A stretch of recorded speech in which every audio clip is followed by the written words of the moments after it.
One this kid could spend hours just staring at that sword, completely ignoring the freezing wind. His childhood friend found him there once again, teasing him about his obsession. She joked that he liked weapons more than women, but Vlad disagreed. Still, he wasn't about to admit that Zamina was actually pretty good looking. Seeing his obsession, Zamina generously offered to buy the blade for him right then. Just then, the shop owner marched over, complaining that Vlad was scaring away business. Zamina never let anyone insult her or Vlad, so she immediately snapped right back. The blacksmith ended up throwing them both out, though it wasn't out of spite. Years ago, when they were starving orphans, this same man had actually saved them. This time, his reasons were different. He had looked at the deep footprints outside. Seeing those marks in the snow, he knew Vlad had been lingering for hours. The old smith didn't want his finest masterpiece going to someone stuck here forever. That exceptional steel belonged in the hands of someone destined for true greatness. Later that night, Vlad headed to his job, a place where rowdy men came to unwind. A bald customer was throwing an absolute fit because his paid time had expired. Vlad grew highly annoyed. He absolutely despised guys who made scenes in these places. Mocking him, Vlad said everyone gets 5 minutes, so pay up again if that's not enough. That cold reality check only infuriated the bald man further, making him suspect a scam. He was absolutely convinced they were cheating him by cutting his time short. So Vlad grabbed a special candle, known by everyone to burn for exactly 5 minutes. He set a clock down, whispering that if the time was accurate, things would get ugly. The customer shivered, unable to comprehend how a mere kid could look so terrifying. They waited in heavy silence as the wax slowly melted down. As the flame died, the clock hit exactly 5 minutes. Time was up. Before the man could even regret his big mouth, Vlad delivered a swift, hard punch. He then dragged the guy away, tossing him out so he wouldn't disturb anyone else. Closing the door, Vlad told him to learn some manners before making a fool of himself. With zero pity, he proceeded to give the troublemaker a brutal, unforgettable beating. Those heavy, painful thuds echoed clearly throughout the corridors of the building. The next morning, warm sunlight washed over the village after that chaotic night. As a local eats his breakfast, he gossips about rumors of tampered candles. Hearing this, Vlad confronts him directly, asking if he really wants to repeat that. The patron is Jorge, who is suddenly confronted by an extremely dramatic girl. She demands to know if someone messed with her special wax creations. The girl is practically hysterical now, completely losing her mind over the rumor. Wait, she is seriously losing it right now. Vlad sighs, suggesting they investigate the matter. Still, she keeps shouting at the top of her lungs, completely fueling the scene. She insists that Vlad must hunt down whoever committed this terrible crime. Utterly confused, Vlad asks how on earth he is supposed to track them down. With absolute certainty, she claims she already knows exactly who did it. Shocked by this instant deduction, Vlad eagerly asks who the culprit is. But she points at herself. Marcella admits she rigged them for more profit. She wanted to squeeze some extra cash out of those wealthy, drunken clients. Jorge and Vlad just sit there in absolute silence, staring at Marcella's devious face. Walking away, Vlad wonders if he just brutally beat that bald customer for absolutely nothing. At the end of the day, he is still just an employee. Outside, a man claims he is proud. He praises Vlad for his brave act last night, flanked by 3 tough-looking partners. The leader says Vlad did a great job, but wonders why trouble always starts when he is gone. The 4 men slowly surround Vlad, closing off any easy path of escape. The leader brings up the sweet profit Vlad made selling those special candles last night. He makes it clear he wants a cut. This greed-driven extortionist goes by the name of Burly.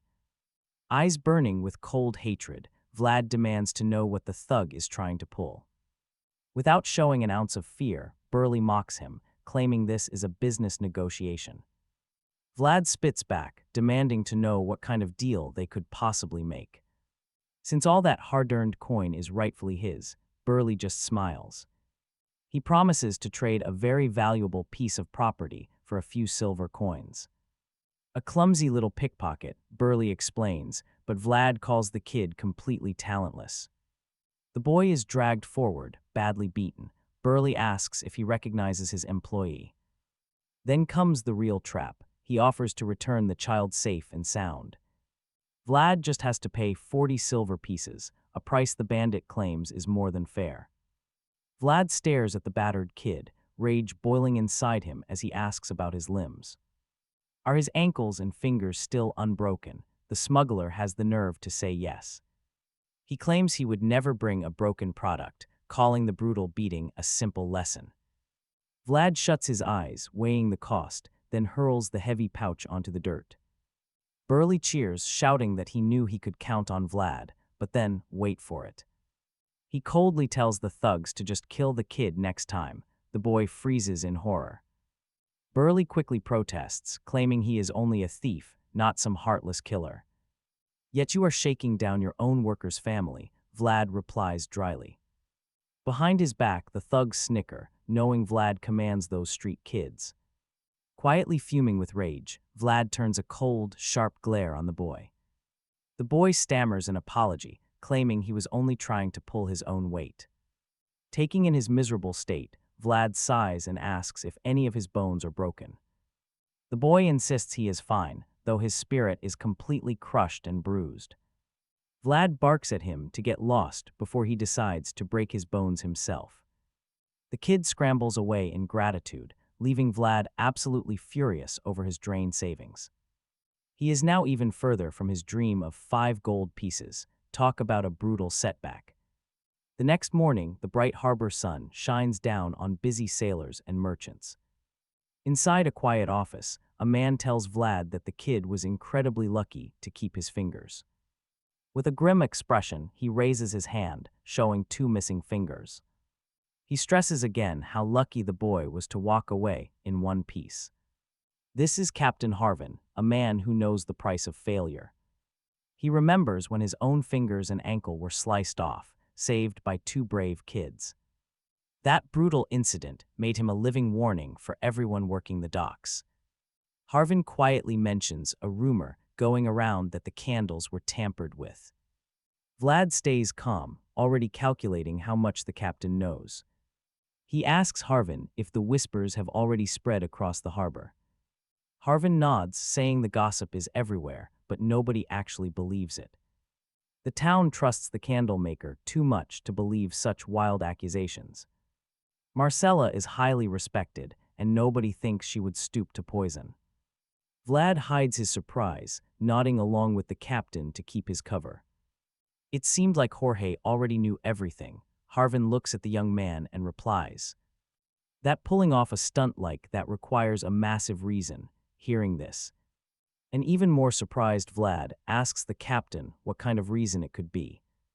The captain says there is a 90% chance they desperately need money. Staring coldly at the chaos unfolding, Harvin warns our hero to be incredibly careful. There is really only one reason for an organization to scramble for cash. So incredibly fast, it means war against another group, the captain explains, already visualizing men hacking each other down with swords and heavy axes. Pure carnage. Let us look at the 5 leaders of the Sara slums. Jorge leads the prostitutes, followed by Blackbeard, the psychotic butcher. Next is the gambler Dato, the old whaler Captain Hoover, and finally, the notorious con artist, One-Handed Jack. Unseen darkness is slowly creeping closer.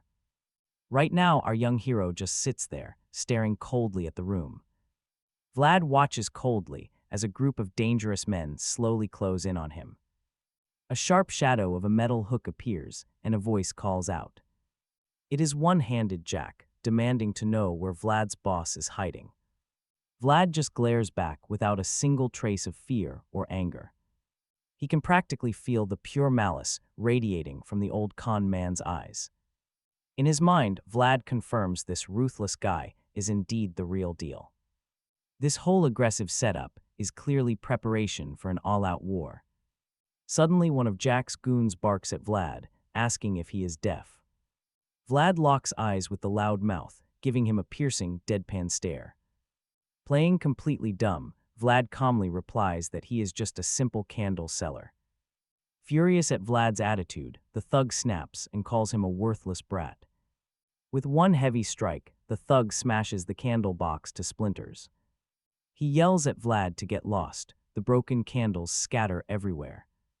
Vlad looks at the wreckage, a burning rage simmering deep in his eyes. The thug remains completely oblivious to the sheer danger standing right before him. Vlad looks ready to tear him apart. Broken wax litters the floor. Now look at this, the entire room has gone dead silent. Anxious girls watch the commotion, holding their breath as things escalate. Even the local drunks freeze. Zamina stands there, completely paralyzed. Damn, Vlad mutters, bending down to clean up the ruined candles. He grabs a broom, sighing that his sales for the day are officially ruined. Sarcasm drips from his voice as he sweeps up the broken wax. The goon is practically foaming at the mouth, screaming that Vlad must be joking. He yells that the kid has no idea who he is messing with. Vlad simply tells him to lift his damn foot off the candles. Dumbfounded, the arrogant thug sneers and asks what he just said. Without hesitation, our hero looks up and tells him to move his foot. He looks the thug dead in the eyes and repeats his demand. The useless guy is about to explode, but Vlad just demands it again. Losing his mind, the thug launches a brutal kick at the crouching boy. But Vlad is fully aware that this small scuffle is just the beginning. With effortless grace, he slides right under the kick, completely ready. On this battlefield, some things are already planned. Armed with a broom, Vlad charges the thugs with pure rage. Inside, he knows raw grit is his only weapon. He is completely certain that victory is already his. With a heavy swing, he smashes the pathetic thug's face. The surrounding drunks are completely speechless, and Jack, the con man, just watches his goon get pummeled. Vlad knows the alley rules. The winner stands tall, while the loser grovels on the dirty ground. Right at his feet, Vlad points his broken broom at the fallen thug. Stunned by his immense audacity, the remaining thugs prepare to charge. But Jack raises his hook, stopping any further violence in an instant. Not a single thug dares to take another step, keeping completely silent. With a serious look, the con man says he likes Vlad's spirit. He asks for some understanding about the noise, since he has one hand. Vlad replies that he does not discriminate against the disabled. Jack bursts out laughing, calling the kid completely insane as he presses his hook right against Vlad's throat, threatening him with a private chat later.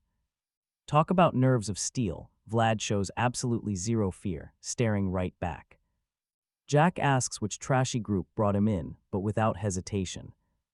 Vlad replies that if Jack cannot remember, they probably died young. Suddenly, someone shouts from inside the brothel, asking if the con man is there. Still holding Vlad at hook point, Jack looks over to find Jorge walking out. Jorge emerges with his soldiers, joking that he would have prepared a welcome feast. If he had known, Jack immediately catches the vibe of the situation. He replies to Jorge, pointing out they are not close. To keep things calm, Jorge invites the con man and his crew inside. Jack suggests skipping the food, asking if they have any decent liquor. With a serious look, Jorge promises that Marcella always provides great hospitality. Sensing a setup, Jack replies he is eager to try it. Jack and his crew head upstairs, with Jorge giving them a polite welcome. Vlad quietly watches the tense encounter unfold from a safe distance. Meanwhile, the beaten thug is still on the ground, getting helped up. Vlad lets out a deep sigh, knowing how close he just came to dying. He looks down at his box of smashed candles, counting the loss. Just then, a voice calls out, calling Vlad a rising star. Turning around, Vlad sees Jack, who says Jorge could not stop praising him. Jack claims he is a pretty good judge of a person's character. Right then, the con man makes him a direct offer. He tells Vlad to work for him if he gets tired of cheap candles. Having a kid with his kind of grit would be extremely useful. Vlad calmly declines, saying his current job pays and feeds him well. He even has a warm place to sleep, which is more than enough. Jack laughs in disbelief, boasting that he can offer the exact same thing. Unexpectedly, the con man tosses him a heavy gold coin for the damage. Vlad catches it midair, completely confused by the sudden gesture. He says it is way too much, smiling maliciously at how shocked Vlad looks. Flicking the coin, Jack tells Vlad that working for him would buy him endless wealth. He introduces himself with a grin, calling himself the con man. With his men in tow, Jack exits the brothel, thanking Jorge for the hospitality. Watching him leave so happy, Vlad silently wonders if things actually went well. Up on the top floor, Zamina calls out to Vlad, breaking his train of thought. She says Jorge wants to see him, so Vlad heads straight to the bar. Vlad stands there, pretty anxious and completely unsure of what is coming next. Jorge slides a dagger over, admitting he had to speed up his original plans. With a cold but deeply concerned look, Jorge gives him a strict command. Vlad must carry this dagger everywhere. Meanwhile, Jorge feels a heavy shift in the air. The room is dead quiet as the men wait around, looking incredibly tense. Vlad realizes that the meeting with Jack must not have been a complete disaster. Even so, the atmosphere in the tavern feels completely suffocating. Sitting back at the counter, Jorge tells Vlad his candle-selling days are over. Confused, Vlad asks what he is supposed to do instead, like patrolling or collecting. Jorge gets serious, explaining he gathered some quiet intel on Jack. Apparently, the man is bringing in brutal mercenaries who used to be noble knights. Just like you, Vlad asks, his curiosity finally getting the better of him. Jorge nods, yes, just like him, Jack has already gathered a massive following. But even with that crowd, the veteran Jorge was always his biggest roadblock. After all, wolves do not fear sheep, but bringing in equal swordsmen changes everything. Having elite knights on their side completely breaks the balance of power here. Leaning in close, Jorge tells Vlad they are now at a severe disadvantage. They need him, honestly, who wouldn't be shaking after hearing news like that. He looks up, asking why he of all people is being chosen for this. Jorge replies that his first mission is coming up very soon. The pressure is intense. Vlad remembers Captain Harvin, who could not even walk. Yet Harvin still self-taught himself languages and math to work under Captain Hoover. Watching the captain prove to Vlad that relentless effort opens up better paths. True knowledge takes you places. Inspired, Vlad begins practicing his sword drills. He visualizes the precise training techniques he was taught. Standing alone, he reviews his progress, realizing he keeps making mistakes.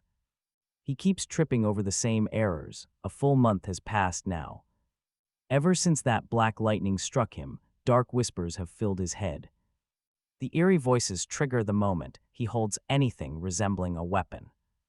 Totally frustrated by this, Vlad considers buying holy water instead of a sword. He needs to see if a splash of holy water can purge the demons lingering inside him. But for now, he decides to ignore it, knowing obsessing only feeds the curse.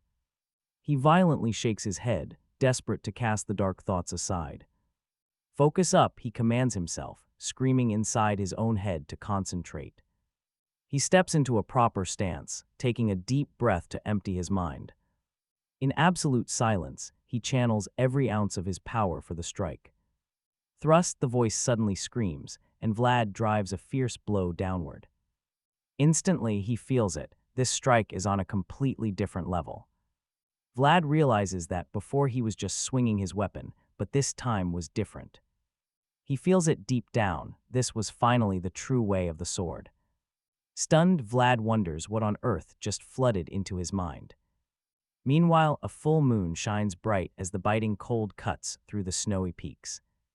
Wiping his blood-soaked blade, a lone warrior mutters that age is something you can never fool.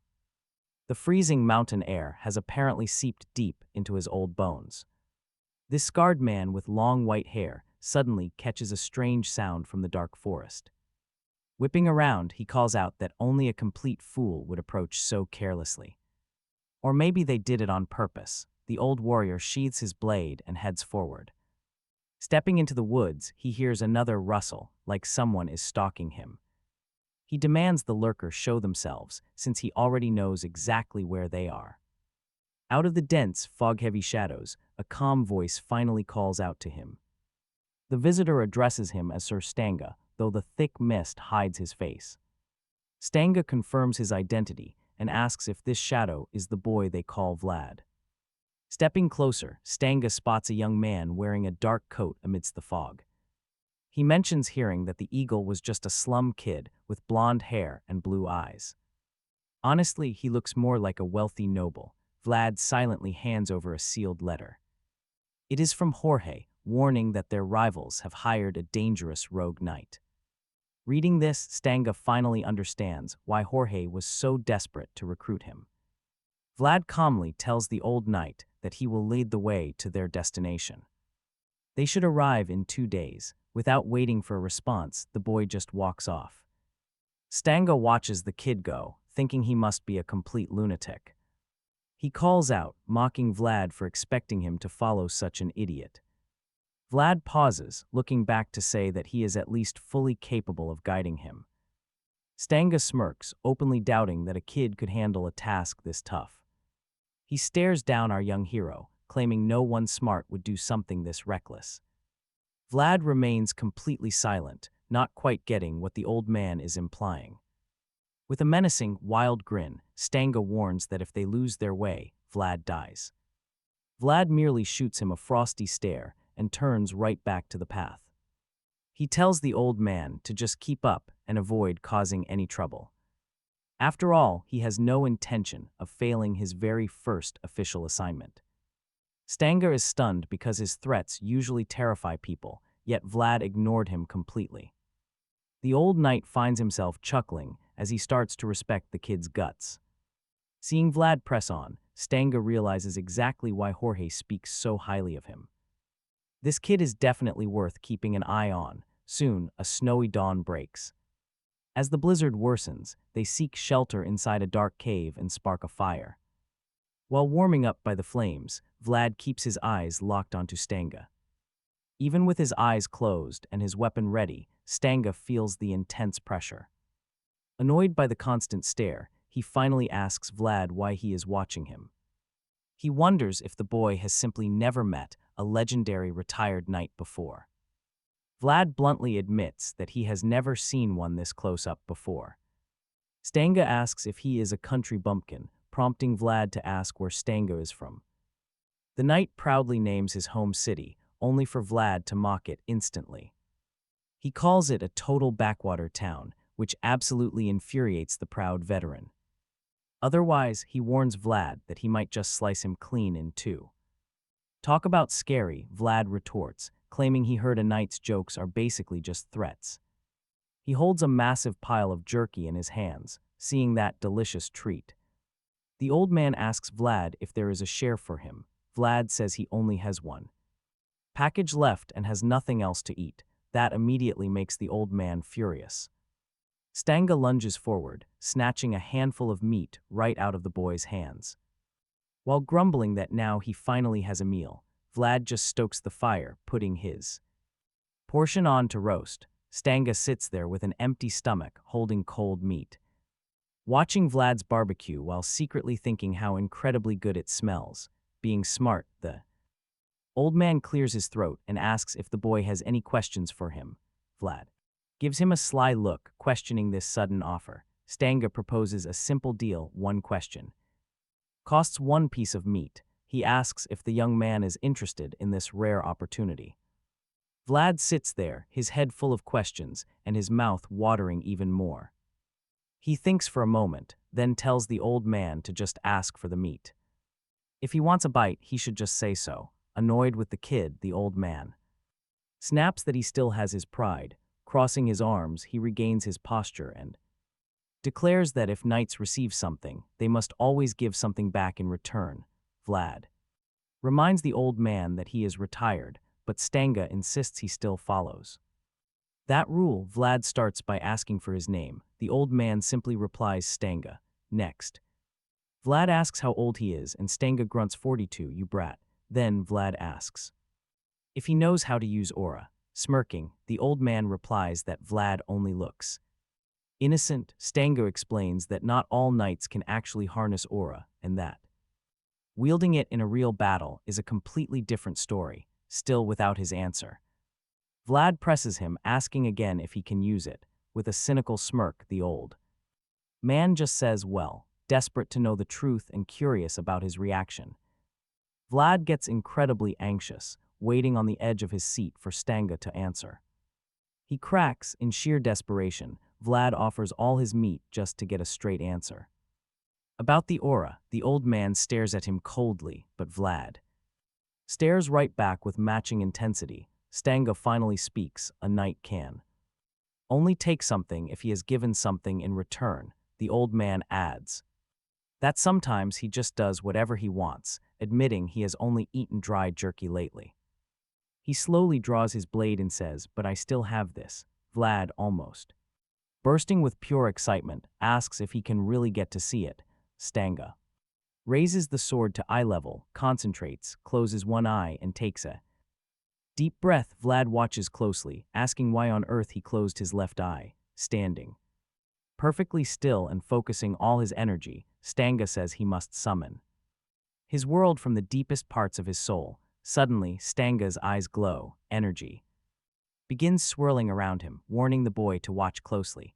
A sudden explosion of energy erupts. The blade shines with a blinding light as he declares this is the true essence of knights. Then he opens his left eye. The sheer force is so intense that Vlad can barely believe his eyes. Actual aura. Stanga stands there, sword glowing with pure power. Just like Vlad predicted, they reach the village in 2 days. The night is cold and silent. The old man says he feels as filthy as a bum. Vlad replies that looking a bit dirty is actually good, stressing that it is far better to look like a beggar than a knight. Frustrated by his answer, the old man snaps that he meant his internal mood, not his actual appearance, and he is a proud knight shouldn't crawl. He grumbles, asking why they had to squeeze through a filthy hole like pigs. His hair is a wild mess. Vlad calmly explains that he was ordered to bring him in secret. They couldn't risk using the main gate. The old warrior just huffs, clearly annoyed by the cheap tactic. Vlad urges him to keep moving, promising a hot bath the second they arrive at the safe house. They slip quietly through the village alleys. Everything around them is dead silent. The eerie stillness puts Stanga on edge. He mutters that the silence feels wrong. It bothers him. Vlad just shrugs it off, blaming the late hour for the empty streets. They keep pressing forward through the quiet. Stanga, however, cannot shake his dark suspicions. He asks if the slums are always this dead. That is when Vlad freezes, suddenly terrified. No, Vlad stammers, because there are bodies and fresh blood scattered all over the ground. Dead and wounded everywhere. Vlad realizes with horror that the clash has already started. He decides they need to split up. Quickly, he points out a hidden path for Stanga. It leads to a secret back door that only their close allies know about. The old knight asks what his plan is. Vlad replies that he is heading straight for the front. He needs to draw the enemies away. Without another word, he bolts, leaving the old man behind. He reaches the tavern's main gate. It is locked shut and painted in fresh, dripping blood. Pushing the door open, he gasps. The entire place has been utterly destroyed. Sitting amidst the wreckage is a battered Jorge, getting his deep wounds bandaged by a girl. He groans, telling Vlad that the loan sharks ambushed them, proving they are no ordinary thugs. Those money-grubbing bastards operate on a whole different level. Vlad looks at him in sheer shock. Vlad asks if he is going to make it. Jorge just chuckles through the pain. It has been years since he clashed with a proper knight, which explains his current state. Shrugging off the brutal injuries, Jorge quickly asks if the boy managed to bring Stanga along. Vlad nods. Since the front was being watched, he directed the old man to the back door. He should be slipping inside the tavern any second now. Eyes burning with rage, Jorge vows to crush those lone sharks tomorrow with everything he has. He wants this war over. Jorge then asks what kind of person Stanga turned out to be. Vlad smiles, saying he is highly skilled and seems like a genuinely great person too. Jorge notes that Stanga was always friendly, but wonders if he has lost some weight over the years. An old warrior needs to watch his health if he wants to survive. Vlad adds that the old man is surprisingly agile, moving like a shadow. Since he is a true knight capable of wielding aura, tomorrow's battle is practically won. Jorge freezes, utterly stunned. He stammers, asking what Vlad just said. Hearing footsteps, Vlad turns, mentioning that their powerful ally has finally made it. Jorge grabs Vlad, desperately asking if he actually witnessed the man use aura. Vlad nods. Jorge slams his heavy blade into the wooden floor, his face pale with sudden dread.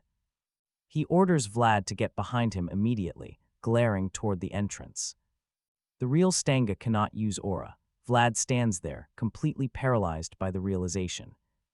The door creaks open. A blood-drenched figure steps into the dimly lit room.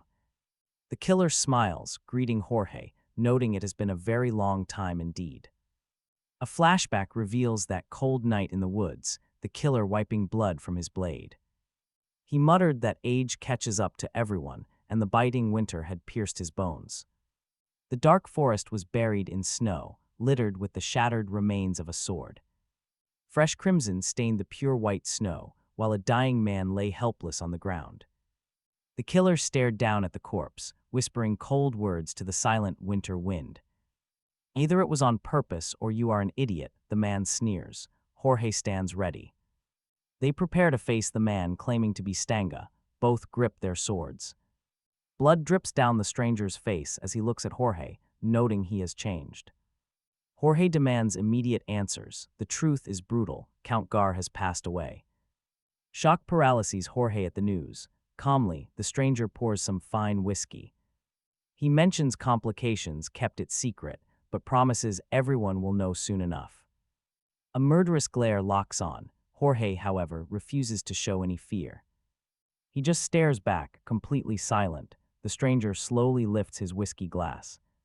He proposes they drink to the occasion. Holding the glass high, he smiles.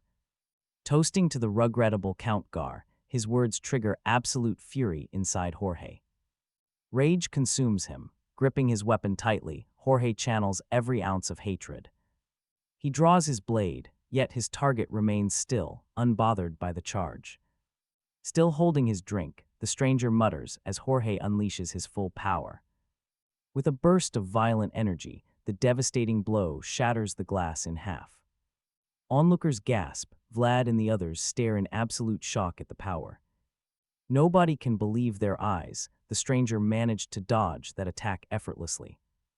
Mocking his opponent, the man casually toasts the rise of the new count, Sigund. Jorge can't believe he missed. Losing control, he launches another furious, angry strike. He screams the name Godin as he lunges, but Godin pivots instantly. Godin raises his own blade to block. The heavy clash makes the floor tremble. Steel grinds against steel. Both warriors push forward, testing each other's strength. Godin mutters that his first master's order was to bring the knight Jorge back. Hearing this while locked in combat, Jorge completely boils over with raw fury. He screams that Sigund will never be his master, but Godin warns him otherwise. Godin stares deep into his eyes, noting the late count always knew Jorge would resist. He admits he never expected a peaceful return anyway. The brutal duel escalates. Terrifying strength, Jorge pours absolutely everything he has into his heavy swings.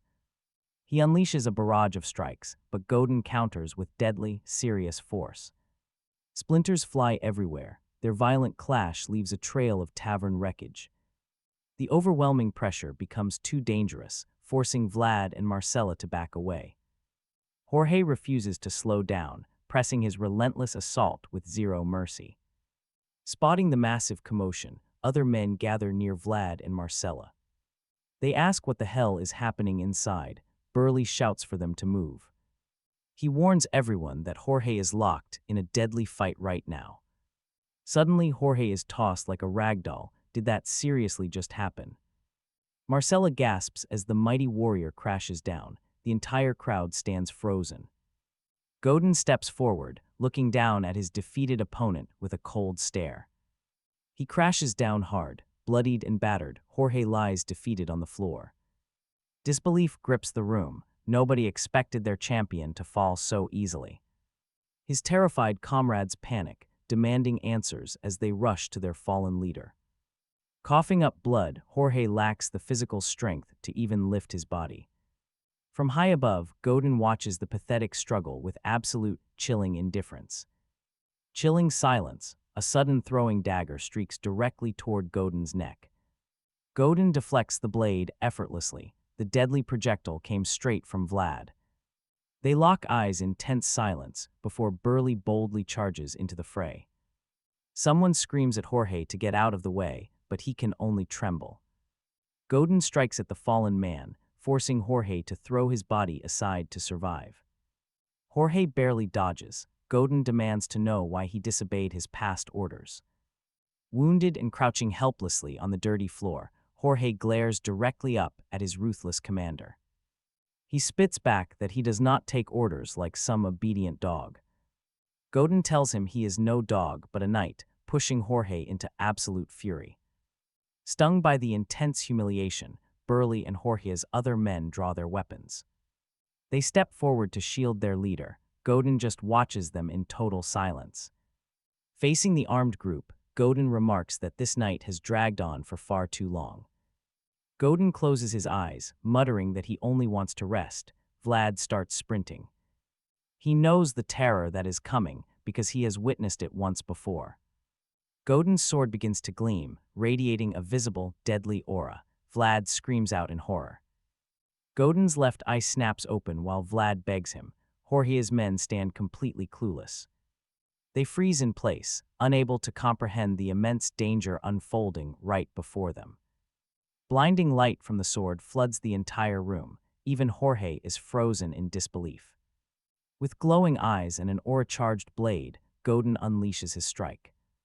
A sudden blinding flash erupts. The strike is so fast that Vlad shields his eyes.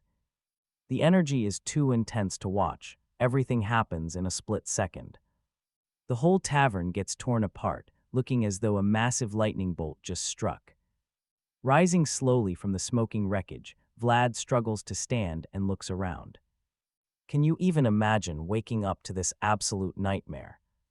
Bodies and blood cover the floor as a dark silhouette slowly emerges from the thick dust. Vlad hopes it is Jorge, but heavy blood drips onto the shattered floorboards.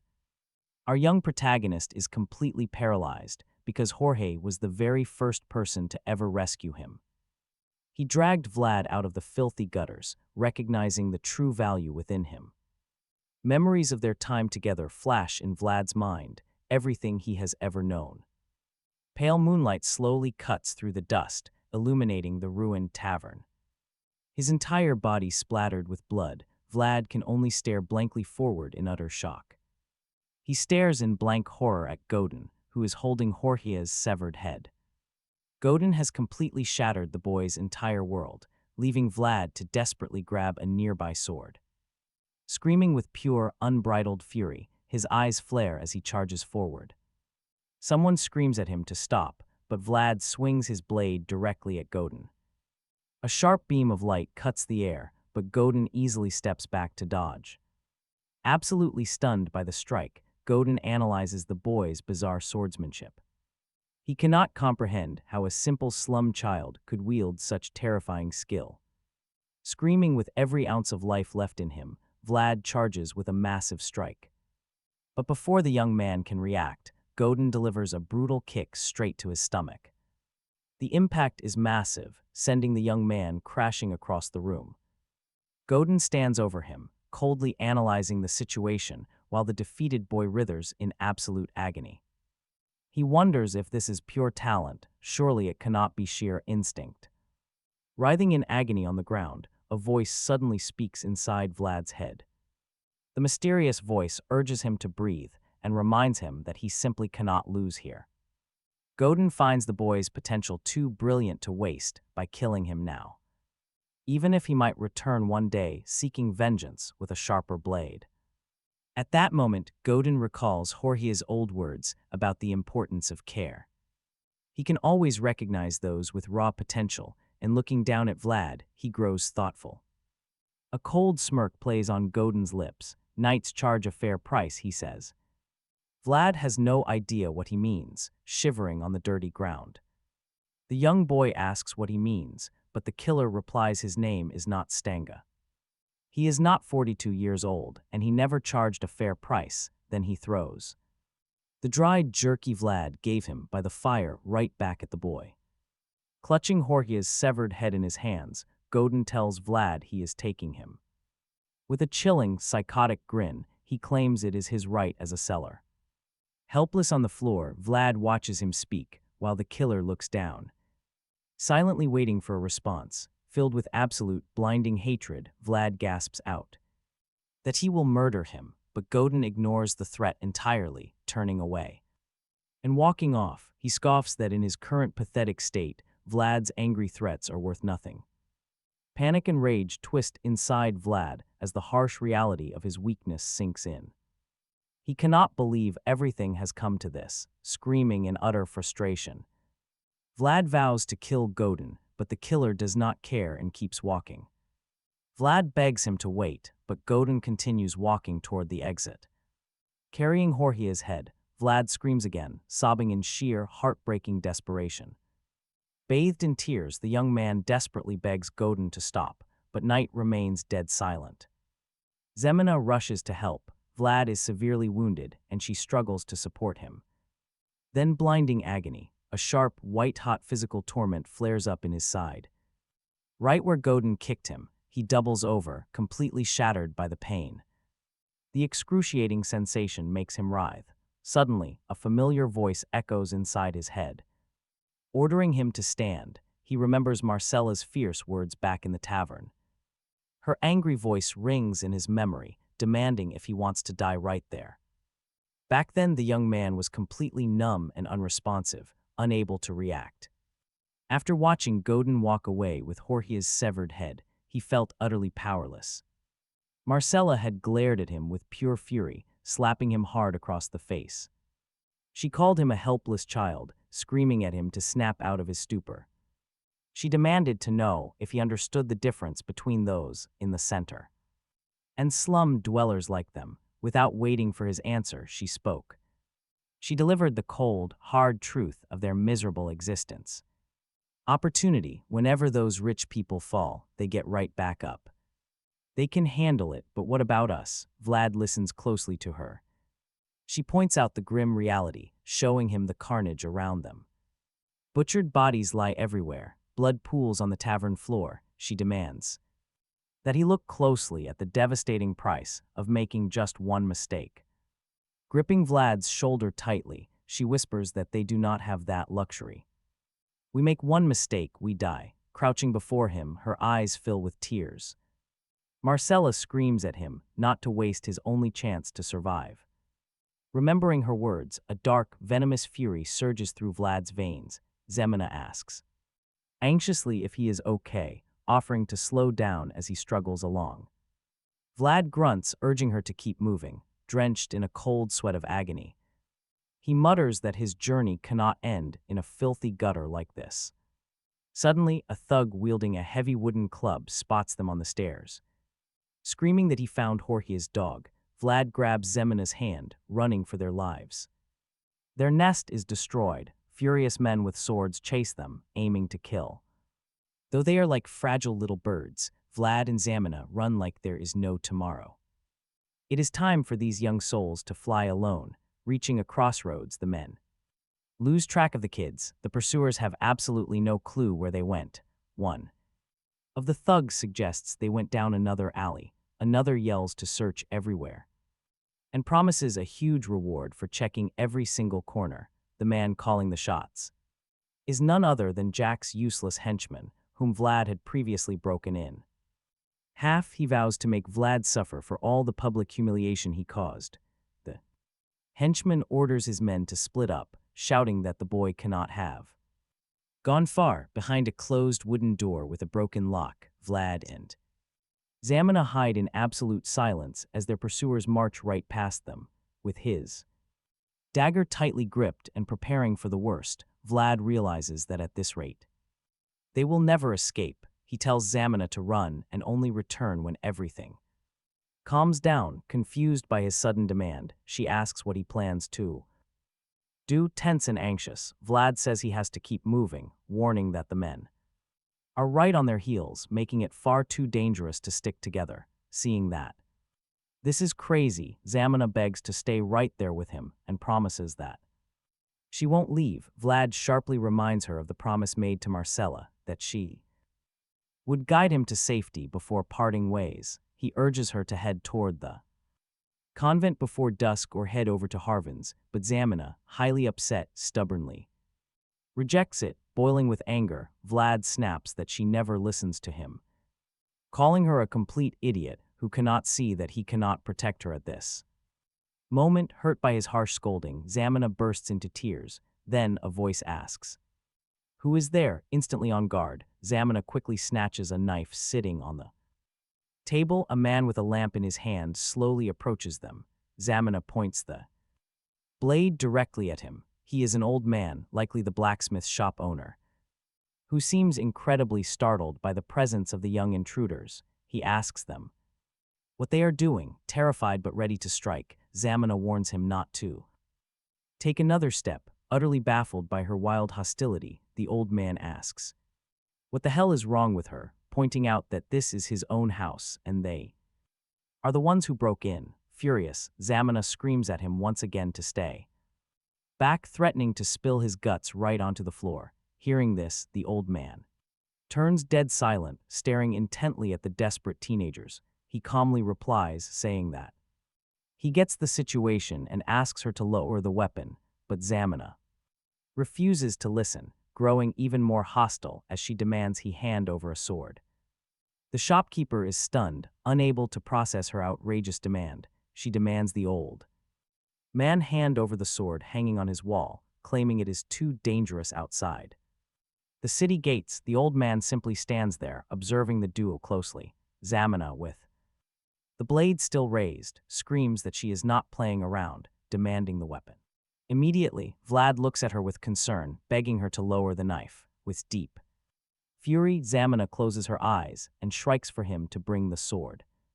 Standing before her, the old blacksmith quietly realizes that this is simply how the slums shape people. This desperate struggle forces them to threaten others just to survive. Standing there and observing their sheer desperation, the old man remembers that he was once exactly like them. Realizing now it is her turn to fight, she is still incredibly.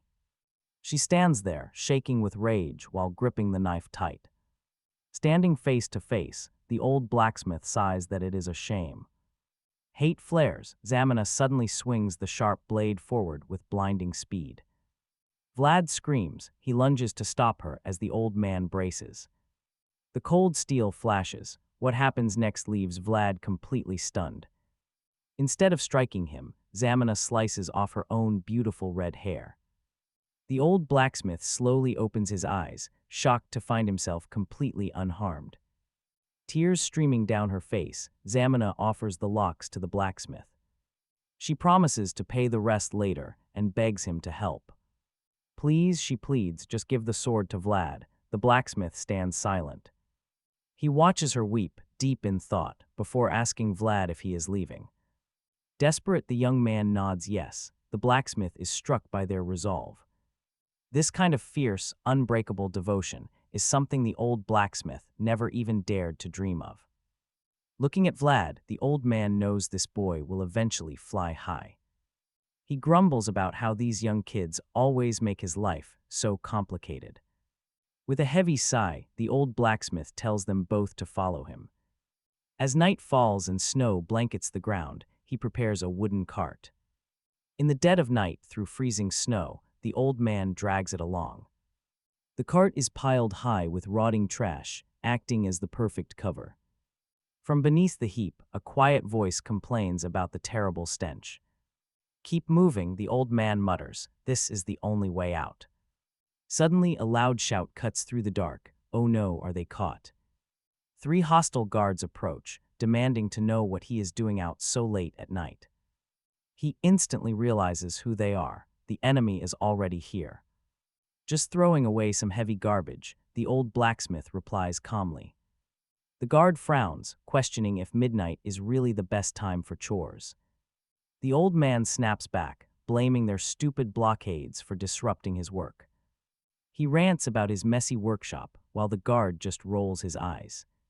Shrugging off the old-timer's bad attitude, the guard scans the cart. His eyes narrow as he spots a hooded figure pushing from behind. He demands to know who this helper is, since the blacksmith works alone. Terrified, the old blacksmith quickly lies. He claims he hired a random stray kid for just a small piece of bread. If you want to push this heavy junk in the freezing cold, be my guest. The guard lets it slide since he's the only local blacksmith, but insists on checking. Drawing his steel blade, the guard slowly reaches out to peel back the hood. He warns the helper not to move if they value their life. With a sharp flick of his sword, the dark hood falls away. Revealed beneath is Zamina, who instantly starts putting on a dramatic, tearful show. She weeps about her harsh life until the annoyed guard tells her to stop. He waves them through, but the old blacksmith asks what the commotion is about. We are hunting for Jorge's blonde kid, whose body was never recovered. The old man asks if they can leave, but the guard insists on checking the cart. He calls another soldier over, ordering him to search the pile thoroughly. Hidden deep beneath the freezing, rotting waste lies Vlad, while Zamina and the blacksmith wait. The guard braces for the worst. He tells his partner to inspect the cart somewhere else. He orders the old blacksmith to keep moving and follow his partner to a quieter spot.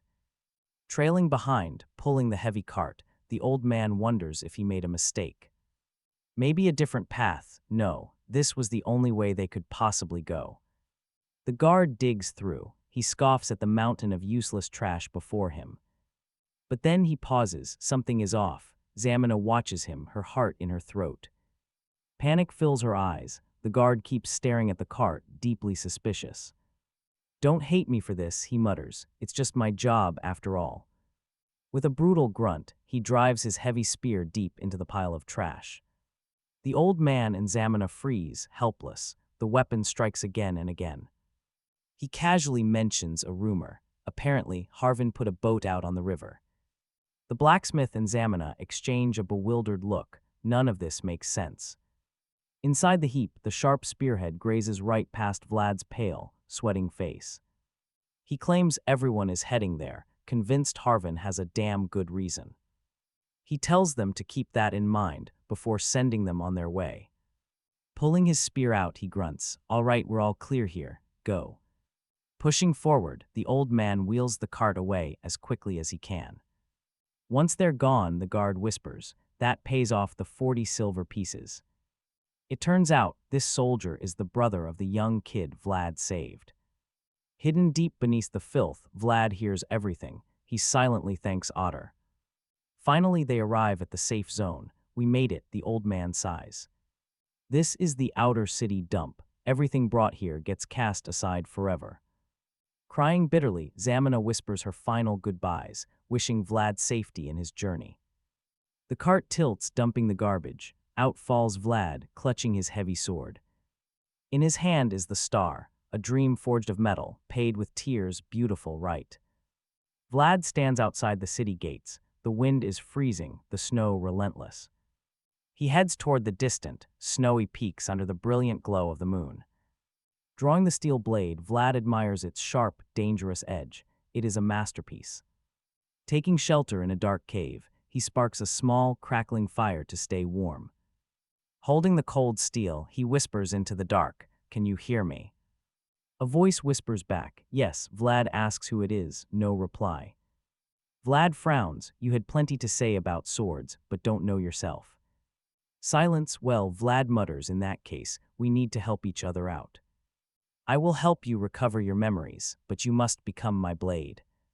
Even if you are the devil himself, I don't care. I need you." The only thing this young warrior truly fears is remaining a nameless nobody. Meanwhile, high in the frozen mountains, soldiers patrol a heavily armed military outpost.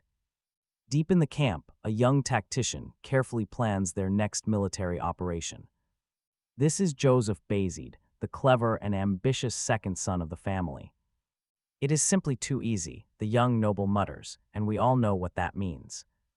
Just then, a veteran soldier enters the command tent. It is Jorge. Wearing a dark patch over his left eye, Jorge senses his master's unease. He asks if Joseph is worried. The young lord admits something feels wrong. Jorge shrugs it off. The monster hunt is going incredibly well. Casualties are basically zero, since they are mostly using expendable mercenaries. The man snaps back. Are deserters not just considered missing and forgotten? Joseph notes that a perfect victory looks highly suspicious. It raises doubts about his skill, something the young master absolutely hates. He brings up his father and vassals. Instantly, Joseph remembers his annoying older brother. Rudiger, his half-brother from another mother. Jorge watches his young master closely. The heir seems deeply worried. If this continues, things will spiral out of control. If Joseph fails to claim the succession, his rival brother takes his place. Becoming count is everything. The brutal Bayzid family respects nothing but martial strength. Their brutal history proves it. Blood brothers regularly battle to the death for this rank. Joseph admits he lacks any other elite swordsman besides Jorge. But Jorge interrupts. There is one more crucial detail to report. He reveals there is a highly suspicious soldier among their ranks. Joseph immediately asks if this soldier is a spy sent by his brother. Looking grim, Jorge explains that is not the reason he is suspicious. Once Joseph sees the evidence, he will understand. Jorge reveals a butchered troll. The beast is hung up, sliced to pieces by a single blade. Covering his face, Joseph stares in utter disgust. He notes the sloppy cuts look like a child playing with a sword. But Jorge urges him to look closer at the other displayed trolls. The young master inspects them. They are all in terrible shape. He walks along, studying the hanging beasts closely. Something hits him. One is sliced slightly cleaner than the rest. He examines another corpse, putting the pieces together. The cuts are identical in style, yet vastly improved over time. Joseph asks if a single fighter did all of this. Heavy silence. Jorge nods. A stunned Joseph asks again. Jorge confirms that yes, all these trolls were hunted yesterday. And the ones Joseph saw first, killed just last month. Joseph is completely speechless, staring at the pile of carcasses. Such immense growth in only 1 month is absolutely impossible. Barely containing his shock, he demands to know who did it. Now watch, the scene shifts to a freezing, snow-covered forest. Blood sprays everywhere. Trolls are getting sliced completely in half. Soldiers clash brutally with swords and shields, shouting to tighten the formation. Spears fly, standing triumphantly over a dead beast. A warrior grins. He yells that it is almost over, ordering his men to finish them. But his men freeze. They stare in absolute terror behind him. Right behind him, a massive shadow begins to loom. A 10-foot-tall giant emerges, wielding a colossal club resembling a tree trunk. The terrified soldiers panic as the monster swings its giant weapon. The strike is violent. You can actually feel the wind pressure. The red-eyed beast instantly crushes the leader beneath its strike. The remaining soldiers are frozen in shock, unable to react. The beast roars in rage, charging like a wild bull. It tramples and tears them apart, filling the woods with screams. Soldiers are practically wetting their pants in pure terror. One squad screams that Group 5 just got wiped out. They need to fall back immediately, but right as they prepare to flee, a short, chubby noble with a mustache rides up on horseback. He barks at his fleeing men, calling them absolute idiots who will not get a single coin if they run away. He orders them forward, but the mercenaries yell back that nobody mentioned hobgoblins. and that he should have hired better fighters. They mockingly ask the mustache guy why he is not joining the fight himself. Furious at the insult, the angry noble calls them insolent fools and reaches for his blade, but before he can even unsheath his weapon, a battered soldier is flung right under his horse. The horse panics. Through the snow, a massive beast lifts another man by his head. With a single hand, blood splatters everywhere. The chubby commander completely freezes. Terrified out of his mind and instantly regretting his life choices, quickly he slides his sword back. He is utterly useless and he knows it, even his mount can sense his absolute cowardice. Sudden, heavy footsteps crunch in the snow. Everyone stops, staring at a young warrior with striking blonde hair walking forward. He approaches the massive beast. A voice whispers, "Is that Rahman?" Others recognize him immediately as Rahman the Laudable, who is actually young Vlad. With perfect composure, Vlad says he will handle this. Like lightning, he charges. He draws his blade, sprinting toward the behemoth. The monster senses the danger, but cannot track the boy's blinding speed as Vlad delivers a lightning-fast slash.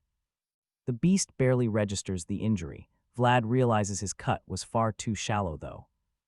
A mysterious voice in his head screams to dodge. The giant swings its heavy wooden club, nearly crushing Vlad. He rolls out of the way just as the club smashes down.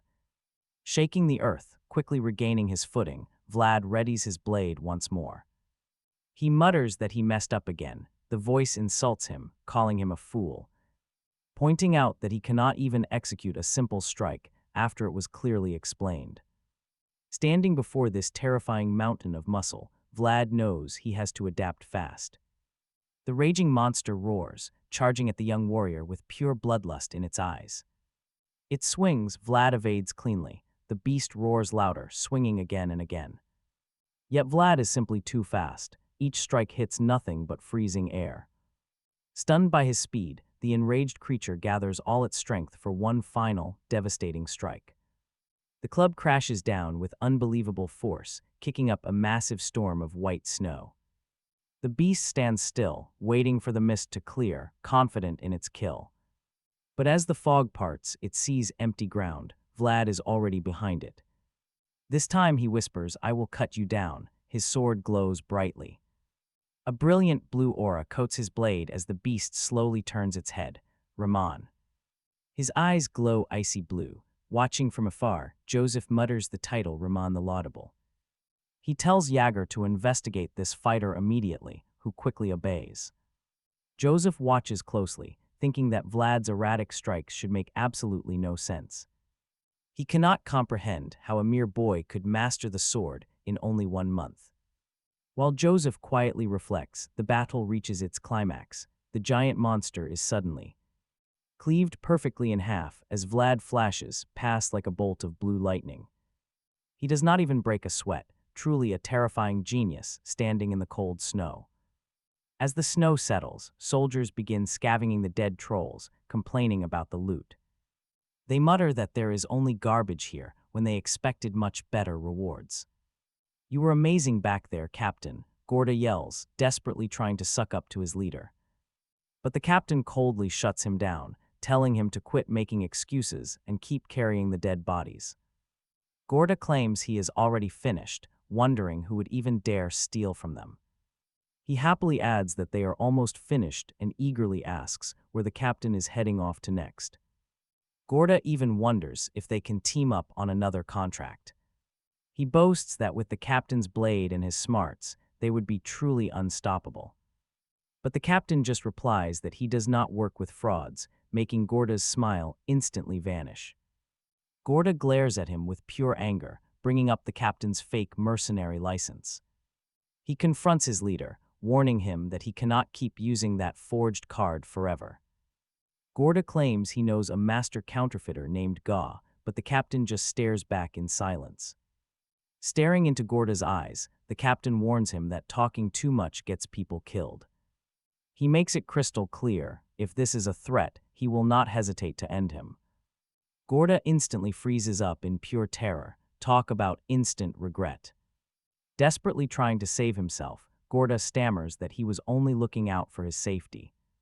He mutters how it is a shame a fighter this skilled earns such a small amount. The captain immediately tells him to shut up and get back to work. He warns the soldier to clean up the corpses before he ends up losing his own head. Terrified, Gorda runs off to gather the dead before his luck completely runs out.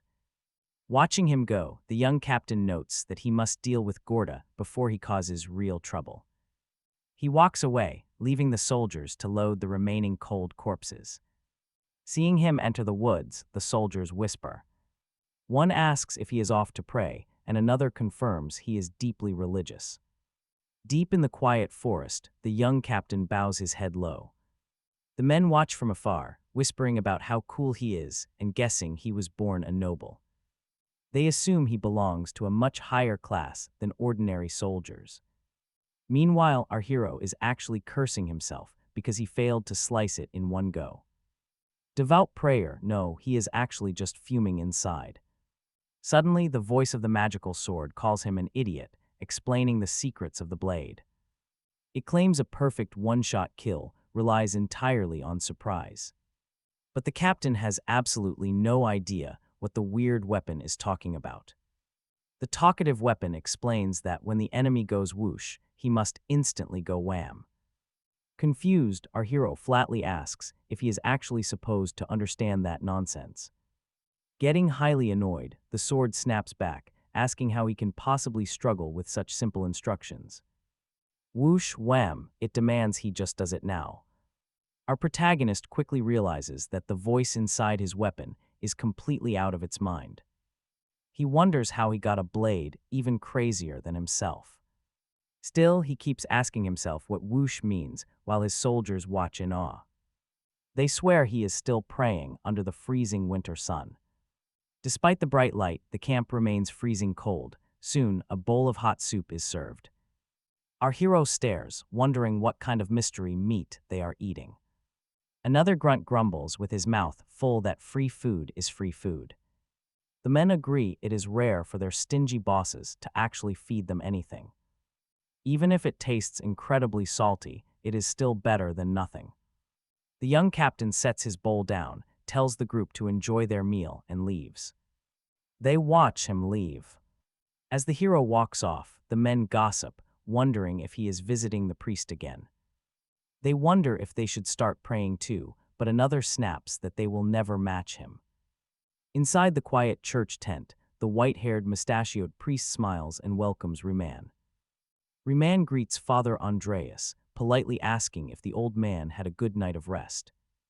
Andreas smiles warmly, yes, as always, but then he brings up a certain rumor. He heard Ruman was out praying late last night, noting that it must have been freezing cold. How could I feel cold when I am being embraced by God? Ruman asks in return. Pure acting, he is actually just recalling his weird training chat with the sword. That ridiculous swoosh and smash, the priest laughs, deeply impressed by the young man's devotion. He chuckles, admitting Ruman seems more like a priest than he does, just as a young boy approaches. Wearing a simple church tunic, little Jean informs Father Andreas that the hot meal is finally ready. Andreas thanks the child, then turns back to invite Ruman to join him for breakfast. He is practically insisting on it, nudging the young warrior to sit down with them. Ruman protests that he did not come here to eat, but suddenly there he is, already seated. Seated with young Jean and the priest, Andreas announces they will pray first. He watches little Jean. The boy quietly closes his eyes and begins the prayer.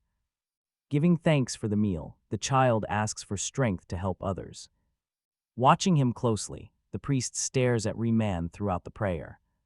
What a truly devout soul, Andreas thinks, deeply admiring the young warrior. Even in this godforsaken camp, his pure faith remains completely unshaken. The old priest feels a duty to guide him. His hands are stained. Battle leaves blood. Perhaps guiding this young man is my true holy destiny. Whispering Amen, the priest opens his eyes and concludes the quiet table prayer. Andreas warmly insists he stay. This time, Ruman happily accepts the offer. No way he is passing this up. He stares at the steaming feast. Freshly baked whole wheat bread and hot soup, this is what he calls real food. As Riemann eagerly devours the meal, the priest asks about his impressive swordsmanship. He explains that word has spread, and even Sir Joseph was asking around. Sir Joseph literally came by 2 days ago. Riemann pauses, his mouth stuffed full. With a sparkle in his eyes, the excited priest boasts that he recommended him. He is highly eager to watch the young warrior grow under proper guidance. Riemann nearly chokes in pure disbelief. Andreas quickly tries to reassure him. The Bazid family is exceptionally prestigious. Working for them offers massive opportunities. He gently insists that a talented young man like Riemann deserves this chance. This news leaves Riemann completely stunned. Talk about a massive, unexpected twist. Deep in the snow-covered forest later, he groans, realizing this is incredibly bad. He is highly frustrated at being noticed. The sword reminds him they had no choice. His unique combat style could only be truly developed through real battlefield experience. Still, the weapon suggests that getting so close to the priest was the mistake. Quietly, Riemann replies that he absolutely had to be certain about the man. The sword asks if he is finally sure that the old priest is not some evil entity. After all, he holds a massive reputation and enough holy power to become bishop. Since Andreas sensed absolutely nothing strange about him, Riemann is completely sure of it. Yet he cannot help but wonder, should they just pack up and run? The blade calmly replies that the nobles might just ignore his fake identity. Because the captain is incredibly skilled, Vlad worries they will eventually find out that he killed that thief of a mercenary, which will inevitably lead to him being accused of identity theft and murder. "You are pretty evil," remarks the sarcastic voice inside the sword. "You were an accomplice too, you damn weapon hour." Young hero snaps back. "It is better to run," the blade advises, saying, "Self-defense only works with witnesses around." Having decided, our protagonist firmly grips the hilt of his sword. "They fled that night, let us grab the gold and run, so they will only have a fake license, but that might be pretty difficult," warns the voice in the sword. Taken aback, Vlad does not understand what it means. It warns him that someone is approaching, at least an advanced knight. Vlad quickly spins around, sword ready to strike. The approaching warrior is Jaeger, who is impressed by the boy's speed.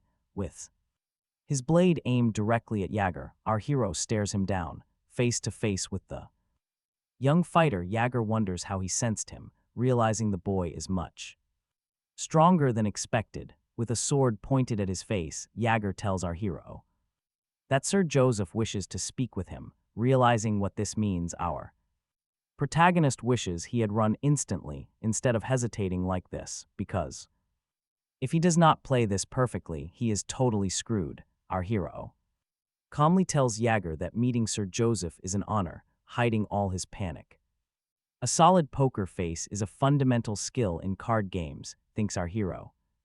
Jaeger, still amazed by how fast the young man detected his presence, asks if he anticipated his arrival. Our hero replies that the priest warned him, though he did not expect him so soon. Standing there looking at Vlad, Jaeger notices something highly interesting. The young boy does not seem intimidated at all. Jaeger orders Vlad to follow him, turns his back, and walks away. Watching Jaeger leave, Vlad wonders if he should make a run for it, but the voice inside the sword warns him not to even try. "A master knight can end you before you can even take 3 steps, the weapon warns. Our boy, Jaeger, keeps walking with his back completely exposed, fearless and imposing. Frustrated, Vlad realizes he has absolutely no choice but to follow. Arriving at Sir Joseph's tent, the commander stands holding a book, offering a polite greeting. Our hero bows, saying it is an honor. Joseph asks the boy if he has any complaints about the duties. Vlad replies that everyone is quite grateful for his kindness.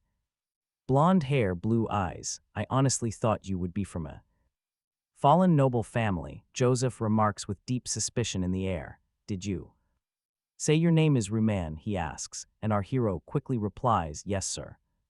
Closing his book, Joseph mutters he should have warned him sooner. Suddenly, Jagger slaps our hero hard across the face. Nobody expected that. He looks up in disbelief. Not understanding, Jagger just stares at him coldly, looking into the boy's eyes. Without any pity, Joseph declares that he despises liars, wiping his face. Our hero reveals his real name, Vlad of Sara, realizing they knew everything all along. Our hero tells Joseph. The commander replies they already confirmed his mother was a divorced woman, though they found absolutely nothing about his father. Joseph looks at the boy, asking if he even knows who his father is. Vlad, acting clueless, asks how the son of a divorced mother could possibly know who his father is. Jorge kicks Vlad hard. He crashes to the ground while Jorge glares down. He tells the boy to remember his manners. Vlad just glares back in agony. That was uncalled for, Vlad mutters, though maybe it was actually kind of funny. He can barely stand. Joseph speaks up, reminding them they are mercenaries. They easily could have killed Vlad or dragged him in like a dog. Joseph already knows why Vlad ran from Sara, then asks about his skills. Vlad just looks back, his expression tight with stress and caution. Joseph notes those eyes hide secrets. Suddenly, Vlad feels a cold presence. Jorge stands right behind him, quietly drawing his steel with clear intent. Terror grips Vlad. He bites his lip and quickly spits out a lie. His master vanished like lightning, Vlad claims. Joseph looks at him, surprised. He never shared his name, but he did leave one crucial lesson. The secrets of a lone champion must never be revealed to anyone. Seeing the sheer determination in Vlad's eyes, Joseph studies the boy closely. He even apologizes for the rough welcome, much to Vlad's shock. Vlad cannot believe his luck, wondering if that crazy lie actually worked. Joseph points out that the young man is currently in a very complicated situation. He has an offer, asking Vlad directly if he wants to reach a higher place. Things like real power, true freedom, survival, maybe even knighthood. Vlad is stunned by the scale of the offer. Joseph Basid declares with absolute authority that he will personally back him. Next thing we know, steel clashes hard. Jorge and Vlad begin training. The surrounding soldiers murmur, wondering if the kid is actually holding his own against him. They wonder if Vlad is going to be Jorge's apprentice or if he's holding back. The kid is incredibly fast, and he definitely has major potential. He has a bright path ahead, Jorge notes while swapping blows. Vlad is fighting with everything he has, but Jorge is insanely tough. Jorge mocks him, asking how he holds his head high with such pathetic skills. He clearly does not know his place. Vlad gives it everything he has. He cannot even touch him. The gap in their strength is just massive. If he tries to dodge, he gets hit. The strikes are too heavy to block. Another fierce strike rains down. Vlad is forced to think fast. His focus sharpens to a razor edge. He waits for the strike. He reads the trajectory perfectly, meeting the incoming sword with absolute force. Vlad's eyes flash as he slides his blade to redirect the force. He scores a clean hit. The watching soldiers erupt in loud cheers. That was actually decent. Jorge says he should at least be able to do that much. Vlad is completely wiped out, but he knows what really happened. He knew the guy just let him land that hit. Then Jorge issues a challenge. They will duel twice every day, once in the morning and again later.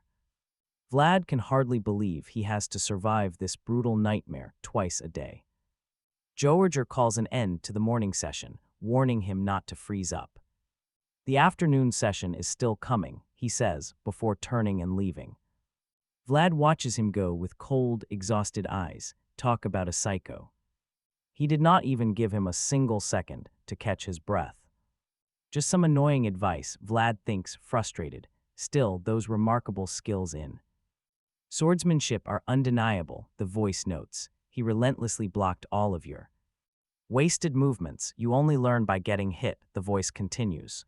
No matter where I look, there is nobody on my side, Vlad grumbles. I get it. What do you think about seeing for yourself?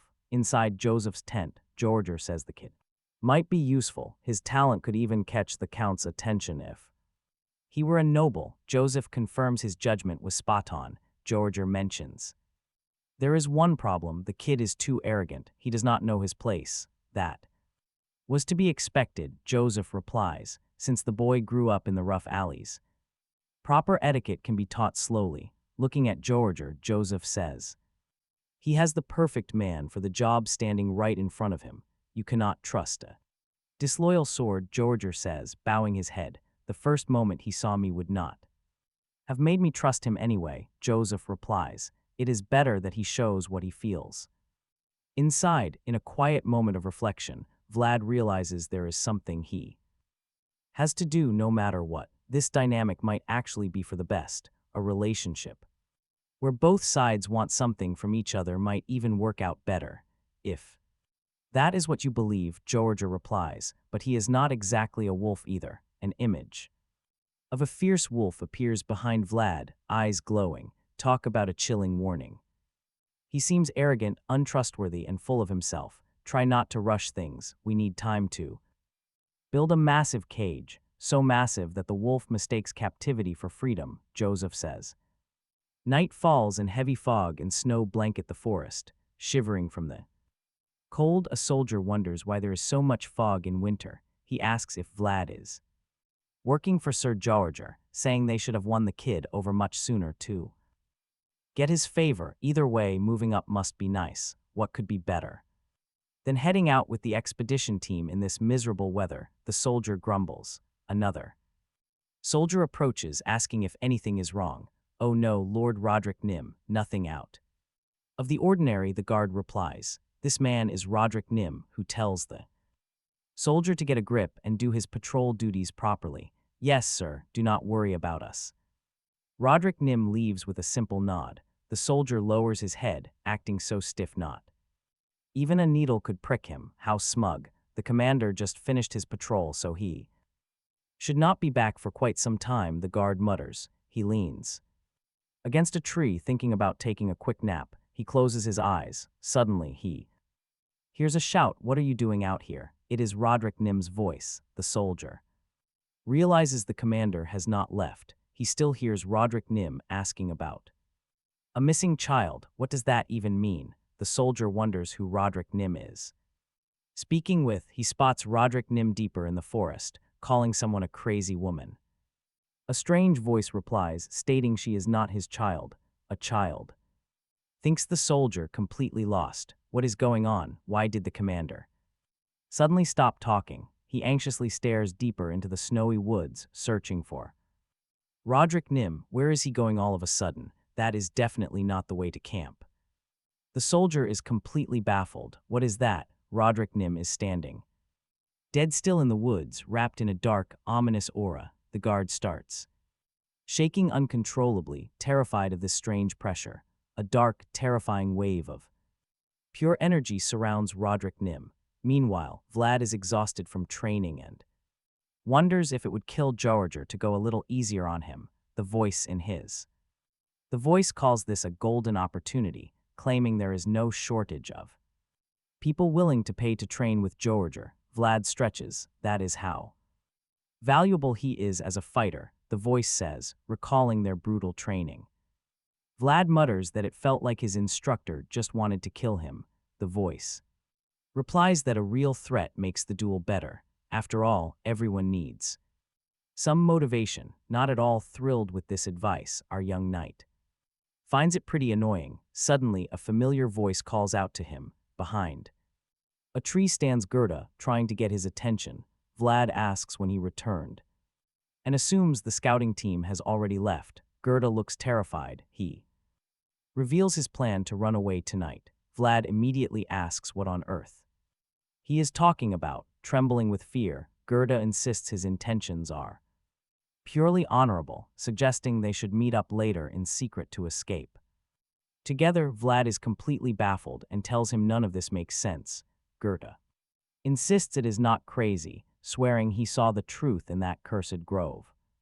Shaking all over with pure dread, Gerda claims the grove they explored is cursed. Vlad cannot believe what he is hearing. Gerda mentions the recent deserters reminding him that even with great pay and conditions, people keep vanishing. Vlad nods, but Gerda quickly adds that those men were not deserters. They simply vanished. Vlad is completely stunned by this revelation. Gerda adds that he saw a ghost dragging men into the dark woods. Vlad cannot believe. He just wasted time listening to this absolute garbage and asks if he is joking. Vlad slaps Gerda on the head for talking nonsense, but Gerda screams. He is telling the truth, swearing another soldier went missing yesterday. Vlad is shocked and asks if it was Rodri who vanished. Gerda nods in confirmation, adding that on his way back, he noticed a deeply disturbing pattern. Every single missing warrior had black hair. Vlad realizes Gerda might be onto something. Sobbing from sheer terror, Gerda laments that he should have just packed his bags and fled rather than trying to do the right thing by warning his friend. Soon, Jorge and Vlad accompany Gerda back to the camp. Jorge looks highly suspicious of Gerda, asking Vlad if they can truly trust him. Vlad replies with a firm no, but points out his friend is not insane. Jorge remains skeptical, silently realizing that Joseph would view this crisis as a prime opportunity. Instead of a useless mission, finding a solid trend is far better. But something still bugs him. Jorge keeps thinking about Joseph and those missing warriors. They all had black hair, and 3 highly trained guards were on duty. Yet they vanished. Jorge scoffs, muttering that none of those guards were actually competent. He knows he cannot afford to fall behind, especially now that Rodri is gone and a superior fighter must take charge. Gerda points out the camp of the scouting unit just ahead. A young man steps forward and introduces himself as Aaron, Rodri's second in command. Jorge demands to know if they thoroughly searched the area and found absolutely nothing. Aaron nods, explaining that even skilled trackers could not find a single footprint. Jorge finds this deeply troubling and decides he must investigate the woods himself. Mounted on his horse, Jorge orders the search party to split into groups of 3 and fan out across the forest. The soldiers salute, shouting their absolute agreement. Sir, the day is almost over, with the sun already sinking behind the mountains. Night is near, and Gerda complains to Vlad that this situation is wrong. He asks how Vlad could possibly drag him into something so incredibly stressful. Gerda complains once more, calling Vlad a complete fraud who exploits good intentions. Vlad simply tells Gerda to shut up and keep focusing on the search. He promises to pay him back later, just as they find Jorge waiting. The leader asks if they found anything, but Jorge calls Vlad completely useless. Vlad replies that he is from the city, making Jorge wonder how they ever found missing people in those dark, narrow alleys. Vlad has a quick answer: you just grab someone and beat them up. That brutal method shocks Gerda, and Jorge tells Vlad he is completely useless. Jorge stares at him, while Vlad just stands there with a blank face. The sun is sinking. Jorge realizes night will fall very soon. Returning empty-handed is not an option. He spots a lake. He asks if they searched the other side, but Gerda replies they did not. Crossing the lake was never part of their official search expedition path. Jorge notes there are absolutely no tracks left in this grove. Since they already searched here once, their chances of success are incredibly slim. Finding Rodri or the missing woman here is hopeless, so Jorge takes action. He orders all the mercenaries to gather, and Gerda quickly nods in agreement. Gerda whistles loudly for the troop to gather as Jorge steps onto the lake. The captain stomps his foot, noting the ice is not completely frozen. Winter is over, but the ice is still thick enough for a crossing. Vlad suggests dividing into smaller groups so the fragile ice does not break. The mercenaries arrive asking for news, and Gerda explains they found absolutely nothing. Jorge tells the men they will expand their search across the lake. He warns that the ice is thin, meaning they must cross in separate teams. The mercenaries quickly agree, and the dangerous crossing across the ice begins. They start moving. Gerda trembles. Vlad asks why. Terrified out of his mind, Goethe replies that he has a horrible feeling. Vlad just calls him a complete chicken, proving he really does not do emotional support. Shaking with pure terror, Goethe replies that he cannot stay calm like Vlad. Regular people like him need sharp survival instincts to stay alive out here. His gut is screaming at him right now as he watches the others. He insists they should not cross, but Vlad just turns back with a cold stare. Vlad says he cares nothing about intuition, but he is certain of one thing. If Goethe tries to run away now, his death will not be peaceful. He asks if it would not look highly suspicious for the only witness to flee. Goethe stands completely frozen as Vlad warns that he would hunt him down himself. Vlad keeps walking, telling the terrified companion to stop with the absolute nonsense. He must follow because crossing this lake is quite literally his only survival option. Goethe shivers, muttering that this entire plan is nothing but a massive mistake. He steps onto the ice anyway, nervously asking Vlad if it might break. Vlad casually replies that of course the ice is highly likely to break. He even threatens that if Goethe does not shut up, he will shatter it himself. Sink him in the lake, Goethe drops to his knees, crying that he cannot.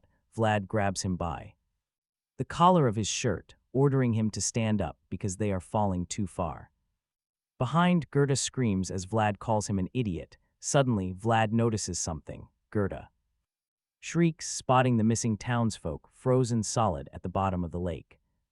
A soldier screams out, there are dead bodies frozen inside the lake, countless corpses lie trapped deep under the ice, looking as if they were clawing to escape from something dragging them down. Then a sharp crack echoes. The entire group freezes, struggling to process what is happening before realizing the frozen surface is splitting. Panic erupts as the men yell to cross immediately. Suddenly, a decaying hand bursts through. The drowned dead trapped below have reanimated, dragging themselves up to the surface. Terrified mercenaries shriek. They are completely surrounded. They cry out for Jorge, begging for orders. With a lifetime of battle experience, the veteran leader immediately recognizes this nightmare for what it is, an incredibly calculated trap. Now Jorge is cornered in a deadly spot, pitch black night, absolute darkness. This is no place for the living. Dozens of undead rise and a freezing chill grips the camp. Sentries patrol outside while sacred candles and a chalice sit quiet. Someone whispers a prayer, offering thanks for another safe night. A priest and a young boy kneel together, asking the heavens to guide them along the righteous path. Suddenly, the priest senses an unsettling shift. The boy looks up, asking what is wrong.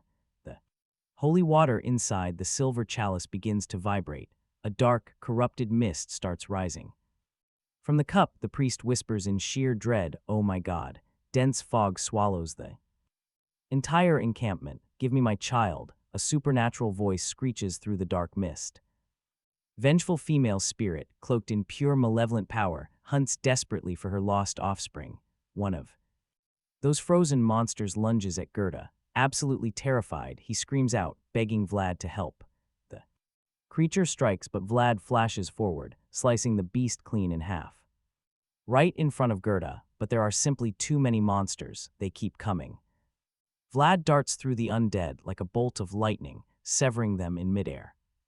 Goethe does absolutely nothing but shriek, shaking in pure terror as severed heads and limbs rain down around him. Vlad barks at the useless boy to grab a spear and fight back instead of crying. Paralyzed with fear, he whimpers that he cannot. "Damn it," Vlad curses silently, highly annoyed by the useless baggage. Then the mysterious voice inside his mind tells him to stay calm and pick an escape route quickly. With threats closing in from all sides, Vlad realizes they are pinned down. He wonders if Jorge is holding up. Meanwhile, the old commander is locked in a brutal struggle, surrounded on all sides. Relentlessly, he puts them down. His soldiers are being mauled and torn apart by an endless tide of flesh-eaters. Exhausted, Jorge wonders if the slaughter will ever stop, fully aware this ambush was completely orchestrated. He cannot identify the mastermind behind it, but their true target is blindingly obvious. Get ready because the eye beneath Jorge's patch is starting to glow green.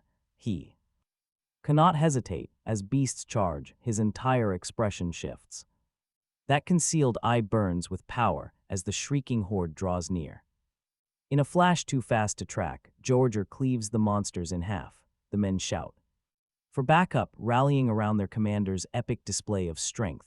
Jorge keeps pressing forward, executing every single creature with cold precision. He roars out for Vlad. Of Sara demanding he fulfill his contract, the young warrior hears the call.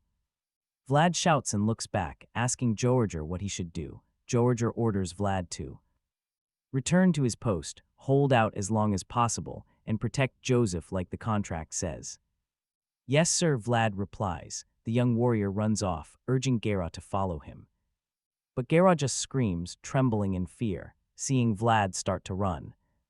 The coward begs him to wait. Meanwhile, Jorge silently prays that those running ahead will reach Joseph safely. Suddenly, Jorge hears a noise approaching from behind. It is getting closer by the second. Jorge turns, drawing his sword, ready to slice apart whatever is coming, but the thing rushing at him is Roderick, now completely transformed into a monster. Meanwhile, back at the camp, Joseph sits inside his tent reading. Suddenly, weird noises and screams echo outside.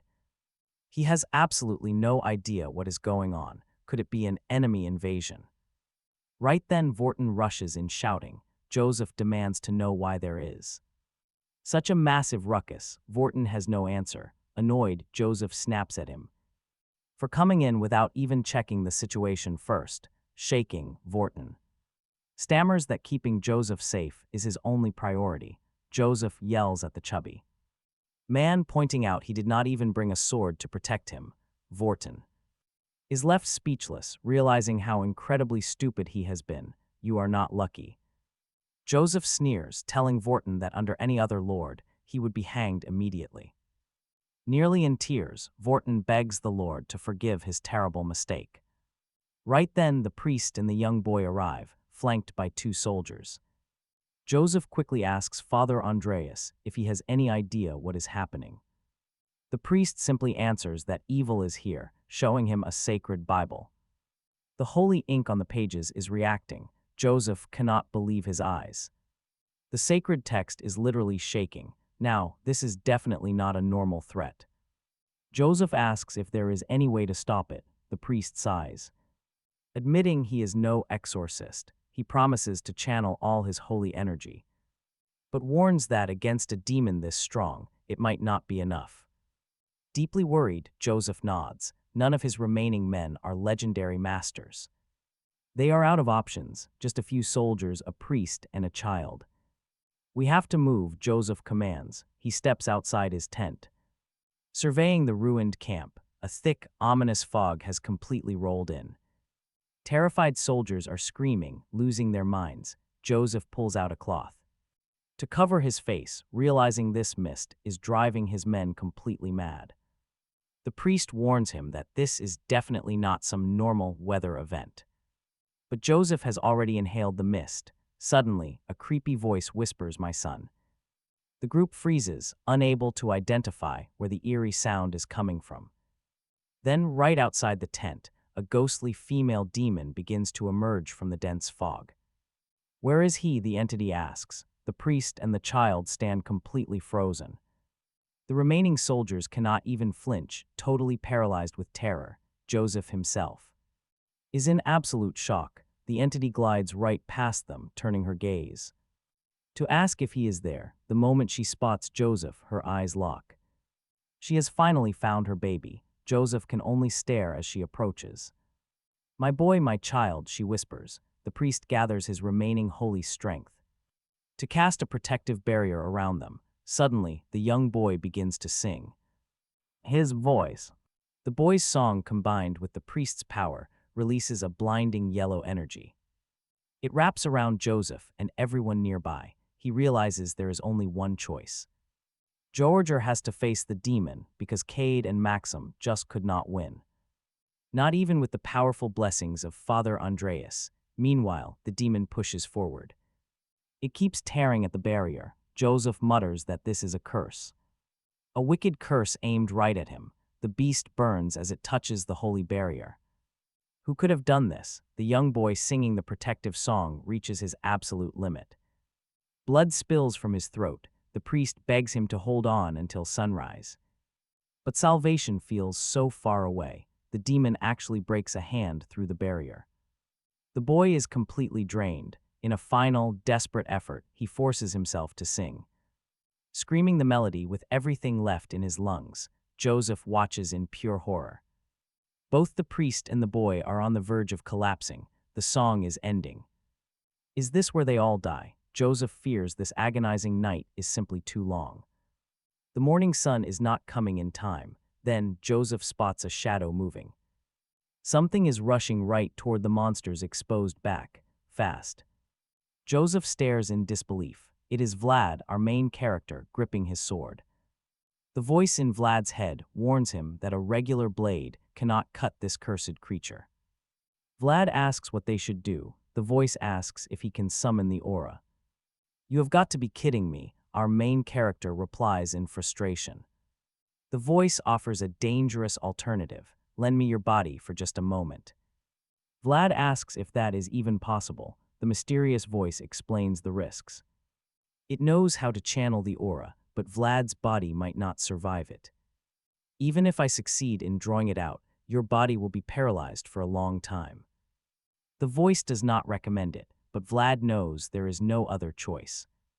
"If I do not kill her, she kills me," our main character states grimly. This is the way of the sword. He readies his blade, telling the voice to proceed. The voice asks if he is sure. "I promise Joseph," Vlad answers coldly. He must dedicate his entire soul to this moment, driven not by loyalty, but pure faith. The voice respects his resolve. Vlad charges straight toward the towering demon. The demon turns to strike. Vlad holds firm. "Close your right eye," the voice orders. He shuts his eye. Suddenly, a massive crackle of lightning strikes down. The spiritual world manifests. Brilliant waves of blue light explode around Vlad. The air crackles with pure electricity. Dark particles and dust float wildly. Gravity itself seems to warp around them. Vlad's right eye begins to glow. His blade overflows with devastating power. Sensing danger, the creature screams. Armed with this legendary aura, Vlad rushes forward like a bullet. With one perfect, lightning-fast slash, Vlad cuts deep into the beast. The demon shrieks in agony. The old priest and the young singer watch, paralyzed with awe. Even Voron stands frozen in disbelief. Joseph can barely process what just happened. Vlad's eye continues to burn with an intense, unnatural light. He drops to his knees, screaming as raw energy tears through his body. Joseph cries out his name in sheer panic. Vlad collapses, unable to move. Joseph knows that was real aura, but the physical toll must be catastrophic. How did he do it? But the nightmare is not over. The demon is still alive. She calls out for her child, dark energy wrapping around her broken form. Tension hangs in the air. The beast crawls toward Vlad, who lies helpless on the ground. Vlad cannot move. Joseph rushes forward, yelling at the priest to keep singing. He needs them to maintain the barrier. Joseph hoists Vlad up, letting him lean heavily on his shoulders. Vlad is completely spent. The wretched creature drags itself forward, crying for her lost child. Closing the distance, her pale hand clamps around Joseph's ankle. Panic sets in. Joseph struggles, his muscles locking up. He is utterly powerless to break her iron grip. A voice screams out Joseph's name. A hand grips him from behind. It is Voron, apologizing for the rough handling. He flings both Vlad and Joseph backward. He yanks them away. Denied its prey, the demonic thing screams in frustration. Joseph and Vlad crash down near the priest, gasping for air. "I am actually glad you are here," Joseph mutters. Vlad offers a weak, grateful nod. Vlad whispers his thanks, trembling with exhaustion as he slowly struggles to his feet. He begs the priest to bless his blade, insisting they must end this woman's suffering. The priest hesitates, then nods. Grabbing the steel blade, he braces himself. The priest slices his palm, coating the cold metal in his own blood to seal the blessing. The protagonist grips the newly blessed hilt, nodding to the priest in silent appreciation. Vlad turns and paces toward the demon, standing over her writhing form. She wails, begging for her child. Looking down, Vlad is suddenly hit with a vision. He catches a fleeting glimpse of her memories, of terrified women locked in a pitch-black cell. They scream for their children, who lie abandoned on the freezing floor. A desperate mother reaches for her child. You can really feel her agonizing pain here. She watched her infant freeze to death before her eyes. Bruised and broken, she wept, begging for her boy. Vlad raises his heavy sword, quietly telling her to rest in peace. "Where are you?" she whispers. A single tear rolls from her hollow eyes. Vlad plunges the blade down. As the blessed steel pierces her, she changes. The monstrous shell melts away, revealing a gentle, crying woman calling for her son. Vlad puts an end to her suffering, stopping the town's disappearances for good. Suddenly, a foul, dark energy erupts. Deep in the woods, a cloaked figure senses it. The hooded man smiles, pulling at the threads of dark power with his fingertips. But his control over the dark force suddenly snaps. The connection is severed. The man frowns, wondering who could have defeated her. But who could do that? He was told only one local knight could use aura. Suddenly, a voice speaks up from the shadows. "Just as I thought, there you are." Jorge steps out of the dark, completely catching the cloaked man off guard. Found the rat pulling the strings. By sunrise, Joseph asks if this is the culprit. The one who used forbidden dark energy to manipulate the miserable beast. Jorge nods, tossing down the severed head of the puppet master onto the dirt. Presenting a small wooden chest, Jorge explains this was what the mother sought. The cursed relic had essentially become a tragic coffin for her infant child. Joseph suggests leaving the chest with the local priest to lock it away safely. They can investigate further once they return to the city of Varna. Looking around their battered camp, Joseph sighs that this expedition was a disaster. Jorge admits his shame. It was a failure, but at least we return alive. He glances at Vlad, asking if the young man was actually of any use. Joseph watches with a calculating look, declaring that this boy will replace him as the sword. He will become a knight destined to shine brighter than anyone else. Vlad appears on screen, his aura exploding with raw energy as he holds his blade. Sometime later, Vlad finally wakes up looking completely disheveled and out of it. He can barely believe he was out cold for 3 whole days. The voice tells him he needs to be way more careful next time as he sits up, still dazed. The mysterious voice admits it had no idea the side effects would be this extreme. Vlad replies that it is still a relief, though he had some doubts. He expected them to pack up and leave the camp the moment the crisis ended. The voice explains they were simply waiting for his recovery as he struggles to rise. It mentions that Joseph actually seemed quite worried about him before Vlad steps outside. He freezes in surprise. The entire camp is completely empty, which actually makes sense. Most people fled after the battle, but suddenly Gerda runs over, shouting for Vlad. Gerda asks if he is finally awake, screaming about how worried everyone was. Vlad grins, teasing that the loudmouth who kept talking about running away stayed behind. Gerda grins widely, because of course he only stayed for a promised raise. They offered extra pay for anyone willing to stick around during the danger. Gerda claims he only came back into the fire for Vlad's sake. He even carried Vlad back to camp when he could barely ride a horse. Now he expects Vlad to talk him up to the bosses, and Vlad agrees. Gerda adds that Jager wants a report immediately, while Usef waits in the barracks. He tells Vlad to hurry, and our hero thanks him for the hard work. Gerda begs him once more not to forget his favor, making Vlad roll his eyes.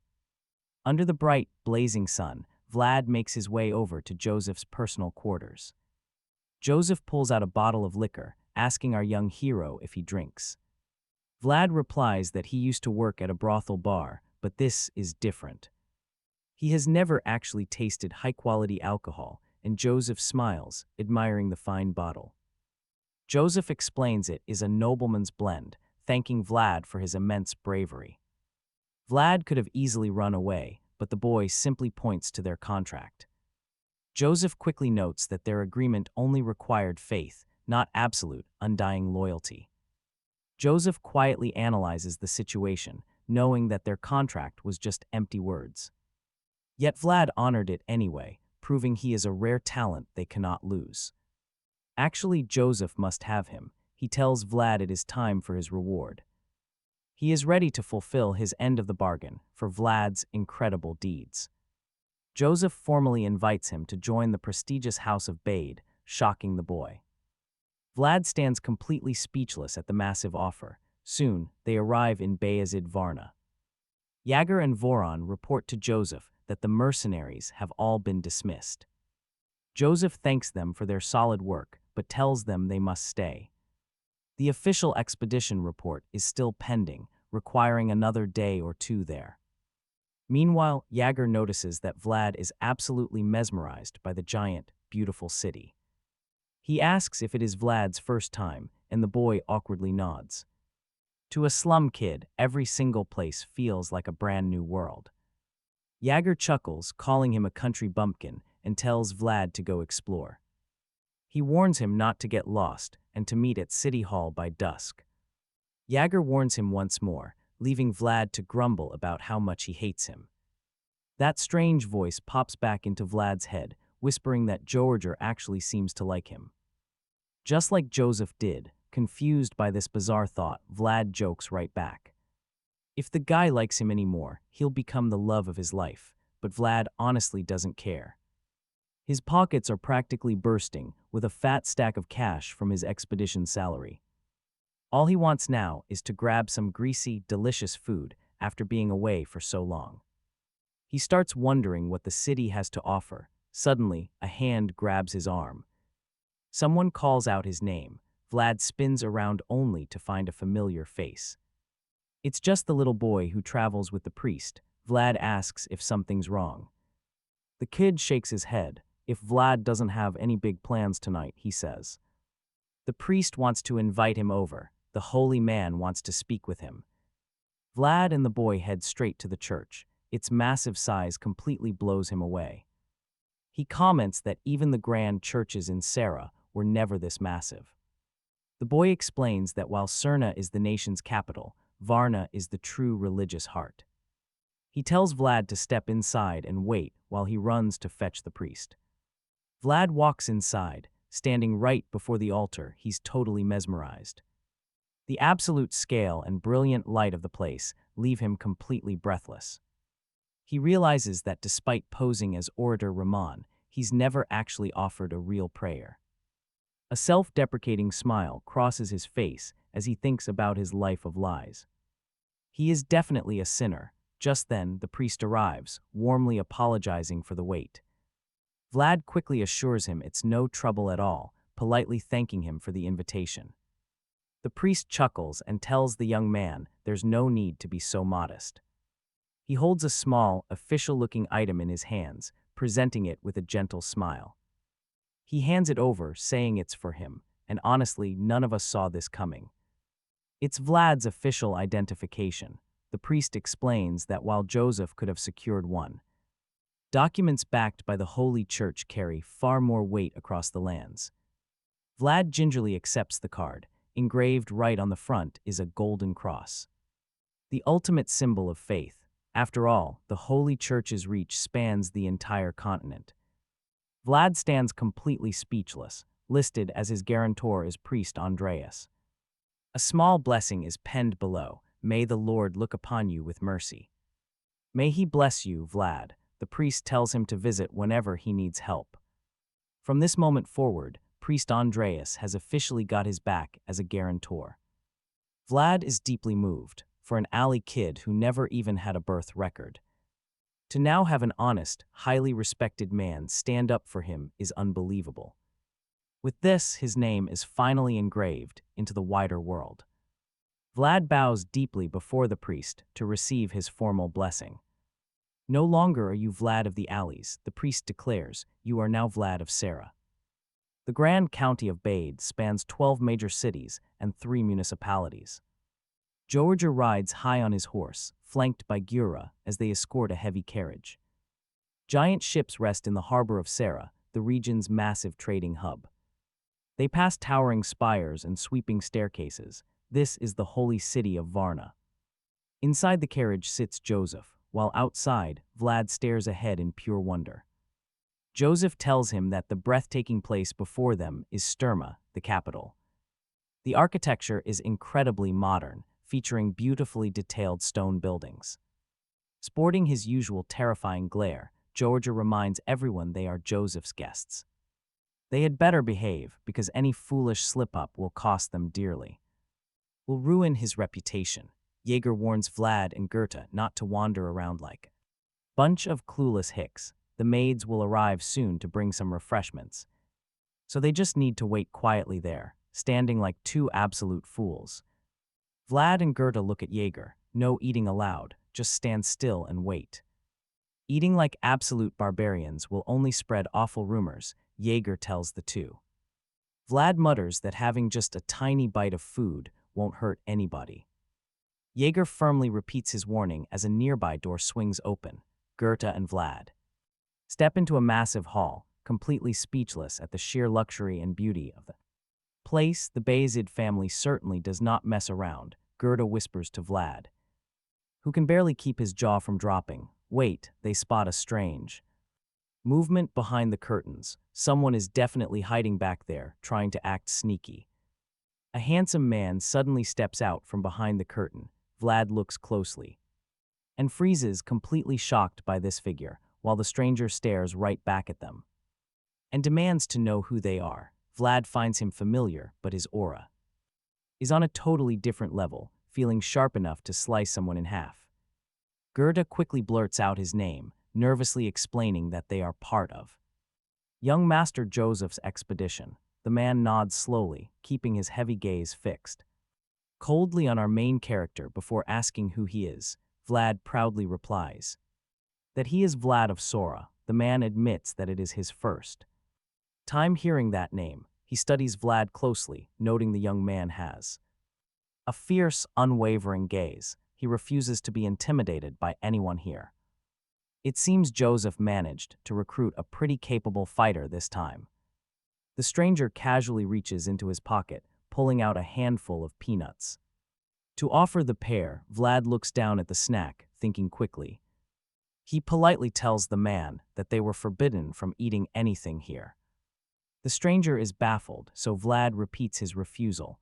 Goethe is absolutely mortified. He cannot believe his friend is actually acting like a complete lunatic right now. You cannot just decline a kind offer from a high-ranking noble like this. The noble just chuckles. Vlad of Sora, that name actually amuses him. His very first action in the Bayezid mansion was declining peanuts from Rudiger. The eldest son of the Count, Rudiger insists they are delicious anyway. Meanwhile, in his study, the patriarch takes notes and asks if the boy's name is Vlad. Joseph confirms it. Sadly, no impressive talents have appeared here lately. In years other than Jaeger, whom Joseph's mother brought into the family.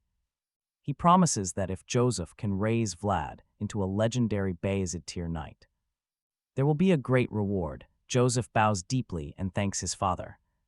With a chilling look, the Lord reminds his son that while swordsmanship is not his strong suit, he must never forget that he is a Bayezid.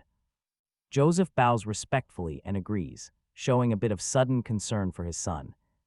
The Count asks if he is feeling well, and Joseph softly confirms it. Satisfied, the patriarch dismisses him. The young master wishes him a good rest. Before stepping out, as the door closes, his father watches him closely. Filled with quiet concern, he orders Ragmus to prepare medicine for Joseph. Ragmus nods, stating that both the young master and Lady Oksana will be incredibly grateful. The Count just stares back in silence. Joseph's mother worries deeply about her son. Meanwhile, the Lord asks Ragmus for his thoughts. Regarding Joseph's report, Ragmus says they must take it very seriously. Strange events are happening one after another, and they cannot ignore them. Joseph's father grows furious, demanding to know who is behind all this. Who would dare commit such evil acts on his territory? Then, the Varna reports arrive. Ragmus analyzes the findings, noting a clever mix of dark spells. They are combining necromancy and curses. He believes a mastermind is at work. It is likely a master of black magic or multiple dark mages. Hearing this, Joseph's father points out that if there are multiple mages, it must be an organized group.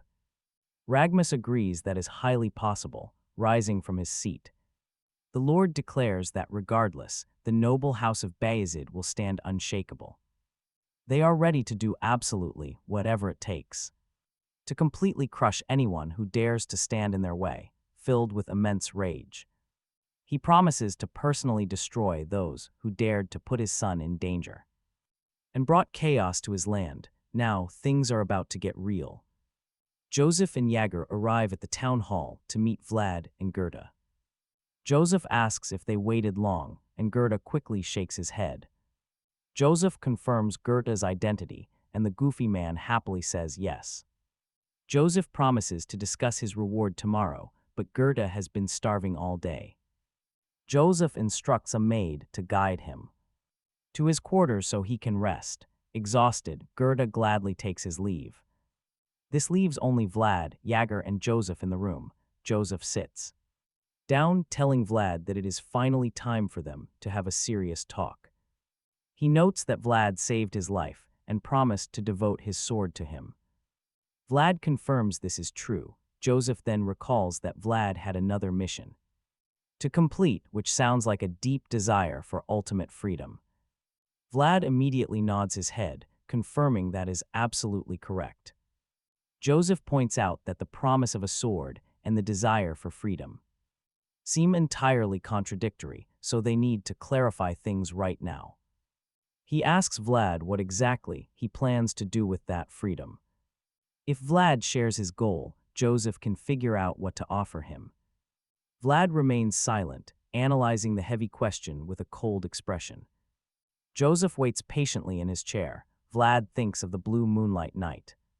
He asks Vlad if he knows Godin of Jidar, the Moonlight Knight. Joseph silently recalls when he thought Vlad was just a useful, nameless kid who knew he had such an incredible, hidden past. Vlad admits he has never forgotten Godin of Jidar for a single second. That monster killed his savior and destroyed the only world he cherished. And yet, Vlad confesses that he also cannot help but admire the man. Joseph goes quiet, admitting that such powerful figures are far beyond his influence. Vlad expected this answer, knowing Joseph is just a count's son. Even so, Vlad is genuinely glad that he told him the absolute truth. With that truth finally out in the open, Vlad proposes they change their current contract. Joseph steps forward, offering the young swordsman a 7-year deal instead. Vlad is completely caught off guard by the unexpected proposition. Joseph makes a massive proposal. His noble pride is completely cast aside. He wants Vlad to understand just how massive of a decision this truly was. Vlad realizes something. He is ignorant, but knows this deal is unprecedented. Meanwhile, Jorge glares. Pure murderous intent fills his eyes. Joseph promises Vlad a highly bright future, a reward for saving his life. He will feed him, clothe him, train him for 7 years. His goal is to mold him into a respected knight, honored everywhere. A knight. Vlad is utterly stunned. He never expected this crazy offer. But there is a major catch. Vlad must swear complete loyalty to him. He must do only what he is permitted and cannot act regarding God. But the alleys of Sara, he gets a free pass there. He can help those alley folk, and little Zamina is safe in a convent now. Vlad remains completely silent. His face shows absolutely no reaction. A storm of thoughts swirls in his head as Joseph asks another question. What can a lone boy realistically achieve in this world with just a sword? It is just a sharp tool in this world, Joseph notes. What is your answer? Secretly, the noble realizes this quiet boy is aiming for something much bigger. Jorge objects immediately. why go so far for this specific kid? He points out that there are plenty of other useful, capable children out there. But Joseph, wise beyond his years, disagrees. Potential alone is not enough. Will they actually blossom? That is a completely different story, Joseph explains. Jorge doubts it. Can Vlad really live up to these massive expectations? Joseph silently thinks yes, absolutely. He saw the boy's power firsthand. He vividly remembers the night Vlad brutally slaughtered that terrifying demon woman. Jorge warns that the boy is highly rebellious and uncontrollable. Joseph smiles. That is precisely why he has Jorge by his side. 7 years is a long time, plenty of time to break and soften him. Exhausted just thinking about the massive headache ahead, Jorge agrees to try. Joseph is highly pleased, noting that the harder the boy is to tame, the better. Later, Joseph stands by the window, quietly staring out at the glowing moon. He originally thought the boy was just a highly useful, aggressive wolf. But it turns out Vlad is a wolf chasing the moon itself. Morning arrives, light floods bathe as Jorge leads Vlad to a room. He shows him inside. From now on, this is your private space. Vlad is completely stunned. The floor is clean. There is a real bed. To a kid from the slums, this simple room feels like a palace. Jorge suddenly realizes he forgot Vlad has never even slept on a mattress. He explains that most servants come from wealthy families and struggle here. They cannot adapt easily, but Vlad is already used to rough living. Jorge pressures him, warning him to avoid making any foolish mistakes here.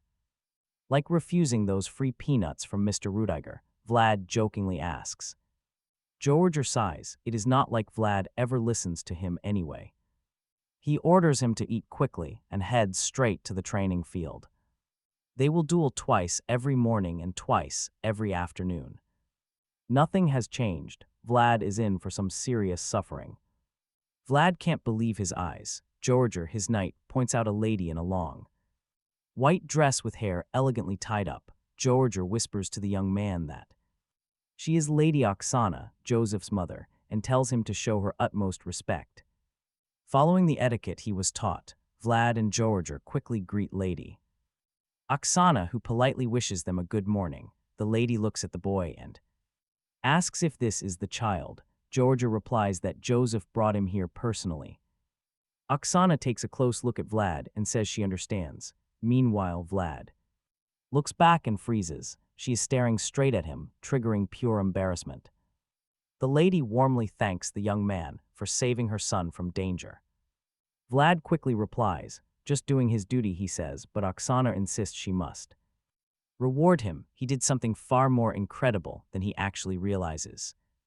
The flustered boy can barely squeak out a thank you. She gently touches his hair, praising the color and saying it beautifully matches his striking blue eyes. She grabs his shoulders and remarks that despite being so thin, he has surprisingly broad shoulders.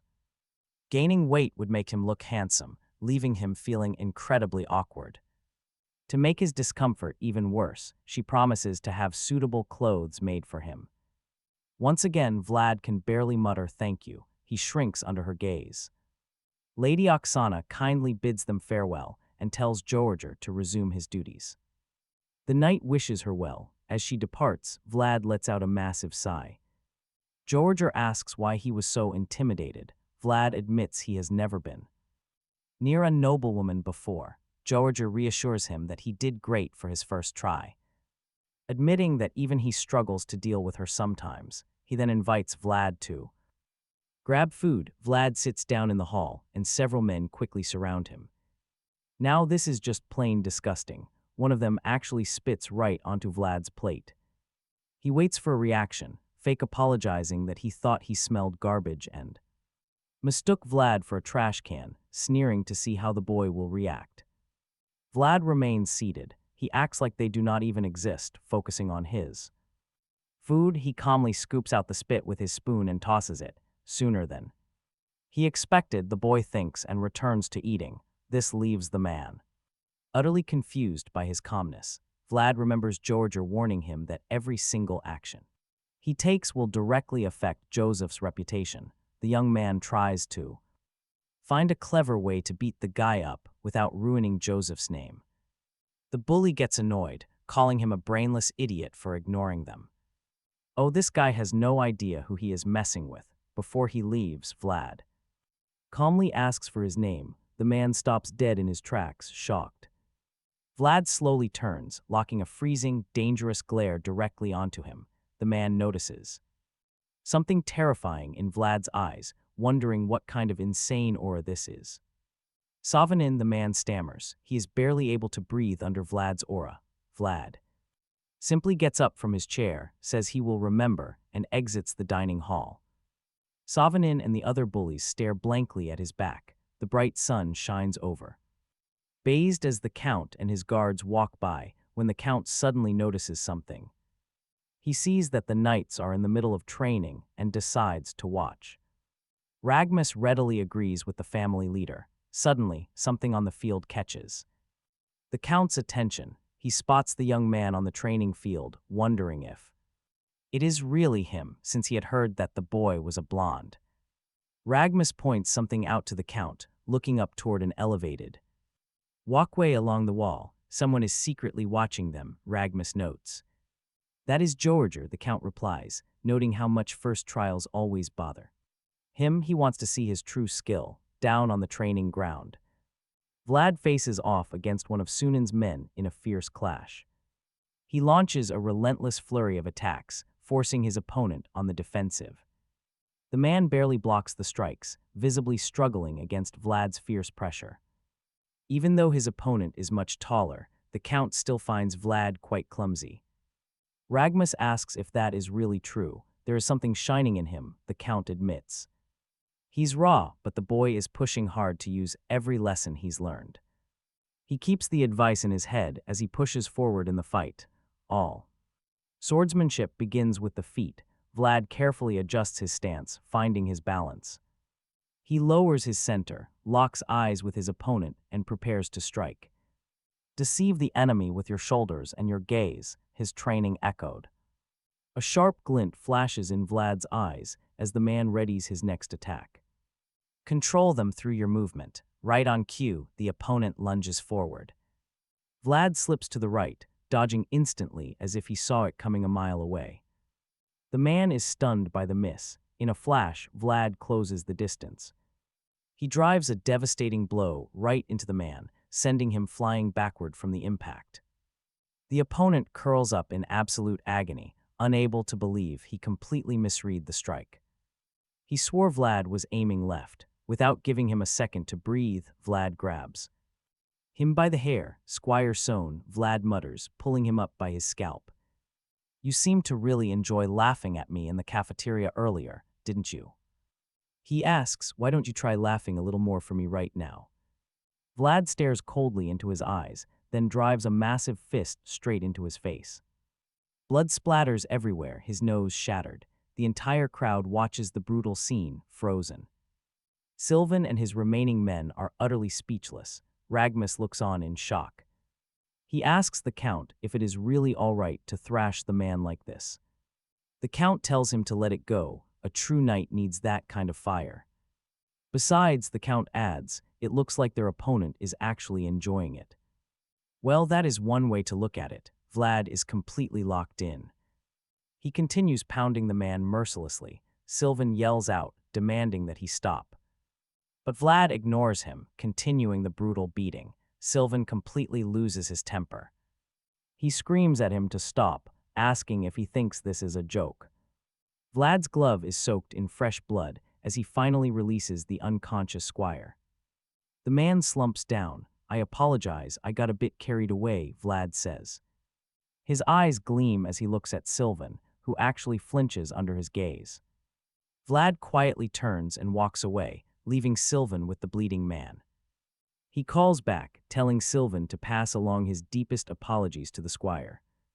He calmly explains that once he gets too focused, he completely loses control. You arrogant little brat, Sylvan spits, his veins practically popping. But Vlad simply smiles, warning Sylvan that this is only the beginning. He jokes that if the kitchen soup is too bland, he'll let him know. Vlad walks away wearing a chilling, psychotic grin. Sylvan stands there, absolutely speechless. He is convinced the boy is a total madman. Vlad departs with a crazed grin, thinking Mr. Joseph brought home a literal stray dog. Right from the slums, at dinner, Gerda tells Vlad about the rumors he heard. He heard Vlad has been beating up other squires, and word is spreading fast. But Vlad does not care, casually asking if working the stables is an easy gig. He keeps stuffing his face, while Gerda proudly boasts about his own expert status. Gerda demands to know if Vlad thinks he is just some average stable boy. He is the top stable hand for Count Bayezid, but that is not the point. Apparently, Vlad attacking everyone in the mansion is actually considered a serious crime. Vlad asks why Gerda is so surprised, speaking with his mouth packed with food. He asks the stable boy if he has already forgotten who he is dealing with. Vlad has always been a criminal, and these minor beatdowns are him being nice. Gerda is completely speechless, realizing that is actually true. Vlad then points out that he did not leave any obvious marks, and they chose to fight him. Gerda can only ask how on earth Vlad thinks any of this is fine. Vlad shrugs, saying nobody bothers him with useless talk anymore, making things peaceful. It has been incredibly comfortable. Right then, a strange figure approaches their table. An awkward, chubby young noble named Portly Caner stands there nervously. Vlad gives him a cold look, asking what he wants, which confuses the boy.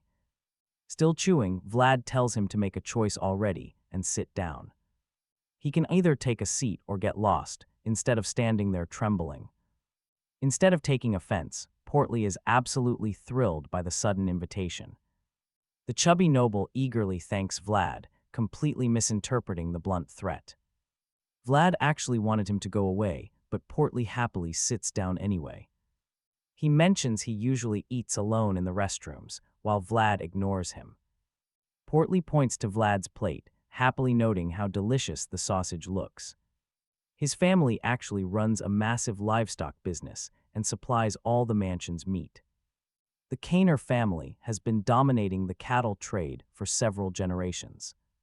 Portly remembers seeing Vlad search for more meat earlier during the meal. He offers some of his own food, leaving Vlad thoroughly confused by his generosity.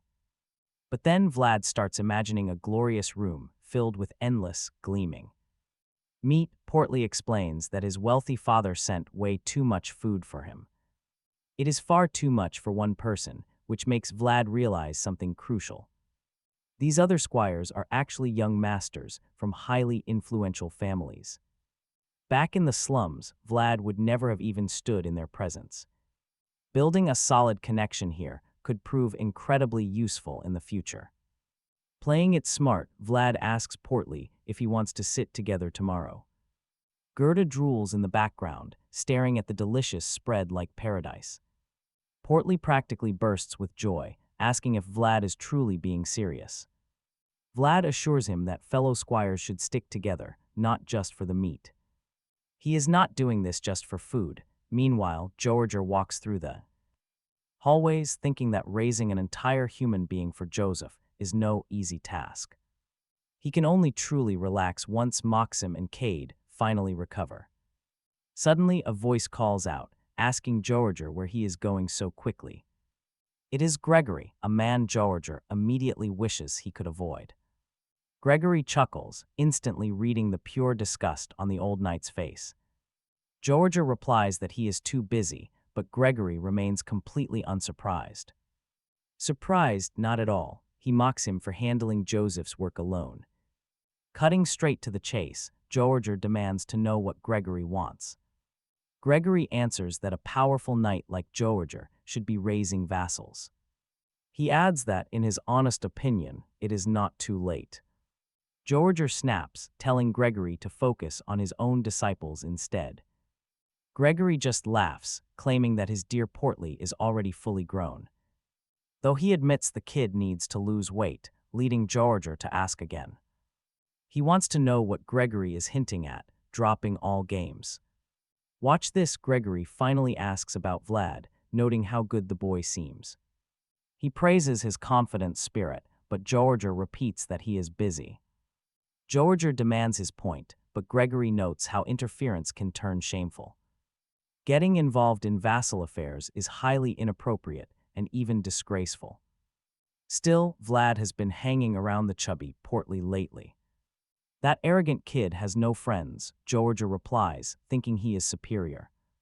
Yet Gregory insists that Jorge order Vlad to be friendly with him. Portly is his cousin's nephew, and he cannot let the boy get beaten.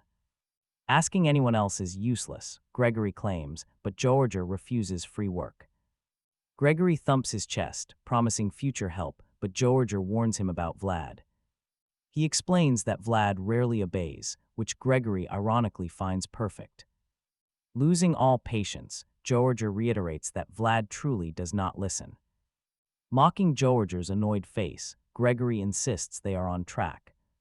He claims Vlad is doing great. Meanwhile, in the stables, Gera speaks up. Gera tells Vlad that the real problem has absolutely nothing to do with him. All these horses are perfectly trained, yet Vlad cannot even get near them. The second our protagonist approaches, the terrified beasts bolt away in panic. It has nothing to do with skill, leaving the stable hands completely baffled. Frustrated, Vlad recalls how dogs, cats, and other animals always avoided him. Every creature fled his presence as if they detested his very existence, just like now. Now horses do the same, making him ponder this bizarre situation. He remembers riding Jorge's steed when they escaped the undead, even with Gera leading. Gera points out that Jorge's horse is actually incredibly expensive. Believe it or not, Vlad concludes he can only ride elite, expensive mounts. He cannot say that, especially since Jorge insisted he must learn riding. Amidst his struggle, a maid arrives to announce that Lady Oksana is calling. Surprised by the sudden summon, Vlad asks if she truly requested him. Our young hero goes to meet her, leaving her completely astonished. She cannot believe such a refined boy grew up in the rough outskirts. Presenting him with fine new garments, she notes they suit him wonderfully. She instructs the tailor to leave some room, as 17-year-old Vlad is still growing.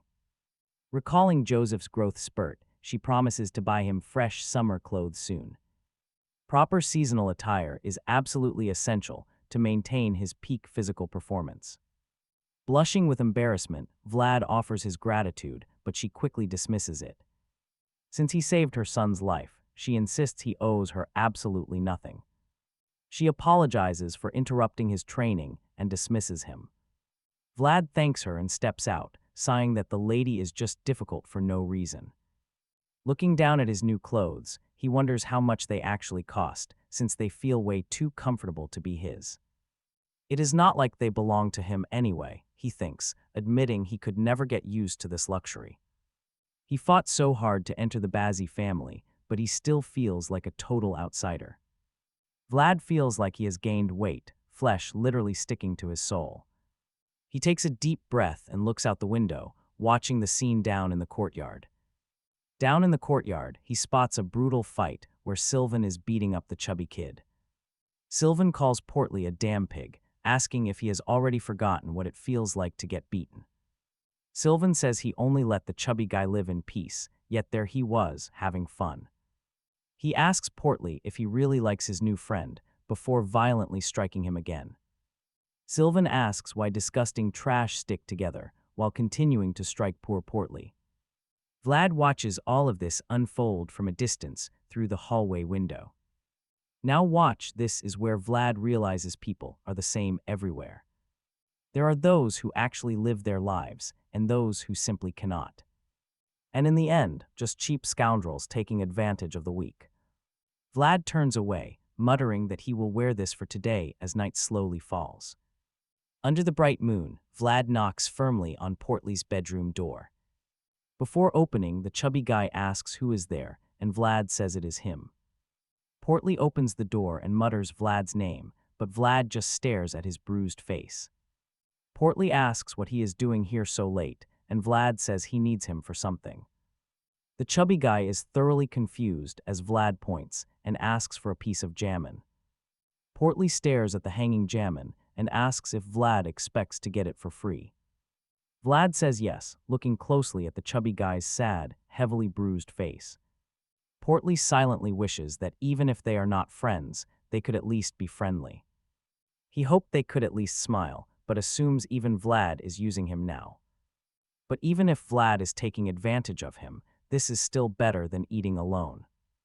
Better than eating alone in the bathroom, so Portly quietly hands over the jammin. Vlad accepts it and tells Portly not to feel cheated, as he is paying a fair price.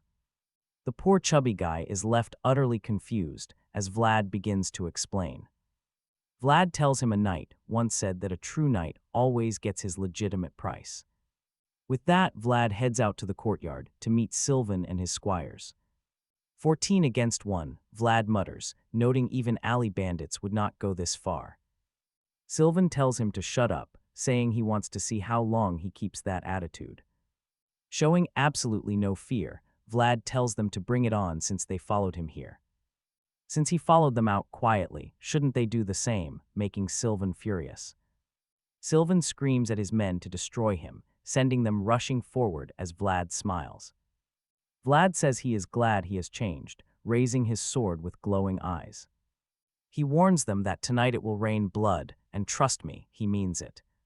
He beats them down one by one, leaving them terrified as they scream to fall back. They yell that he broke them, desperately shouting to block him and surround him. Vlad just keeps striking, leaving Sylvan shocked at how different this kid actually is. He is nothing like their training fight, leaving Sylvan completely baffled. Just 2 months ago, this guy could barely brandish a basic sword. Sylvan screams at them not to retreat, threatening to kill anyone who runs away. Suddenly in a flash, Vlad strikes. Appears right before him. Looking Sylvan dead in the eye, Vlad asks if he dares say. That asking if he has ever actually taken a life, Sylvan calls the young man a complete lunatic, demanding to know what he is barking about, with everything he has. Sylvan lunges at Vlad, who smoothly ducks under the blow. During this entire expedition, Vlad has been practicing single strikes with every ounce of his strength, he remembers. The knight tries to block. The voice notes that those endless strike rehearsals are paying off. Those irregular swings are showing brilliance as the duel continues. Keep baiting him into the openings you create, the mysterious voice urges. Vlad connects, striking Sylvan hard. Suddenly, everything clicks in the boy's mind as he moves in for another blow, his opening, his domain. He strikes again, delivering. Perfect, heavy hit. This rhythm belongs entirely to him now. Sylvan collapses hard onto the dirt, completely immobilized by a broken leg. Vlad steps forward with his blade. Ready to end this, Sylvan whimpers on the ground, weeping like a helpless. An abandoned child, fueled by cold rage, Vlad raises his weapon for the finish. His sword comes plunging down toward Sylvan. Sylvan's comrades watch in dead silence, frozen by the brutal display, but Vlad did not actually pierce his target. The heavy blade bit deep into the dirt, inches from Sylvan's cheek. Sylvan violently shakes. He can't even stand. Glaring down at him, Vlad warns him to never look his way. Again, and to stay far away from the chubby guy too, still on the earth. Weeping and shivering, Sylvan realizes that Vlad was absolutely serious, flat on. His back beneath the cold moonlight, Sylvan knows that the threat was completely real. Vlad actually meant to kill him. Vlad stands, sighs, and mutters about finally paying off. That debt for the ham is settled. The surrounding spectators stay paralyzed, lacking the nerve to move. Vlad turns to face the crowd, challenging whoever wants to step up next to finish. What they started, not a single person finds the backbone to make a move.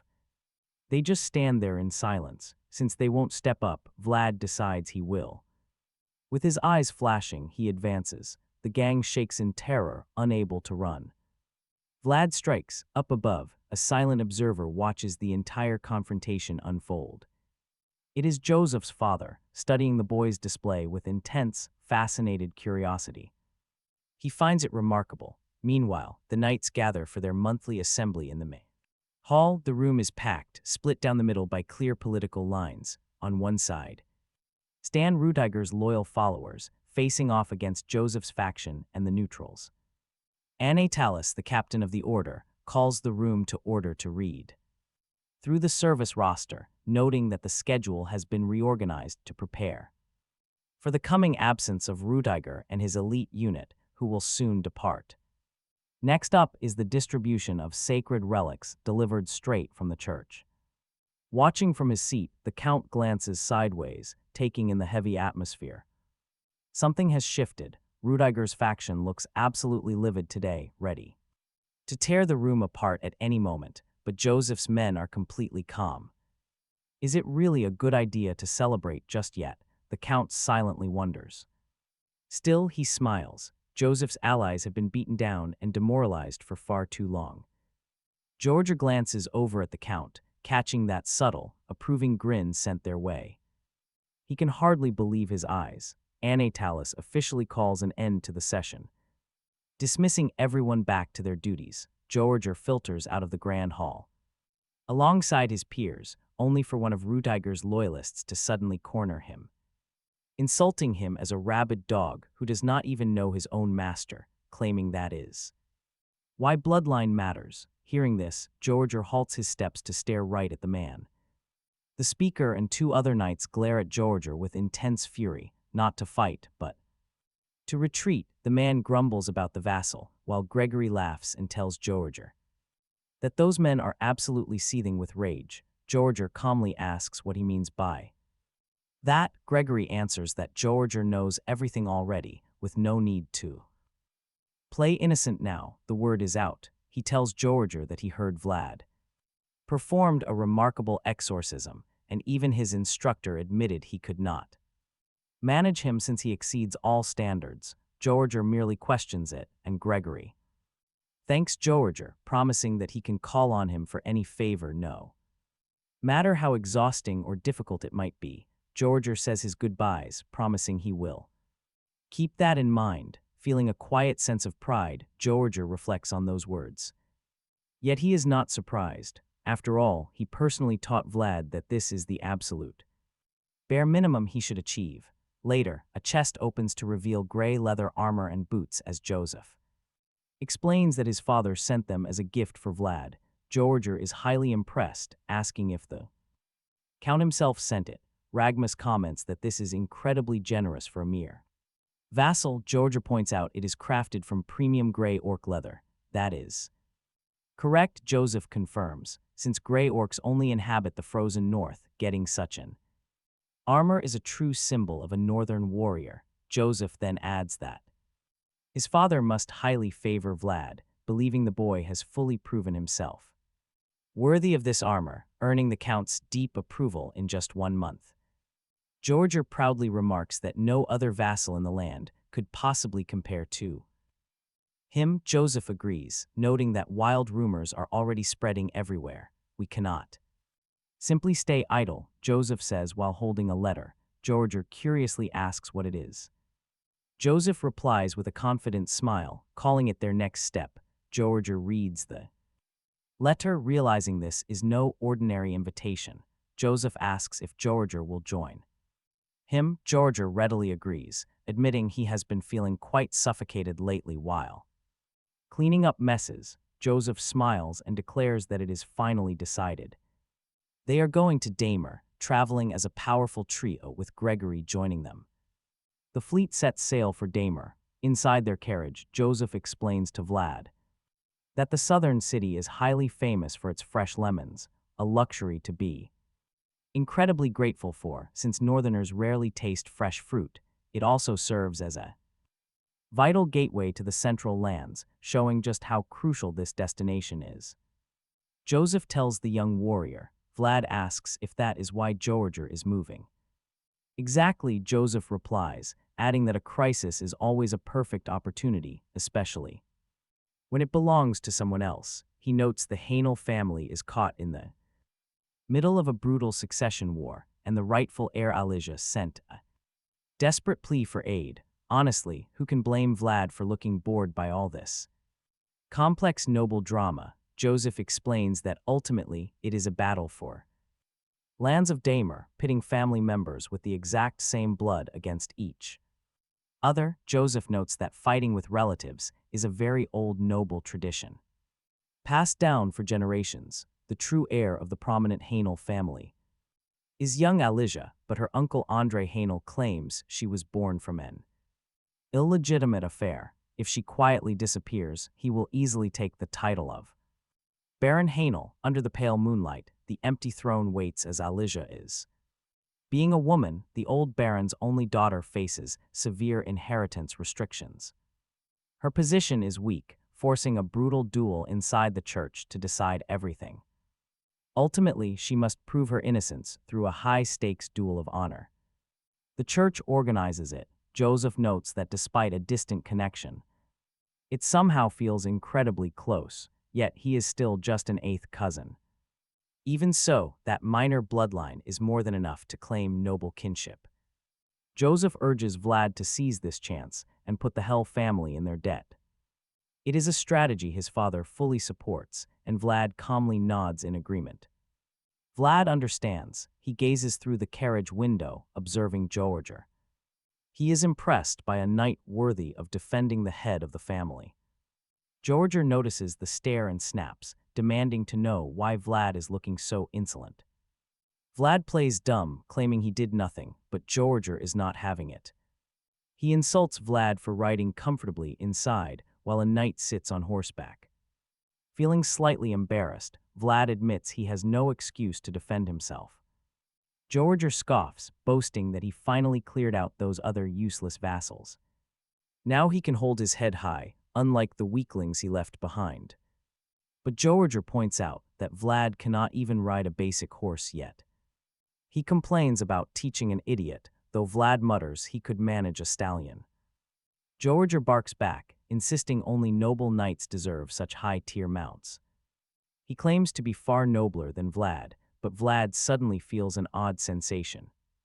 Something is wrong, his chest is tightening and his heartbeat is starting to race. He wonders if all this constant nagging is actually affecting his health. After all, Joseph never stops talking, and Jorge complains just as much. But as Jorge screams, the young warrior feels a massive shift in the air. Hold on, is the earth actually shaking, or is Vlad just losing his mind? It is no illusion. Gregory quickly warns Jorge about the intense tremors. The ground shakes violently, forcing the seasoned knight to analyze the danger. Jorge barks orders for everyone to dismount immediately and halt their advance. Vlad kicks the carriage door wide open, leaping out into the dirt with Joseph. A bewildered Joseph tells Vlad to calm down and stop overreacting. The shaking abruptly stops, allowing Gregory and the guards to finally breathe. Vlad admits that he has never experienced an earthquake like that before. But Joseph corrects him. That was absolutely not a natural disaster. He points out a massive, unsettling trench carved into the dirt. This is the terrifying track of a death worm, a truly monstrous beast.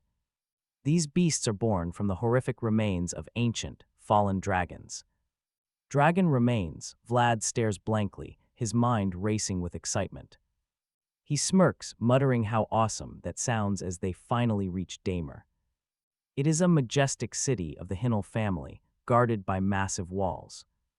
They enter the city gates, heading directly toward one of the main mansions. Joseph tells Vlad that he is free to explore the area on his own. Vlad wonders if he must go alone, but Joseph tells him to take the god along. He encourages the young warrior to see as much of the city as possible. Free, Vlad wonders. Joseph notices his hesitant look and asks what is wrong. Vlad quickly shakes his head, replying that he would actually love to go. Joseph quietly admits he is still pondering why he brought Vlad along. A duel is coming, a rare, team-based spectacle that everyone is dying to see. Knights from all sorts of different backgrounds are gathering in this very place. Joseph wants Vlad to observe them closely and find out what he lacks. Vlad is stunned. Showing him once is worth 10 lectures. That is the master plan. He hopes this raw experience will spark some fire and push Vlad to grow. Suddenly, Jorge warns the kid not to get jumped in some dark alleyway. They train at dusk. Vlad immediately snaps back that he is not stupid. Yet even while speaking, the young swordsman cannot hide his defiant attitude. He tries to prove his intelligence, but Jorge is simply not buying it. The veteran knight has completely lost faith in our young protagonist. Especially since Vlad cannot even ride a horse properly yet. Total embarrassment. Shame washes over the blonde kid, but Jorge is not done mocking him. Joseph cuts in, commanding Vlad to report back to him every single evening. He must also report any suspicious movements he spots in the city. Every single strange behavior during their stay must be monitored closely. When the master and knight finally leave, Vlad can finally breathe. He actually has some free time to himself after what feels like forever. Wandering around, he quickly realizes the estate is smaller than the Bisied mansion. The place looks incredibly old to him. Do they even bother maintaining this building? The rumors about their famous lemons start to make absolutely no sense now. They look completely broke, but as he walks, Vlad suddenly grips his sword. The mysterious voice speaks up again. It has been waiting for him. It claims it resides in the giant tree visible on the nearby hill. A faint smile appears on his face. He spots the towering tree. That is when he realizes he will need a quiet place to pray. A long time passes. The scene shifts to reveal a graveyard. A strange, leafless tree stands incredibly tall among all the silent tombs. A phantom quote echoes, "I shall give you the sword, you give me memories." An unseen entity whispers, "It is time to return what was taken." Meanwhile, back at the Heinel mansion, things are starting to move. Lady Alicia welcomes her guests, thanking Joseph for making the long journey. The young master responds, thanking her for the warm invite. Smiling, he admits he absolutely had to answer this sudden crisis of inheritance.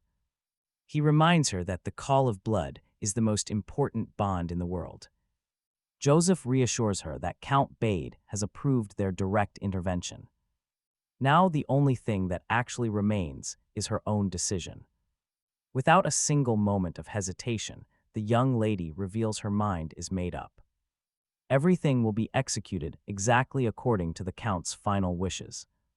But there is a condition: she must emerge victorious in this duel. This honorable battle will decide her personal fate and the family's future. Hearing this, Joseph assures Alicia she has absolutely nothing to fear. He proudly declares that Bayezid's sword has always guaranteed total victory. With their bold agreement finalized in the dark room, the men prepare. Joseph and his men stand by their bold declaration in that dark room. They leave the building. On their way out, the other knight warns that they shouldn't underestimate Alicia, and Joseph admits her leadership as a matriarch was glaringly obvious. She is holding herself together and managed to keep the upper hand during their meeting. Still, Joseph confidently assures his men that the plan remains the same. A high-stakes team tournament is right around the corner, and things are about to get intense. Alicia's entire future is on the line. As we continue, we find our armored hero standing in a quiet graveyard, silently staring at the old headstones. His thoughts drift off, reflecting on how only fleeting memories remain. Maybe that is why humans are always desperate to leave some mark behind. It makes sense. Because looking at those traces like scars can bring back every single memory. Flood right back, Vlad stares longingly at one grave, wishing deep down that he could do something like this for his own mother. Noticing the dry leaves, he realizes the place is neglected. It isn't being looked after well enough.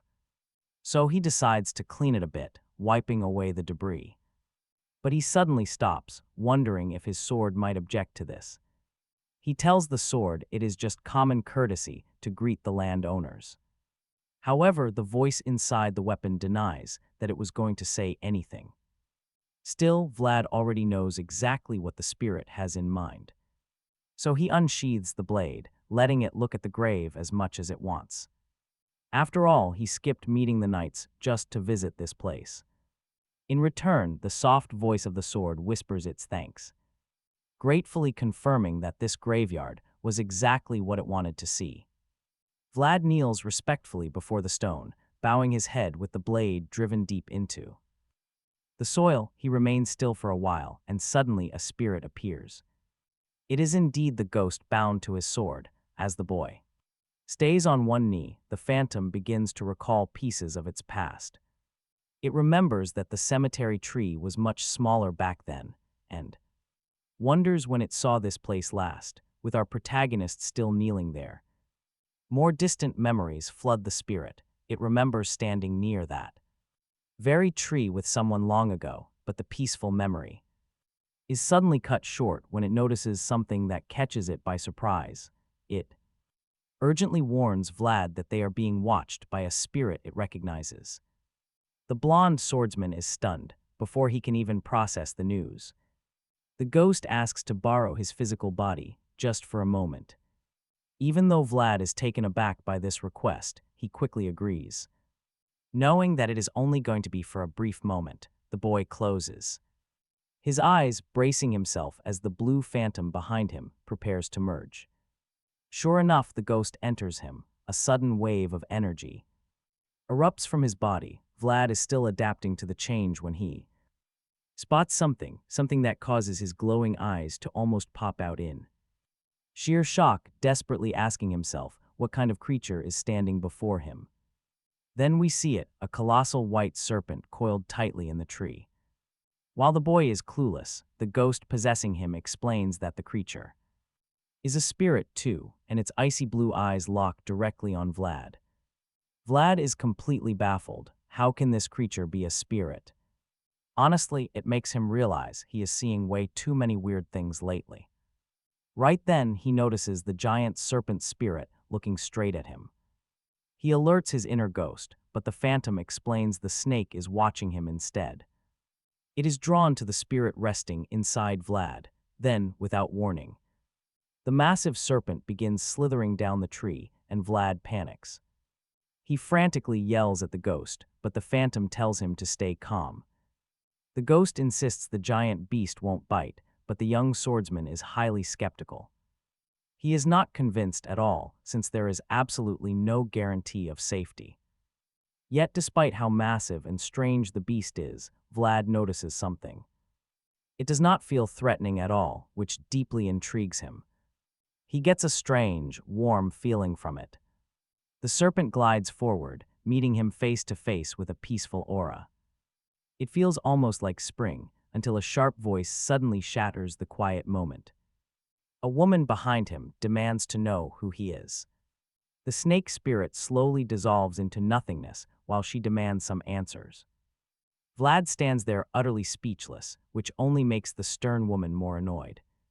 She angrily warns him that only Heinel family members are allowed inside this graveyard.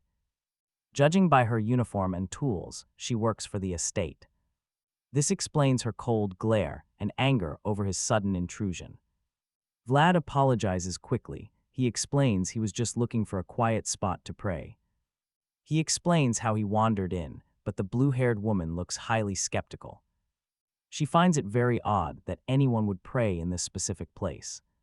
Seeing her doubt, he quickly pulls out his badge to prove his identity. He is a trusted vassal of Sir Jorge, not some suspicious intruder. He holds the badge right in front of her. She inspects it. Finally, she accepts the truth, realizing he is not actually a threat. Vlad sighs in absolute relief, offering her a quick word of thanks. An uncomfortable, heavy silence falls between them as they just stand there staring. The blonde swordsman realizes lingering by a noble grave is actually pretty disrespectful. We all know that feeling of instant regret, and the pressure is building. He desperately hopes she won't say anything to get Master Joseph in trouble. One wrong word could easily land him in some deep, serious trouble. Sir Jorge would definitely punish him severely if he found out. He decides he must tell her something to prevent any bad rumors. He has to think of a way to keep her quiet. With no clever ideas left, the young knight suddenly offers his help. This unexpected offer completely catches her off guard since they just met. While she stands there dazed, he asks if she is the maid. He wonders if she is indeed here to tend to the graves. Before she can answer, he mentions he already cleaned things up a bit.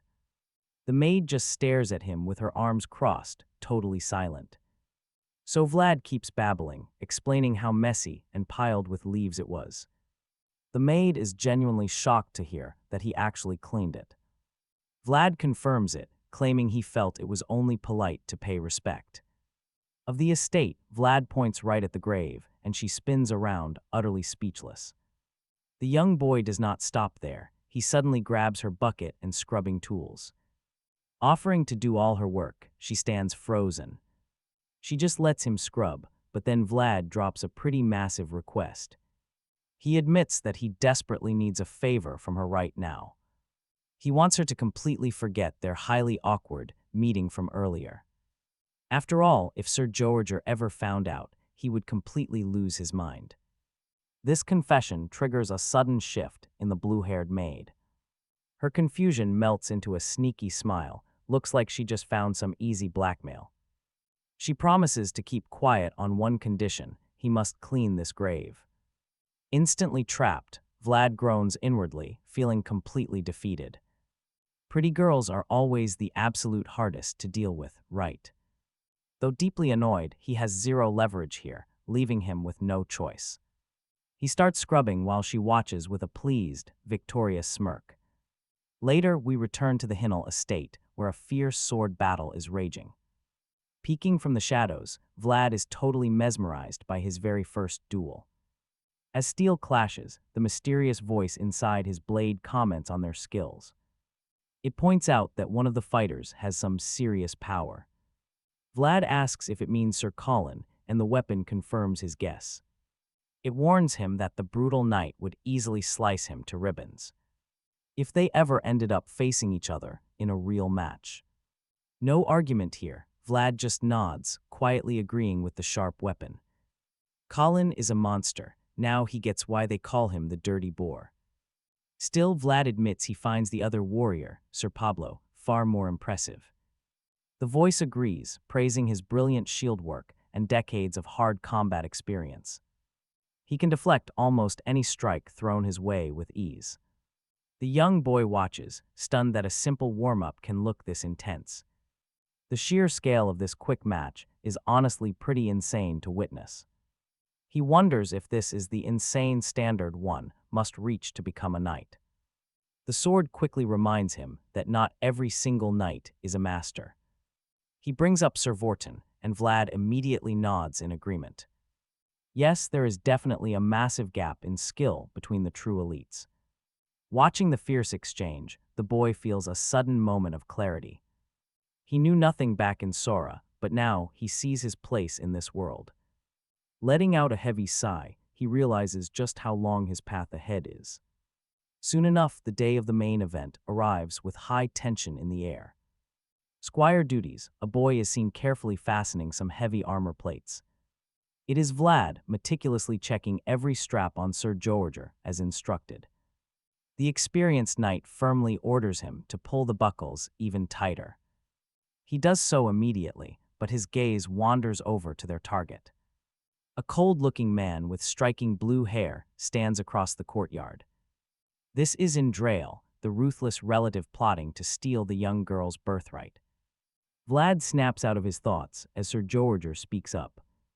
The knight tells him to watch closely because this is a rare lesson. It is not every day a boy gets to witness a true clash of knights. Before Jorge heads out, he tells Vlad not to stress about what went down yesterday. The knight doesn't know the details, but the boy is still shocked he caught on. Seeing the kid's stunned face, Jorge can't help but tease him. He laughs, pointing out that absolute terror is literally written all over his face. Vlad finally cracks, admitting that the secret duel he witnessed was deeply terrifying. The sheer power of those knights was monstrous, completely on another level. But Jorge is blunt. He tells him a child walks first. He wants Vlad to realize he is nowhere near ready to run yet. The higher you set your sights, the longer and harder your path becomes. It is a pretty tough pill to swallow, but the young swordsman nods. Suddenly, a loud voice cuts through. "Show some respect," someone yells. Vlad watches as the princess approaches, the true master of Heinel. Oddly enough, he has never actually laid eyes on her until now. Word around the castle was always that she is incredibly young. But the second she walks in, our young hero realizes he is doomed. That cute maid he ran into yesterday is actually Princess Alicia Hell herself. He wants to cry, and the voice inside his head is absolutely merciless. It tells him to go ahead and add insulting royalty to his crimes. He is in deep, deep trouble. All he can do is curse. Alicia walks gracefully toward her throne while every knight bows low. She passes straight down the center of the massive, silent hall. When she reaches Vlad, he tries his absolute best to blend into the crowd. But those piercing blue eyes lock right onto him, freezing him with pure dread. Nowhere left to run, she definitely remembers him. The mischievous princess flashes a knowing smirk before continuing up to her throne. Instantly, she drops the playful act and locks into serious ruler mode. Once she is seated, the priest steps forward to begin the proceedings. He declares that the gods above will witness this historic, high-stakes clash. Everything is on the line, an absolute war is unfolding. This is the critical moment that will decide Alicia's entire future as heir. It is a brutal, high-stakes showdown between her forces and her uncle's faction. You can feel the heavy tension as both sides stare each other down. Here's a quick detail: noble blood runs a cold, clear blue. It carries the massive weight of duty and karma that regular red cannot. But Alicia refuses. She won't let her blood turn cold. Suddenly, the young princess screams out, throwing in the white towel. She halts the violent fight, choosing to surrender to save her old knight. He has taken a brutal beating, and she cannot bear to watch. Yet the old warrior refuses to quit. He stands tall. He is bleeding out from dozens of deep cuts, gasping for air. He stubbornly insists this fight is far from over. The priest steps in, gently reminding the veteran knight, Sir Duncan, to yield. He points out that his princess has already officially thrown in the towel. Meanwhile, his younger, far stronger opponent stands ready to finish him. The younger and stronger adversary just watches, waiting for the final blow. His opponent tells him to lower his sword, calling it a great battle. He still respects him as his captain, a gesture that leaves Sir Duncan completely speechless. He never expected this young knight to still call him captain. The old man closes his eyes in bitter defeat, remembering how he once trained this young warrior, raising him to be the future of House Hyle, but he never expected him to return as the very blade. Cut down by his own master, the old captain is deeply ashamed. Right on cue, the priest loudly steps up to announce the winner. The victor is indeed Andress's knight, Sir Chard. Hearing the announcement, Sir Colin, who also serves the uncle, laughs and praises his comrade. A great head start. Even Andress smiles, clearly impressed with the performance. While they bask in this easy victory, the priest calls the next pair. The next proxies must step forward. Instantly, everyone knows this will be absolute bloodbath. Sir Jorge is going directly against the massive brute. Sir Colin, the two fighters lock eyes in a fierce, silent stare-down. Once again, the priest reminds them that using aura is strictly forbidden. That is massive news for Colin, who has the absolute edge in size and raw strength. The match only ends when someone surrenders. Whether it is the proxy or his master, the second ending is if a knight is so severely injured that he cannot continue. With the rules set, Sir Jorge glances back at his young vassal. Vlad is watching closely. The green-eyed veteran can easily spot the deep anxiety in Vlad's eyes, but he wants the boy to observe. Instead of running before he can even walk, he needs a lesson. Jorge simply taps his open eye, telling the kid to pay attention. The veteran has decided that this very match will be their classroom. Drawing his blade, the seasoned knight gets ready for a clash. He readies himself, preparing a perfect live demonstration for his young student. Today's study material, none other than Colin, the brutal warthog of the central regions. Right away, the giant warrior unleashes the first blow. He delivers a crushing downward slash, but the calm, collected swordsman effortlessly parries, immediately striking back with devastating force. But Colin is tough, holding his ground against the counteroffensive. Seeing only a tiny difference in their power, the brute feels incredibly confident he will win this duel. He lifts his blade once more, preparing to unleash a massive blow, pushing himself to be even faster and stronger. Unfortunately, his incredibly skilled opponent casually evades the attack. Colin tries another frantic swing, but he only ends up missing again. Even with only one eye, Jorge reads every single heavy movement. It is like he knows exactly what the brute plans to do next. But this does not slow the wild beast down. He keeps swinging blindly, pushing his limits. Despite Colin landing 0 hits, Andres is quite pleased to see his champion is just as strong as the rumors claim. The blue-haired uncle is not worried, believing his warrior is completely overwhelming Jorge and backing him into a corner, but others notice something. Andreas hears this and is pretty disappointed they would even think that. He knows Colin isn't dominating anyone, and it makes him wonder. Is he the only one seeing the strange turn this fight is taking? He's absolutely certain that Colin must be feeling that same pressure. Sure enough, the killer boar starts getting pretty frustrated with this fight. He's wondering why he still cannot hit Sir Jorge after so many tries. Sweat is pouring off him as he starts running out of breath. The knight plays the matador, fanning his fury with a cold, fearless stare. Sir Jorge taunts him, in other words, waking the wild beast inside. This completely breaks his temper, sending the raging beast into a blind fury. He charges straight at the one-eyed knight, screaming a string of angry curses. But this is exactly what Sir Jorge wanted all along. As the giant swings for a killing blow, Sir Jorge drops low. It is the perfect setup for him to deliver a devastating counterstrike. Now pay close attention, the voice tells Vlad to watch carefully. This is the exact moment the young boy is meant to witness very clearly. Colin thinks he finally has him, but he is stepping into a trap. Sir Jorge blocks the massive strike with absolutely blistering speed. He creates a crucial gap, and the inner voice steps in with some commentary. It explains that this gap is inevitable whenever a strike is blocked. This moment of opening is what you call a classic counterattack technique. Vlad already knows that this is used to launch a quick follow-up attack. It is all about exploiting the opening right after the block. That is exactly what the green-eyed knight has in mind here. Next thing we know, the massive brute is brought down to his knees. He finally realizes Sir Jorge is on a completely different level. There is no overcoming this gap, so he simply accepts his defeat. The priest declares Alicia's champion, Sir Jorge, as the winner. Princess Alicia sighs in relief, while her uncle's faction seethes in anger.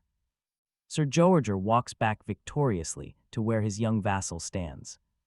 He immediately asks the young boy if he managed to get a good look. The blonde swordsman smiles smugly and reveals that he did. He warmly thanks the senior knight for giving him the chance to learn. But the overall contest is far from over. They are tied on wins, meaning everything comes down to the final duel. For this tiebreaker, the blonde knight steps up to the field. He faces off against the purple-haired warrior from Alicia's side. Introducing himself as Sir Pablo, he expects the same respect in return. Unfortunately, his opponent is not interested in formal pleasantries. He simply asks the blonde knight why he is so incredibly stiff.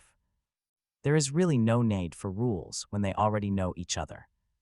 But Pablo is strict about protocol and demands a proper greeting. He refuses to skip the traditional rules of a duel. The purple-haired warrior is forced to finally introduce himself as Jubert. As he introduces himself, the voice in our protagonist's head recognizes him. There is no denying that Alicia secured a powerful ally, while Pablo and Colin are on the same level. Jubert is in another league entirely. But then, Jubert suddenly turns his back on the arena, utterly baffling everyone. He is supposed to be fighting for the princess. Joseph's heart sinks. He is gripped with dread, unable to comprehend why Jubert is giving a farewell bow. Before the young master can even process what is happening, the unpredictable knight bows deeply and shatters their hopes by declaring his sudden withdrawal. From the grand duel, from Alicia to Jorge, Vlad, and even Sir Duncan, everyone on the princess's side is paralyzed with absolute shock, especially Joseph, who looks as if he wants to rip this purple-haired traitor to shreds right then and there. Meanwhile, this sudden turn of events is pure victory for Indri. A forfeited match automatically brings the entire match to an end. The greedy uncle asks the room to validate his claim, driving Joseph into a corner where his absolute fury threatens to boil over. He finally sees the truth. Indri held 4 hidden cards from the start. Jubert was the ultimate trap. All along, the young master could only glare in silence at his relentless uncle, while the gloating older man proudly declares himself the rightful heir before the gods.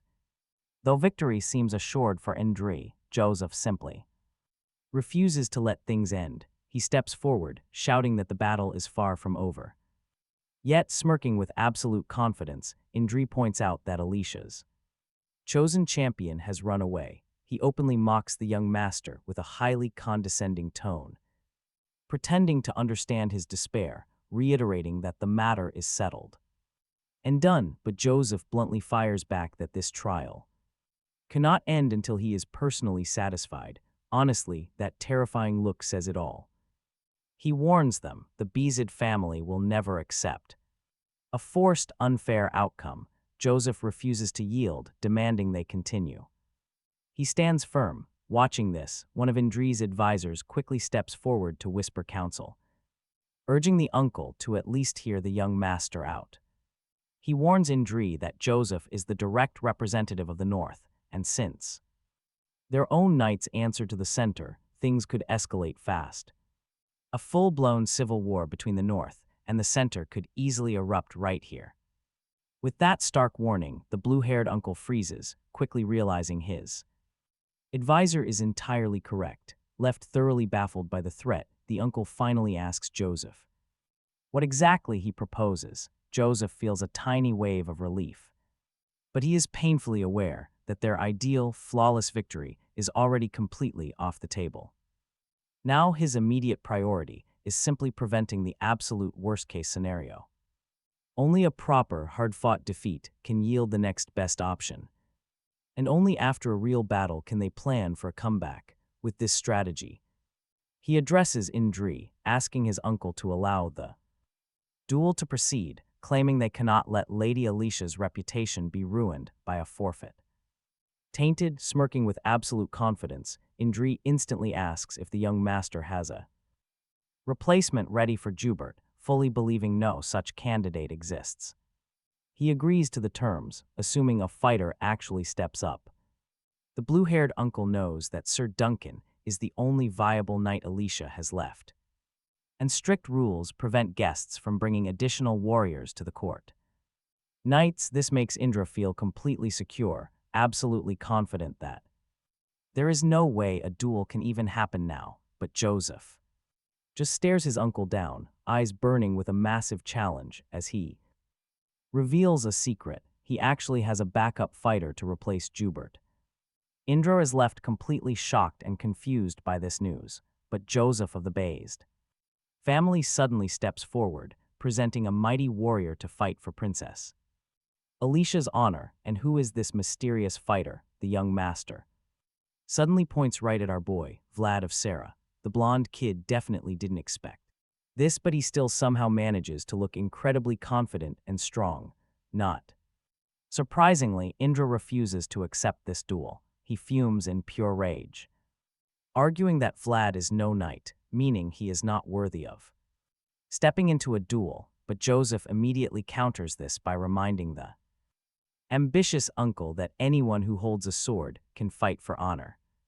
Even so, Indra insists it is impossible because the opponent is a genuine knight, claiming it would be a total insult to Sir Pablo to match him against some lowly vassal. Once again, the young master shuts down the excuses. This time he snaps at Indra and his followers, asking them if they even cared about the honor of the based house when they allowed this to happen. They all freeze in shock as he fiercely scolds them for mocking the based house with such a cheap trick. Right after, Joseph firmly vouches for Vlad's high standing. This leaves Indra with no choice but to let the duel proceed, fully believing a mere vassal will not be able to achieve anything useful. Meanwhile, Sir Jorge is already getting Vlad's armor ready for the upcoming fight, and our boy still cannot believe he is facing a real knight of all things. Jorge casually confirms it, acting completely relaxed about the whole situation. Vlad asks him just to be absolutely sure that he won't die in this match. Jorge reassures the kid, saying he will step in if things go south. That does not make Vlad feel any better, far from it. The worst is still pretty bad. Jorge just stays quiet, ignoring him completely. Vlad notices the silence and gets quite annoyed at the experienced knight for refusing to say anything comforting while he is still glaring at Jorge. The young master suddenly calls out, pulling him into a warm, tight embrace. Understandably, the blonde kid finds this incredibly awkward, so he starts squirming and asks Joseph to please back off with all this public affection. But mid-sentence, Joseph cuts him off by whispering directly into his ear. He quietly tells Vlad to just hold his ground for 10 minutes. This might look like a sweet, comforting hug, but it is all part of Joseph's secret plan. The young master whispers that everything is already in motion and Borden has received his orders. All they need now is for our boy to stall for time, so Vlad asks if 10 minutes is really going to be enough. Joseph admits that more time is always better. Hearing this, Vlad nods, fully understanding his crucial job, and promises to do whatever it takes to help. The hug ends, and as Vlad walks away with determination in his eyes, the young master warns him to stay alive. The kid walks up to the throne of Princess Alicia, bowing respectfully.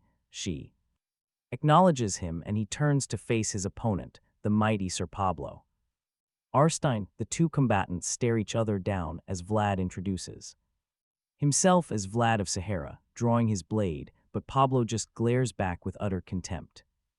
The seasoned knight gets so incredibly furious that he immediately drops his heavy shield. He flatly tells the young blonde swordsman that he is not even worthy of hearing his name, calling Vlad an unworthy brat who just ruined this duel. He claims all honor vanished the moment the kid arrived, but while the knight fumes, thinking he is the only one insulted, he has no idea how furious Vlad is. Because Vlad absolutely despises hearing people talk about worth, standing there, he thinks back to his difficult life in Sara, wondering why the elite always hoard beautiful, shiny things. He might come from a place deemed worthless, but that does not mean he ever intends to die as a nobody. Gripping his weapon with fresh determination, he boldly asks Pablo what exactly makes a kid like him look so lacking.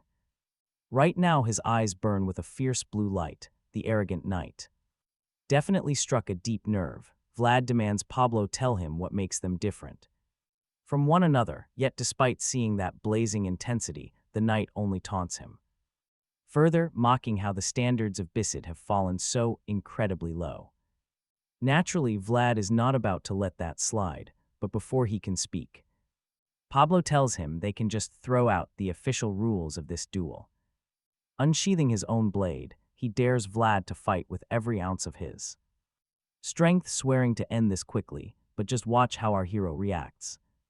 Furious, Vlad charges forward with everything he has because this is the exact day he finally deserves to shine. He unleashes a massive strike at Arstein, but the seasoned warrior easily blocks it, sparking a heavy clash of steel.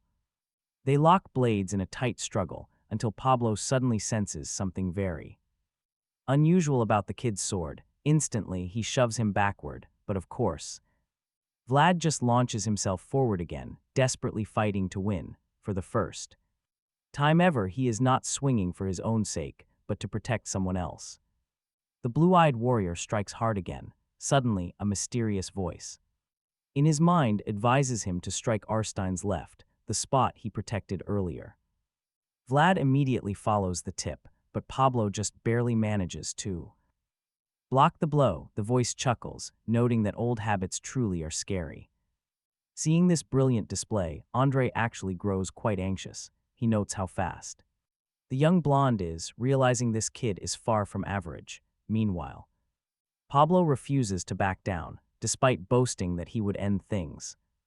Quickly, he now recognizes that Vlad is a complete natural in battle, driven by the raw, terrifying hunger of a starving wolf. Yet, even as wild as the kid is, the experienced knight still believes in his victory. He begrudgingly admits the kid has incredible spirit, but a cold glare suggests it simply will not save him. Vlad spots that sharp shift on Arstein's face, instantly sensing that the veteran is gearing up for a devastating blow. Right on cue, Pablo unleashes a heavy swing, which Vlad barely blocks. Staring him down, the knight sneers that he can never win this fight because his skills are still lacking. Arstein's crushing blow carries such immense weight that it forces Vlad right down to his knees upon impact. Yet he does not let up, continuing to press his heavy blade down with ruthless force. Vlad shakes violently. He struggles to hold on, mustering every ounce of strength. He pushes forward. He has to stop Pablo from completely destroying him right here. He is pushed past his limit. This fight feels like being pelted with stones.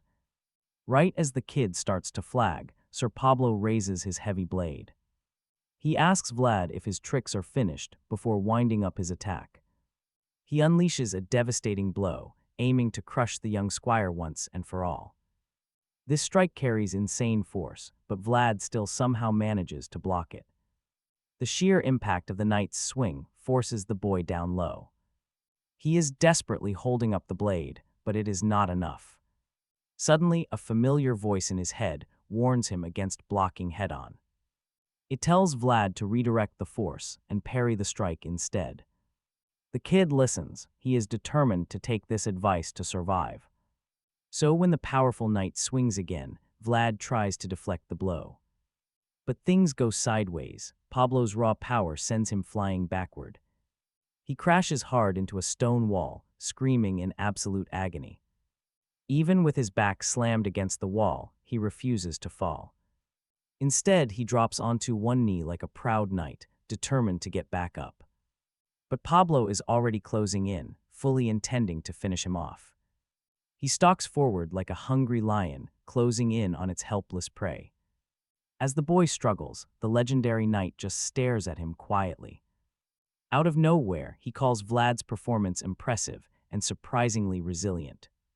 He admits that despite his age, the kid is worthy of resisting him. But our hero is not flattered. He absolutely despises talk of worth. That word always rubs him wrong. Pablo slowly lifts his sword again. He prepares to finish it, calling it a shame they met like this. Under these harsh circumstances, he tells Vlad to find him. Later, but you already know our stubborn hero is not giving up easily.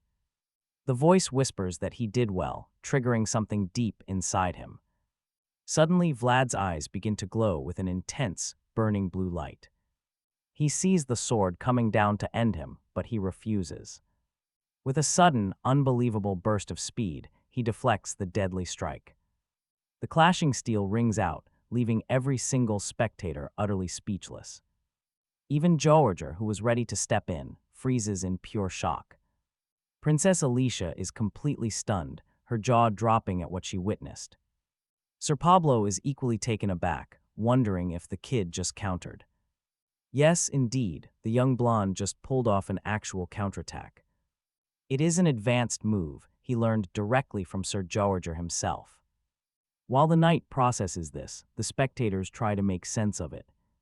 No one can believe a mere squire stopped a veteran's heavy strike. Indra tries to convince himself that it was just a lucky coincidence. He refuses to believe Vlad did it on purpose, seeing how exhausted the blonde is. He concludes the boy cannot even lift his sword. Honestly, the young warrior is completely out of gas at this point. He is panting heavily, but despite his fatigue, he is not done.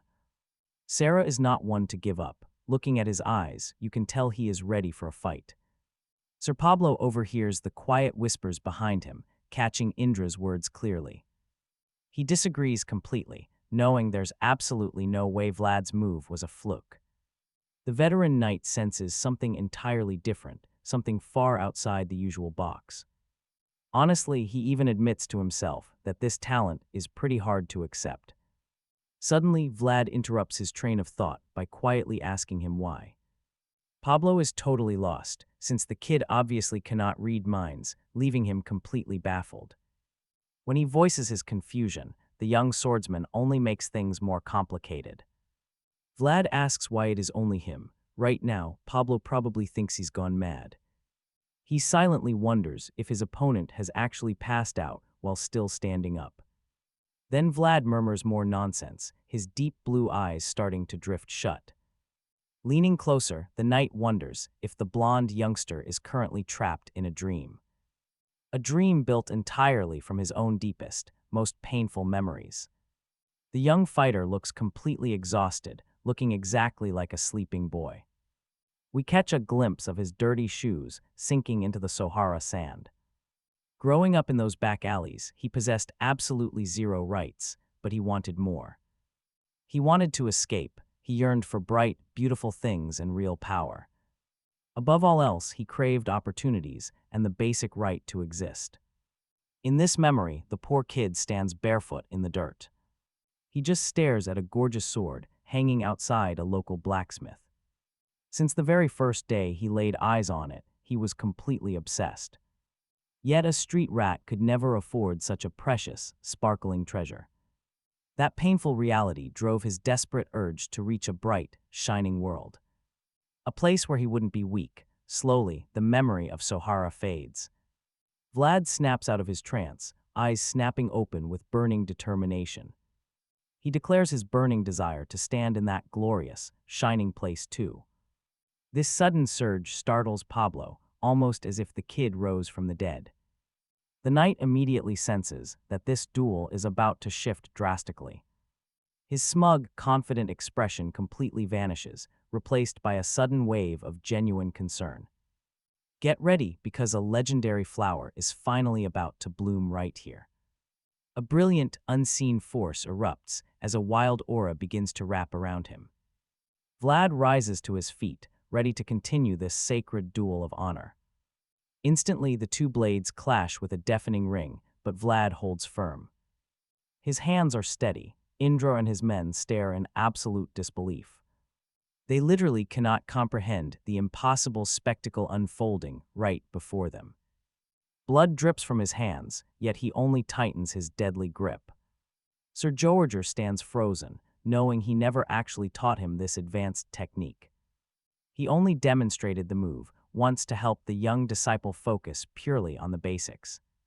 Yet this monstrous genius is already unleashing the full, devastating form.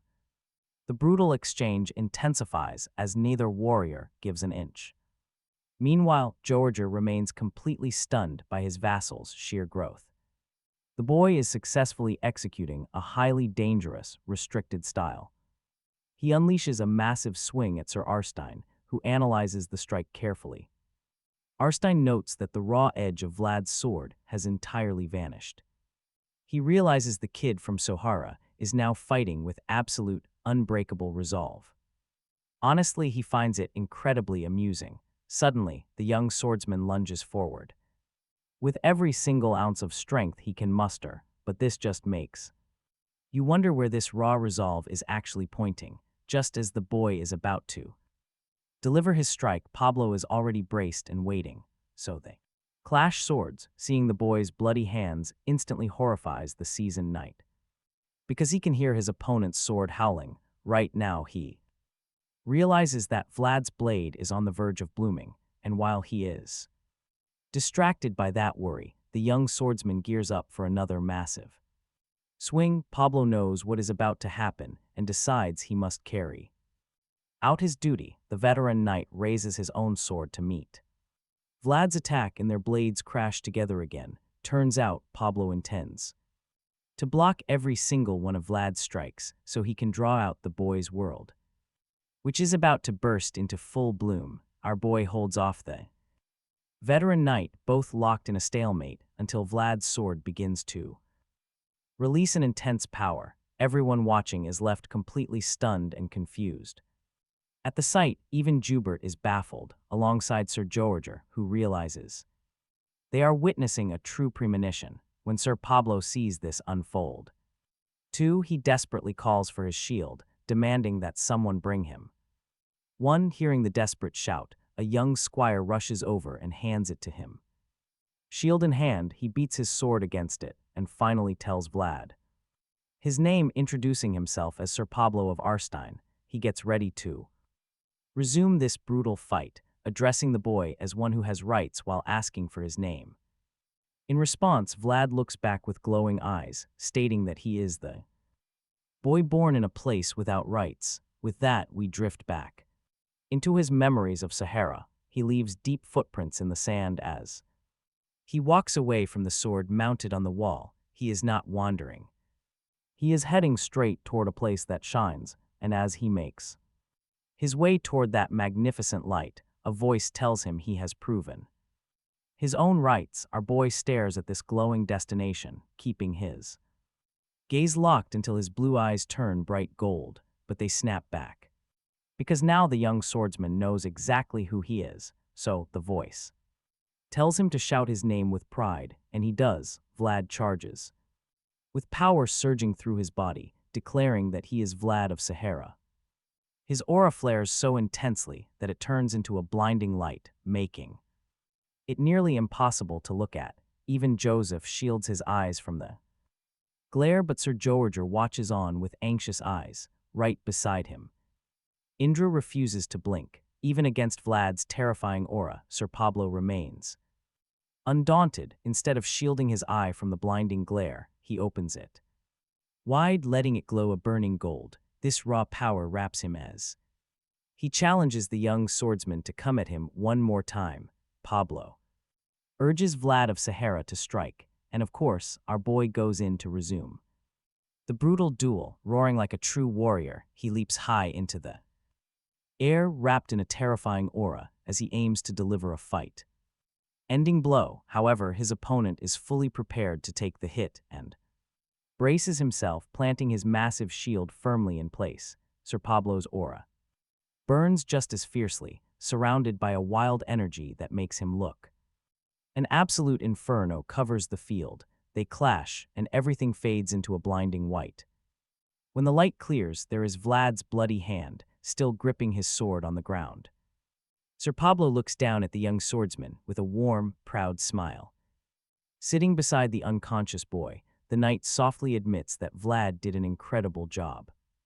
Right now, Vlad is completely out cold, his face covered in bruises from that final impact. But as the boy sleeps peacefully, Indra decides this is the perfect time to cause trouble. The annoying uncle suddenly starts shouting at the top of his lungs. He screams that Vlad used aura during their duel, which is strictly forbidden. He demands the boy's instant disqualification, but this ridiculous claim only makes Sir Pablo furious. He feels nothing but pure disgust for a pathetic coward like Indra. Glaring at the blue-haired nuisance, the knight is amazed by his shamelessness. Even after witnessing such a beautiful, blooming talent, Indra only cares about destroying it. Just as tension rises, Sir Pablo looks up to see some familiar faces walking over. Joseph Based and Sir Jorge approach, fully aware of what the veteran knight just accomplished. They know Pablo pushed Vlad to his limits to help him unlock his potential. Because of this, they deeply thank him for fulfilling his true duty as a knight. Sir Pablo shrugs it off, saying he merely did what any true mentor would do. He adds that guiding a talent like Vlad was a genuine honor for him too. Now Joseph turns to the priest nearby and demands a formal confirmation. Did the boy actually use aura? The trembling priest confirms that yes, it was indeed aura. Hearing this, Joseph presses further, asking which law holds more power. Is it the sacred rules of a duel, or the legendary swordmaster's ancient code? That heavy question catches the priest completely off guard, making him look pale as death. See, the title of swordmaster is incredibly sacred, held by only one legend in history. There is an absolute, unbreakable code tied to this legendary status. Joseph boldly states that this code demands both honor and duty from every warrior. He notes that it is deeply connected to the absolute authority of the royal crown. Having laid down the law, the young master turns his cold gaze back to Indra. He tells Indra directly that the local rules and the royal code are now clashing. He challenges the uncle to answer, does honor come first, or does duty take priority? Since no one present has the authority to make that call, Joseph has a better idea. This complex matter must be officially reported to the Holy See inside the royal palace. With that settled, the young master delivers his final verdict. The official duel results will be postponed until a clear decision arrives from high above. With that decided, we are reminded that every young life deserves the right to bloom. We see Vlad lying there quietly, exhausted but victorious in his own right. He rests peacefully after surviving that devastating clash with a master like Sir Pablo. Seeing his potential burst into reality shows just how beautiful a young warrior's future is. A legendary voice declares that any youth who can build their own world is precious. Because of this, he commands all his knights to guard these rare moments with their lives. He demands that everyone who wields an honorable blade must swear an oath by his name. This powerful speaker is none other than the legendary swordmaster, the founding king. As the knights bow, he reveals this is his first sacred code. With the trial finally over, the scene shifts to the quiet halls of the Hinnell mansion. Our young hero slowly opens his eyes, waking up from a deep, healing slumber. Some much-needed rest. After all, he just went head-to-head with one of the strongest fighters in the entire kingdom and survived. Vlad eventually stirs, groaning loudly in absolute agony. His hands are completely bound in thick white bandages from the deep cuts he took. The moment he opens his eyes, he immediately croaks out a call for Goth, who is waiting patiently right beside his bed. Still half dead, Vlad begs for a drink of water. His companion quickly pours a cup to help him out. Meanwhile, the exhausted fighter keeps whining about how his entire body is aching when he finally reaches out to grab the cup.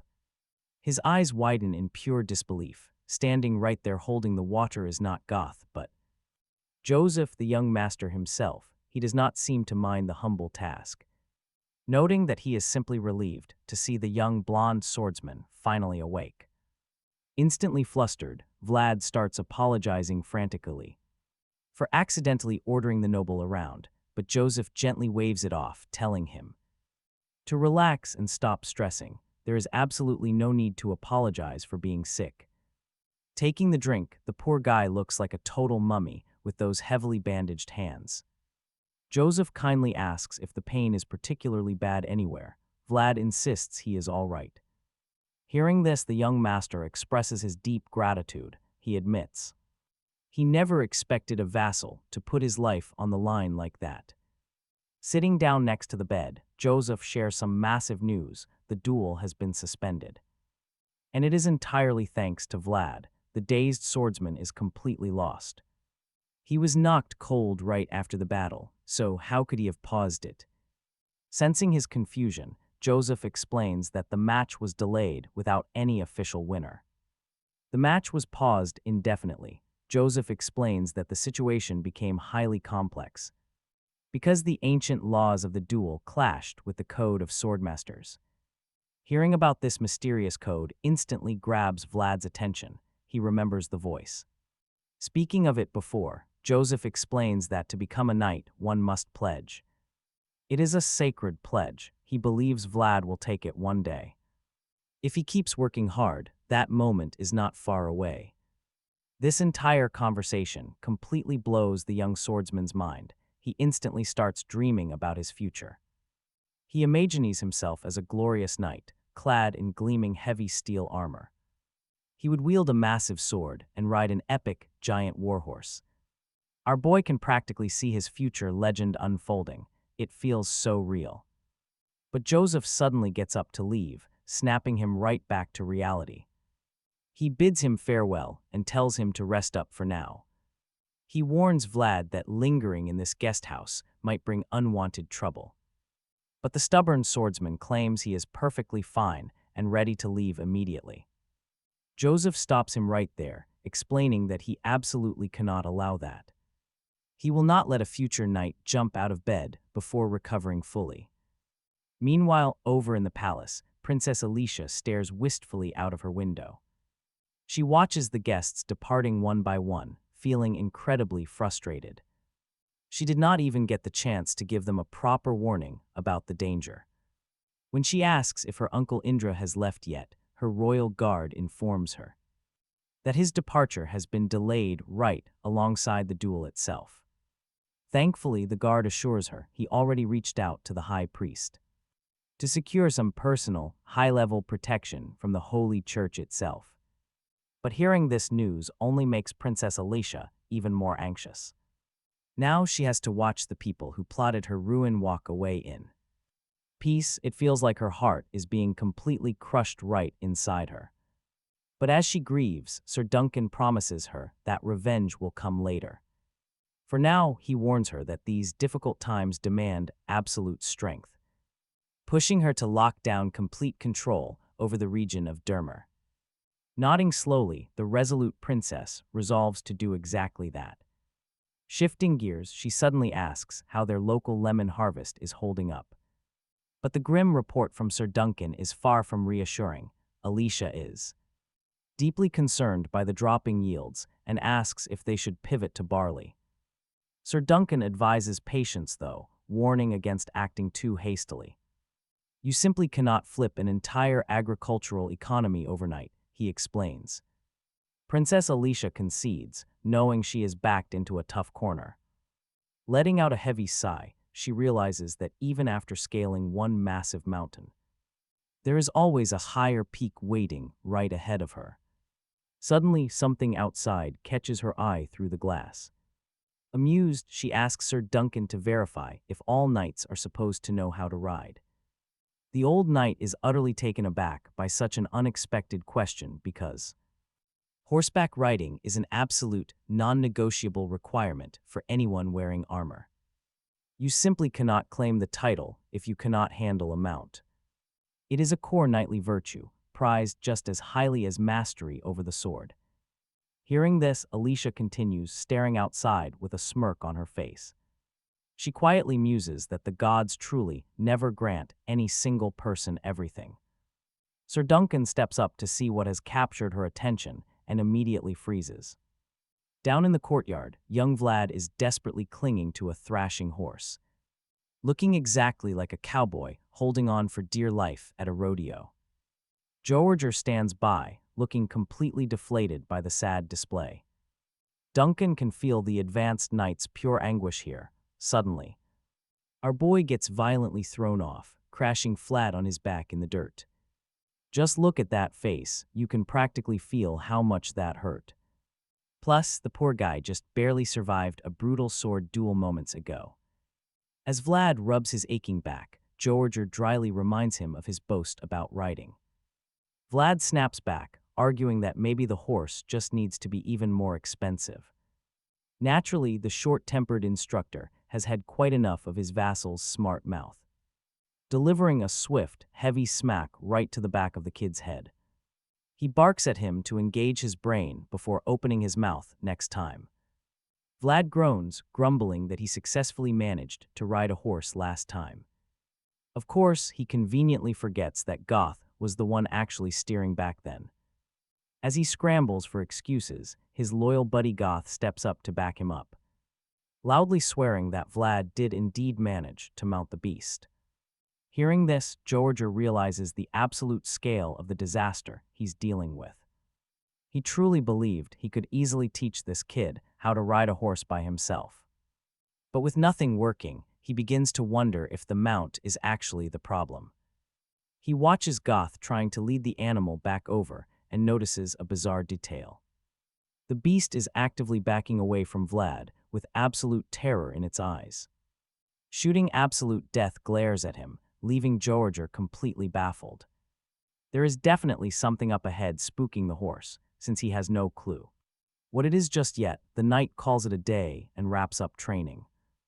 Vlad asks if they will practice tomorrow, but surprisingly, the advanced knight suggests they take a break the next day as well. The boy is quite puzzled to hear this from Jorge. He asks when he will finally learn how to ride a horse. In response, Jorge simply says they are delaying that lesson for now. Vlad sighs, admitting he has already heard those exact words far too many times since arriving in Dermer. The hot-headed knight bluntly asks if he has some sort of problem with that. Vlad gladly decides to push the advanced knight's buttons, claiming he definitely has a tiny issue. Hearing this, the frustrated knight just sighs, knowing there is no easy fix for his squire's stubborn attitude.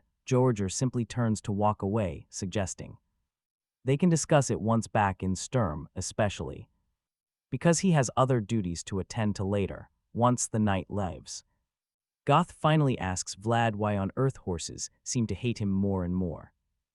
Now Vlad is genuinely starting to worry, feeling afraid that even the most expensive stallions will refuse to carry him. Seeing his distress, Goth suddenly suggests that he should ride a cow.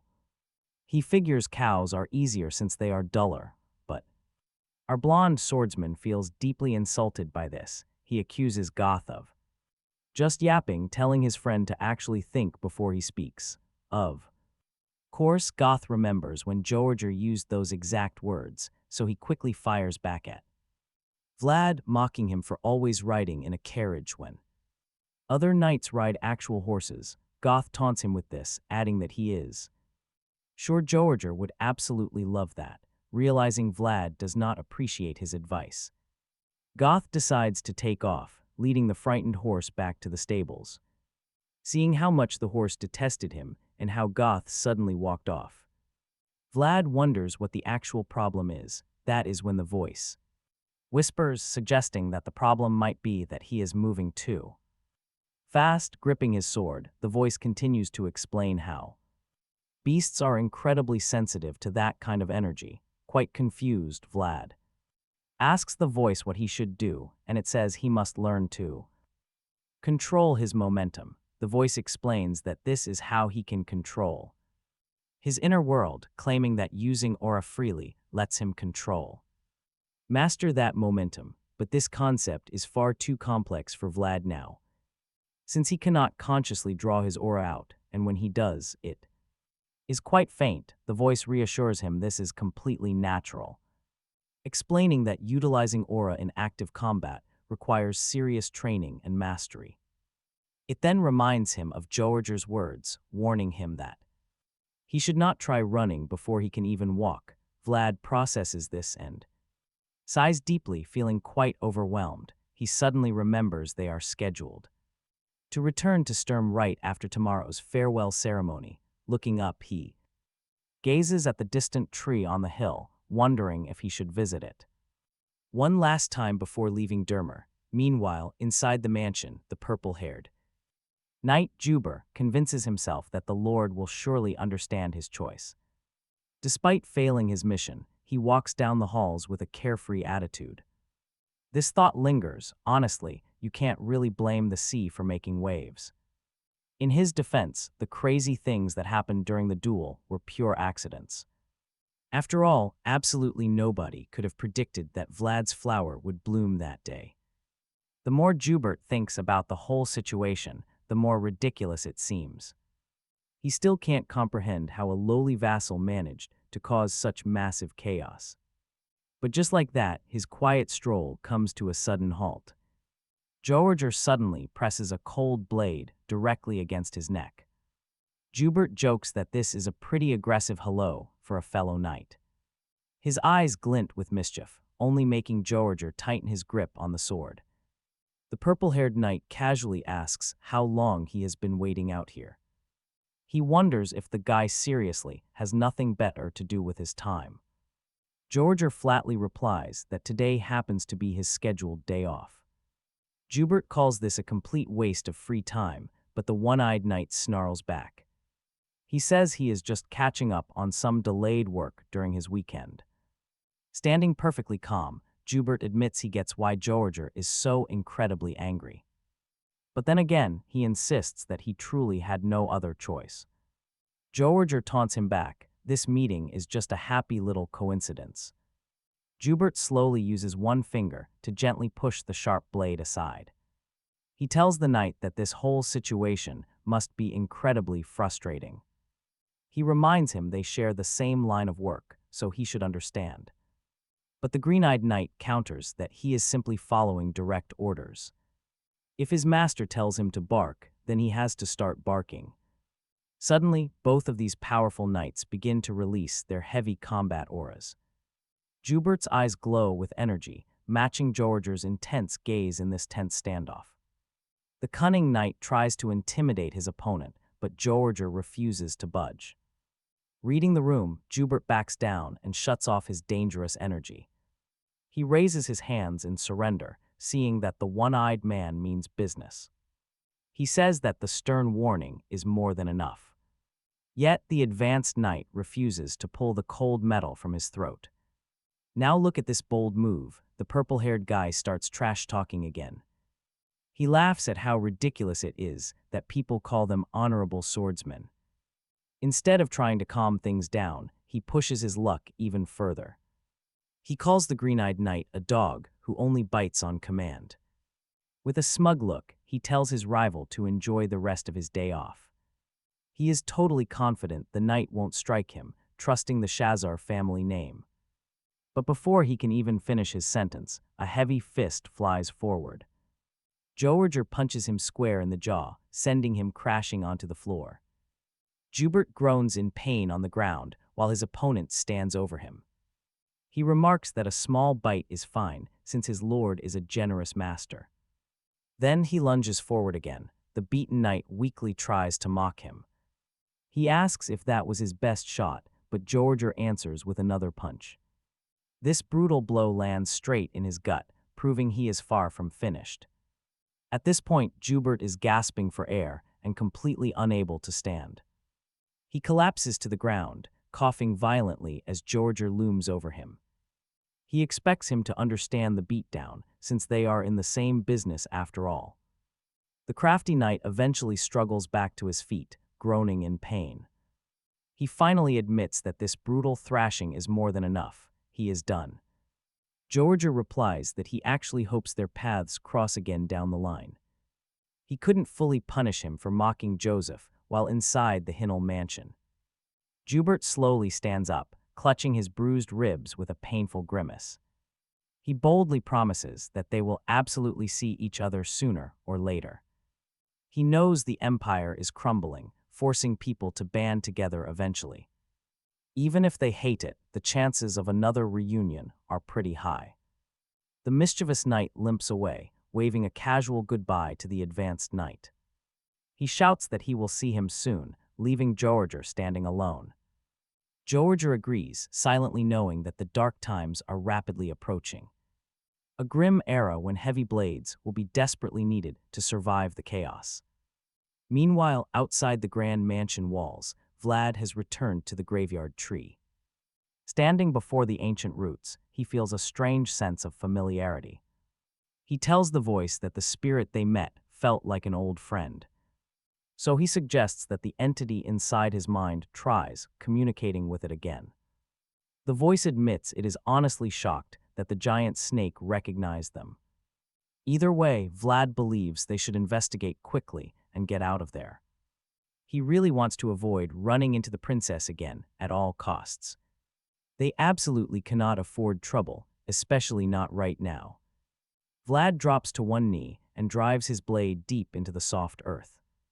He prepares to let the mysterious voice take full control of his body. His eyes flash with a brilliant light as the white serpent instantly manifests. Vlad flinches, startled by its extreme speed and how close it is.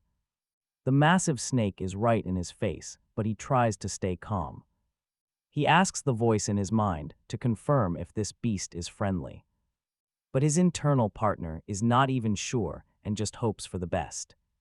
Suddenly, the glowing white serpent begins to coil tightly around the young swordsman. Talk about a massive boundary issue, but Vlad tries to stay calm. He assumes this might just be the sacred creature's unique way of greeting. The voice agrees, but before they can think, the blue-eyed snake stops. It stares straight into Vlad's eyes, narrowing its gaze with deep intensity. The beast starts acting incredibly strange, leaving the young swordsman very confused.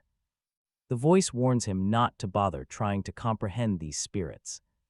They are another form of existence, far beyond standard human logic. The serpent keeps shaking its massive head, behaving more bizarrely by the second. A mortal's feeble soul simply cannot grasp everything that encompasses this world. That much is painfully obvious. Suddenly, the glowing snake rises upward. It begins a bizarre, rhythmic dance, making the surrounding grass glow bright. The entire atmosphere is suddenly charged with a strange, mystical energy. When Vlad breathes it in, he realizes this power feels incredibly warm. None of this makes sense to him, but a sudden realization hits. As the energy wraps around him, he begins to recognize its true nature. Even the voice inside his head gasps, completely taken by surprise. An ancient presence never expected to encounter a forgotten enigma here. It turns out this is the spirit's blessing. A mysterious, ancient voice confirms everything. The glowing snake locks its gaze onto the young boy from Sara. Suddenly, the scene shifts. Master Joseph prepares to head out. But before departing, they meet Princess Alicia. She admits she is deeply embarrassed to send them away in such an unceremonious manner, wishing she could have thrown a massive, legendary banquet in their honor, but Joseph reassures her that her kind thoughts are already more than enough. He completely understands her difficult situation right now, especially with her pressing need to repair the fractured Heinel family. Hearing his kind words, Alicia sincerely thanks him for his deep, comforting understanding. The representatives of the Bayes family bow one last time as Joseph announces their departure, but just as they turn to go, Sir Duncan calls out, asking for a quick moment. He suddenly requests Vlad step forward, leaving our blonde protagonist completely bewildered and standing there lost. He glances at his master. Joseph nods, telling him to go on, as Vlad walks down. To meet Sir Duncan, Jorge whispers that their hosts likely prepared some formal ceremony. The young master agrees, mentioning he requested they keep the final farewells simple if they insisted on doing anything. Sir Duncan instructs Vlad to kneel once he approaches. The boy does exactly that. Now Princess Alicia openly offers her deepest gratitude to the boy from Sara. She confesses that without his intervention, she wouldn't even be standing here. She praises him for fiercely shielding their family honor and commends his courage for exposing a duel corrupted by shameless fraud. The princess feels that no amount of thanks could repay what he did for her, so she humbly offers a small token. Alicia extends her hands, holding a fine purple handkerchief, telling Vlad she wishes to entrust her name to him, even though he is no knight. She declares his actions were far more honorable than any noble warrior. Watching this play out, Joseph realizes everything is going exactly as he predicted. He knows she is incredibly sharp, realizing she wants to solidify her connection with the Bayes family by aligning with a rising talent like Vlad. In short, this cunning princess is showing sincere thanks while playing politics at the exact same time. Meanwhile, our young hero looks up at the cloth. Let's be real, who wouldn't be disappointed receiving a handkerchief as their reward? He cannot even hide his sheer annoyance, frowning without even realizing it. Vlad is not even sure if he should accept this gift. After all, he is still entirely clueless about noble customs. Fortunately, he suddenly recalls Jorge once advising him to always accept handouts from aristocrats as a matter of basic manners. That memory rings loud and clear, along with the harsh lecture he got when he dared decline Rudiger's simple snacks, terrified of getting another brutal beating from his master. Vlad quickly accepts the cloth and mumbles his gratitude. He is likely wondering what he will even do with this handkerchief, but courtesy is courtesy, leaving him zero choice in the matter. Still, it looks like our protagonist is walking right into a brand new headache. As Vlad takes Alicia's cloth, the crowd gasps. Jorge looks like he just got a massive headache. Joseph panics. He forgot to teach the back alley kid how to behave around high nobles. An equally exhausted Sir Duncan finally steps in to explain Vlad's massive mistake. Vlad accepted the gift completely the wrong way, but the blonde kid is just lost. He has no clue. Apparently, a lady can pass her handkerchief in two ways. This cloth represents her honor. One way is hanging the fabric on a sword. Or you can pass it directly from one hand to the other. Since they went hand to hand, Vlad finally realizes he messed up big time. Turning around, he sees nothing but judging eyes looking right at him. He nervously asks how he was actually supposed to accept the gift. Here is the catch: those two methods carry completely different meanings. One is for honor, the other, a literal confession of love. Talk about awkward. Alicia gets incredibly flustered, her cheeks turning bright red. Yet Vlad remains completely clueless as he tries to process it all. The poor guy has no idea that he basically just proposed. He just boldly claims he will use the handkerchief anyway. Why is everyone making such a massive deal out of this? On the carriage ride home, the young master admits his embarrassment. He also blames himself for not teaching his new squire properly. The local minstrels will have a field day with this story. They will not worry about making a living for a long time. Vlad offers a quick apology, but Jorge still scolds him anyway. He orders the boy to always look at him first in public. The boy agrees, but then Joseph suddenly offers congratulations. Vlad is totally confused, so the young master explains the truth. He has just been honored by a high-ranking noble lady, Alicia. That means the boy from the slums has officially become an honorary knight. Talk about an absolute glow-up from his days starving in the alleys. Naturally, our young hero is utterly shocked to hear this news. He can barely process that he is actually becoming a knight. The young master casually explains how this new title actually works. He will be treated with real respect wherever Alicia is known. This is still massive news to our young blonde swordsman. He never expected to earn a title like this, especially at his young age. It is such a crazy feeling that completely overwhelms his mind. Joseph chimes in, pointing out a small catch to the deal. The knighthood is mostly limited to Dermer, since Alicia is a baroness. Hearing this, our boy finally relaxes and feels relieved. He knows that earning a real knighthood is never that easy. Vlad gently holds the purple handkerchief, lost in deep thought. The young master interrupts his silence with a strong warning. The master warns Vlad to never lose that purple handkerchief. It represents the lady's honor, not just some random cloth. Hearing this, our young swordsman instantly gets nervous about losing it. What if he accidentally misplaces such an important royal treasure? Handkerchief, the young master coldly informs him that he must now take responsibility, since he was the one who accepted it directly. Hearing this, fear grips Vlad because he can easily tell from Joseph's cold gaze that the consequences are way too dangerous to handle.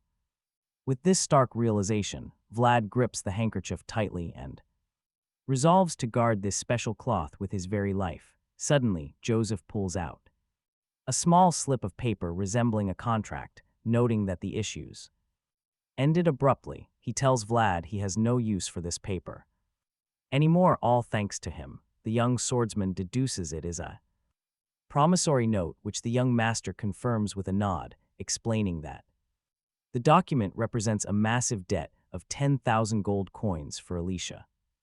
Naturally, Vlad is completely stunned. That is when Joseph explains that the gold was meant to secure Alicia's soldiers if she failed the duel. If she had lost, she would have been forced to surrender completely because that was her only hope of escaping her ruthless uncle. However, the young master drops a twist. Alicia never actually borrowed it. Confused, Vlad asks why Joseph even bothered to strike a bargain with Lady Alicia, knowing defeat meant losing her entire claim to succession. In response, the young master explains that their cause is like a spark in the ashes, ready to flare up with a single gust of wind. In other words, keeping Alicia near the Bade family puts pressure on Indrai. At this point, Vlad is finally beginning to understand their complex game. It is wild how these nobles spend their entire lives chasing justification. Suddenly, his train of thought is cut short by a strange sensation. Creeping up from behind, Joseph notices his shift in expression and asks the young swordsman what is wrong. The blonde kid whispers that he heard something moving in the woods. Deep inside the forest, everything seems quiet. But out of nowhere, massive dust clouds erupt on the far horizon. An army of horse riders is charging straight toward Joseph's traveling convoy. Vlad spots them through the window, gripped with instant horror at the sight. These bandits are coming fast. He quickly raises a loud warning to the others and draws his own blade to prepare for a brutal clash. But just as he raises his weapon to fight, Joseph stops him. Quietly gesturing for the young swordsman to put his blade away, Vlad is completely baffled, but the young master simply smirks, assuring the kid that he has already taken care of this long before the duel even began. Amazingly, these bandits are not here to attack or pillage the convoy. Instead, the entire group drops to their knees, bowing respectfully to Joseph. Their white-haired leader informs the young master that they are slightly late, because they were busy securing a very specific price for him. The scar-faced commander remains kneeling, holding out a dark, blood-soaked sack. Joseph stares at it, asking if that is indeed the item he requested, knowing he had ended up asking for a completely different target. He commends the man for a job well done, telling him to stand.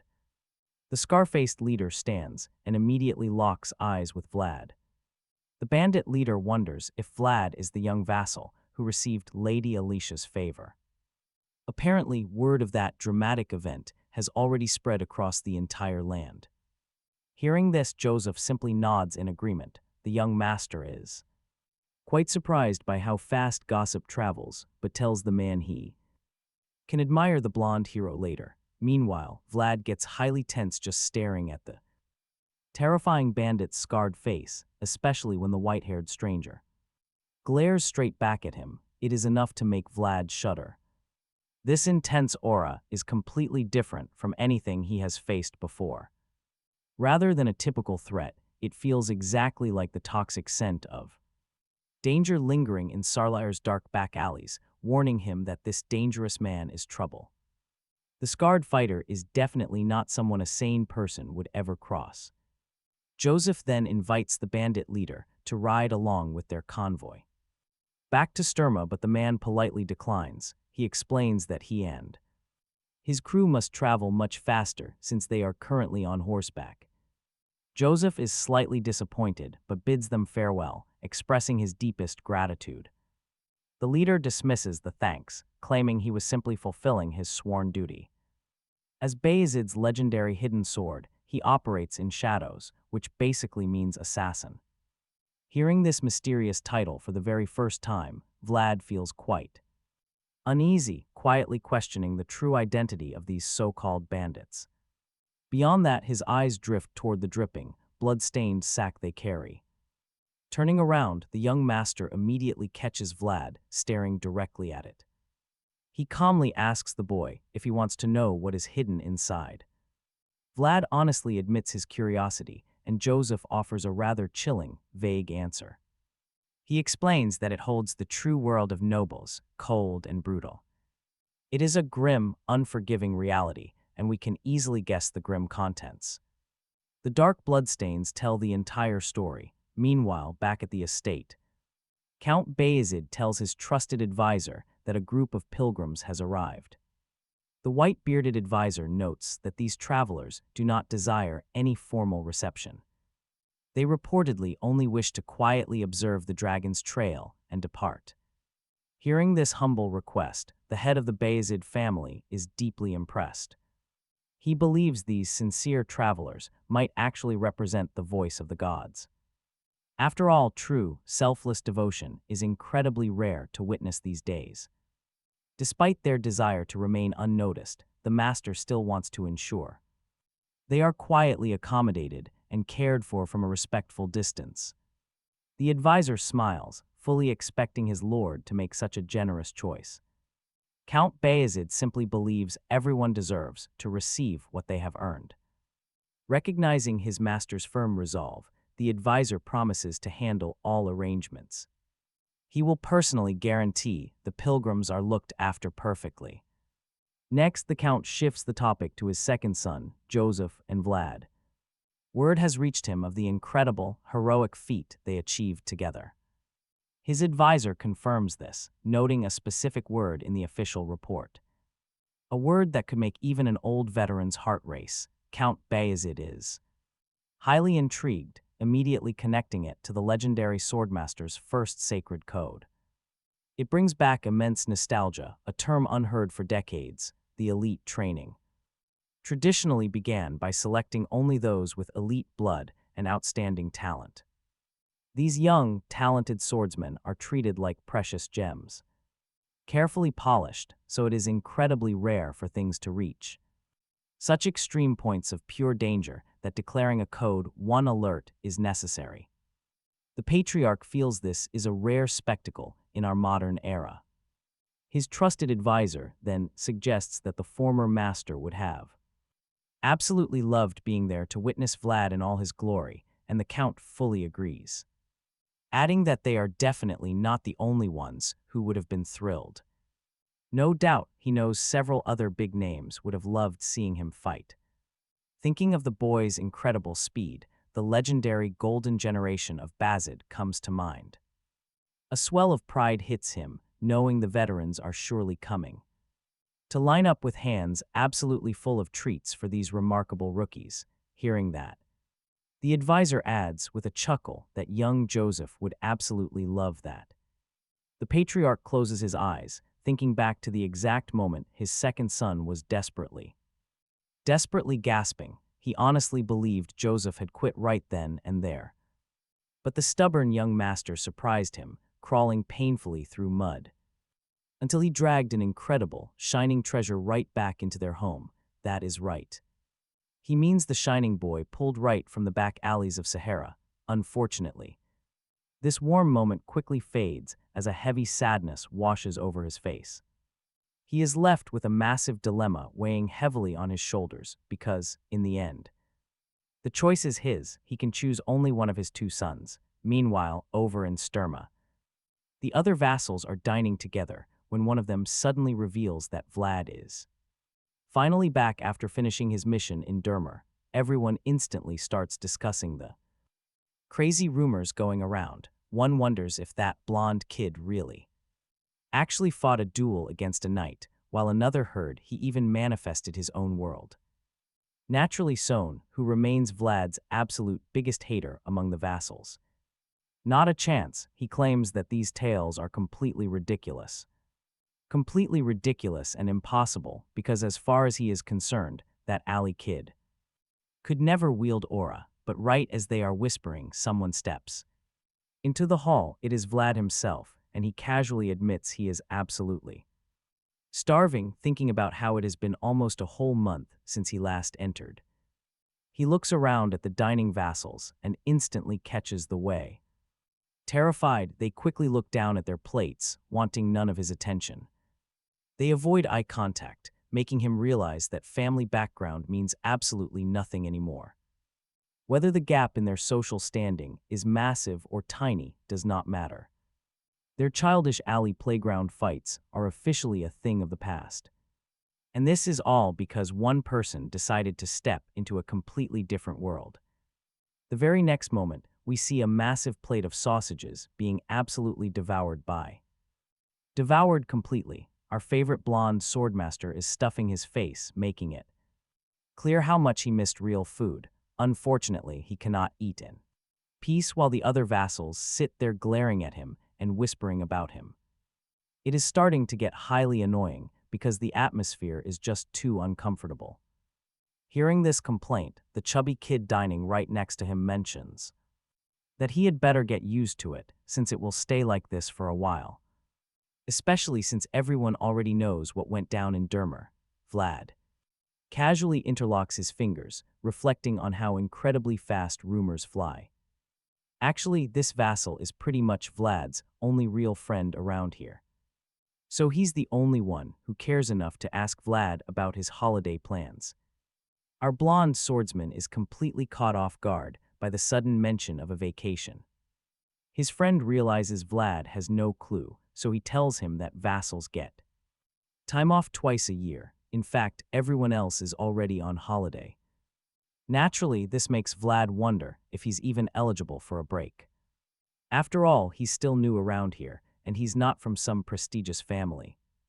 Besides, he doesn't even have a home to return to for a holiday.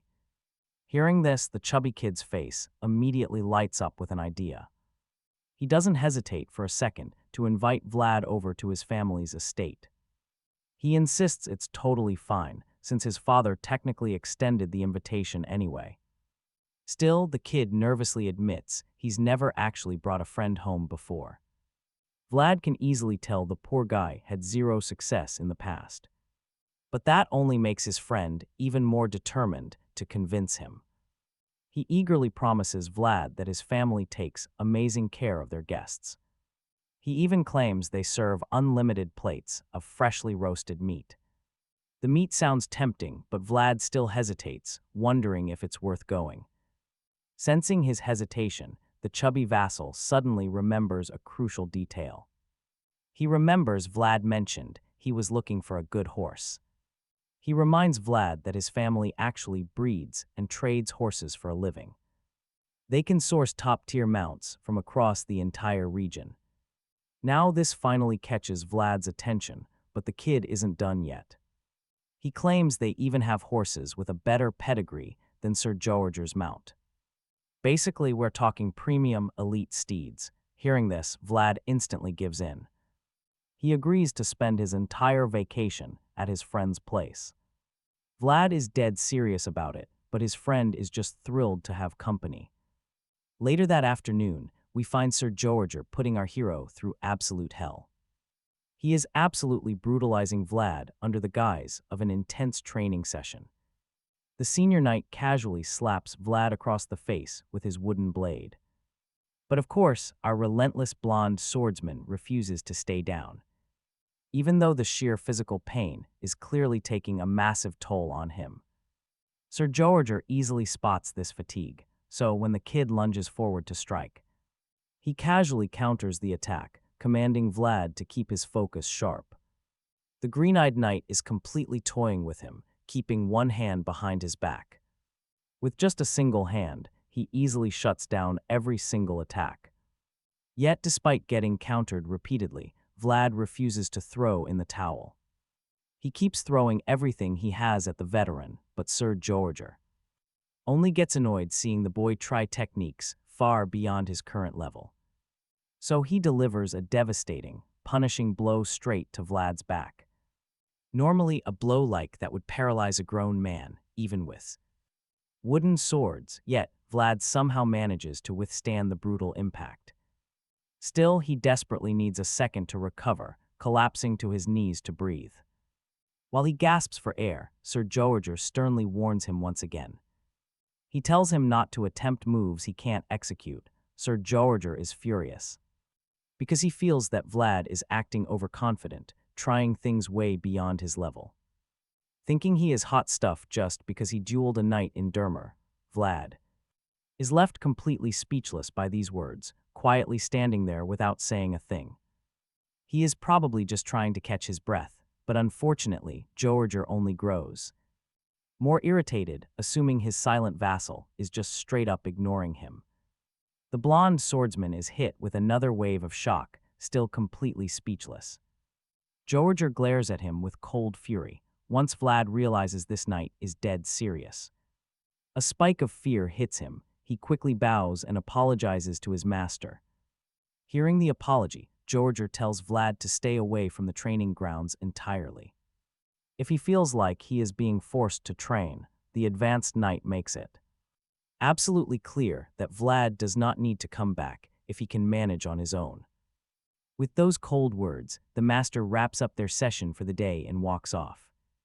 He tells the boy he is dismissed, leaving Vlad standing alone in absolute silence. Left in a miserable mood, the young swordsman quietly heads off in the opposite direction.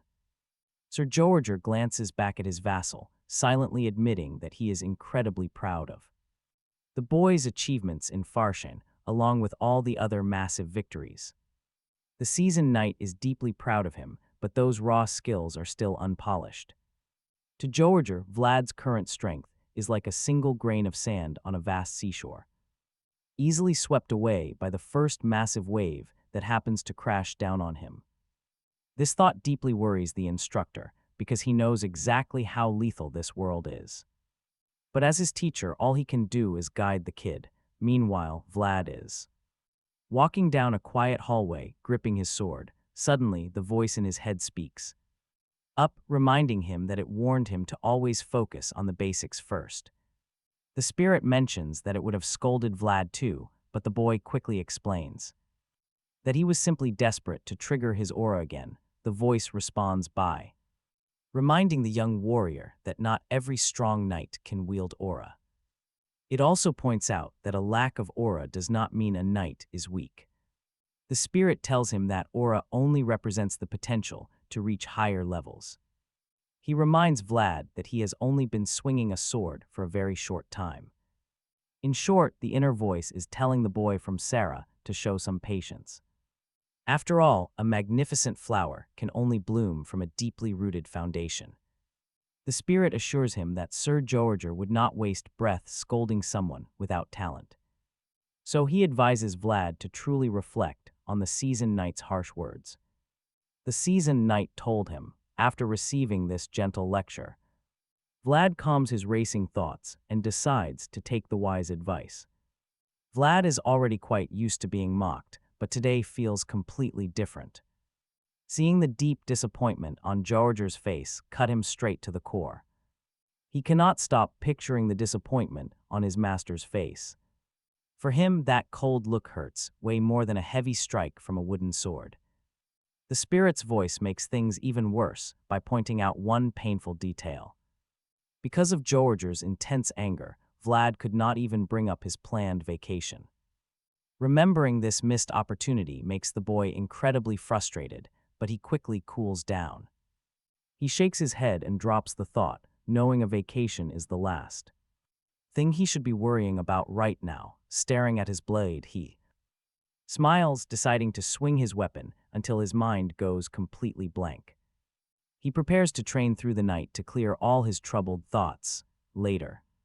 That night, while everyone else sleeps, the young swordsman slips away. He heads into the dark woods, swinging his blade without rest. He grips the hilt tightly, unleashing massive, sweeping strikes that follow the blade's heavy flow. He keeps pushing to the limit, cutting a massive scar into the dirt. By now, he is pretty exhausted, gasping heavily to catch his breath. The voice in his head speaks up, suggesting they finally call it a night. But Vlad is completely caught off guard and asks why they should stop so soon. The voice calmly points out that he cleared his daily training target hours ago, warning him that overdoing it will only ruin his body if he burns out this fast. Of course, the incredibly stubborn alley boy has absolutely no intention of listening to reason, but the voice refuses to back down, reminding Vlad that all the painful progress he has made will be entirely wasted if he ends up suffering a serious, crippling physical injury. Or even worse, hearing this, the young swordsman finally relents and calls it a night. Grudgingly, he looks up at the vast, glowing sky, still feeling a Bit unsettled, yet, after a quiet moment, something begins to shift inside him. A deep, quiet confidence suddenly washes over his entire body out here tonight. Standing under the stars, he realizes the voice was actually right, especially when he remembers that he has only just grasped a tiny, brilliant spark of real power. A soft glow radiates. Jorge steps onto the balcony and spots him, watching the young boy shine with such blinding light. The night cannot look away. He notices that Vlad's focused gaze never wavers from the moon. Gleaming directly above them, this intense sight stirs something deep within the veteran warrior. As Vlad keeps staring, Jorge finds himself looking up at the sky too, thinking that his young vassal resembles a wild wolf relentlessly chasing after the brilliant moon. The master and disciple simply stand there, quietly observing the peaceful sky. But hold on, because this peaceful moment is about to be shattered completely. The serene night sky shifts, bringing us to a grim, burning place called Tierra Nova, which is a bloodied county located within the larger territory of Ravnoma. Far from the calm, safe streets of Sturma where our heroes rest, Tierra Nova is currently a blazing hellscape. The entire county is completely on fire, burning mercilessly from the inside out, as the roaring flames swallow every building. Nothing remains but the agonizing screams of terrified citizens and the crackling heat. Make no mistake, this is absolutely not just some unfortunate, standard natural disaster.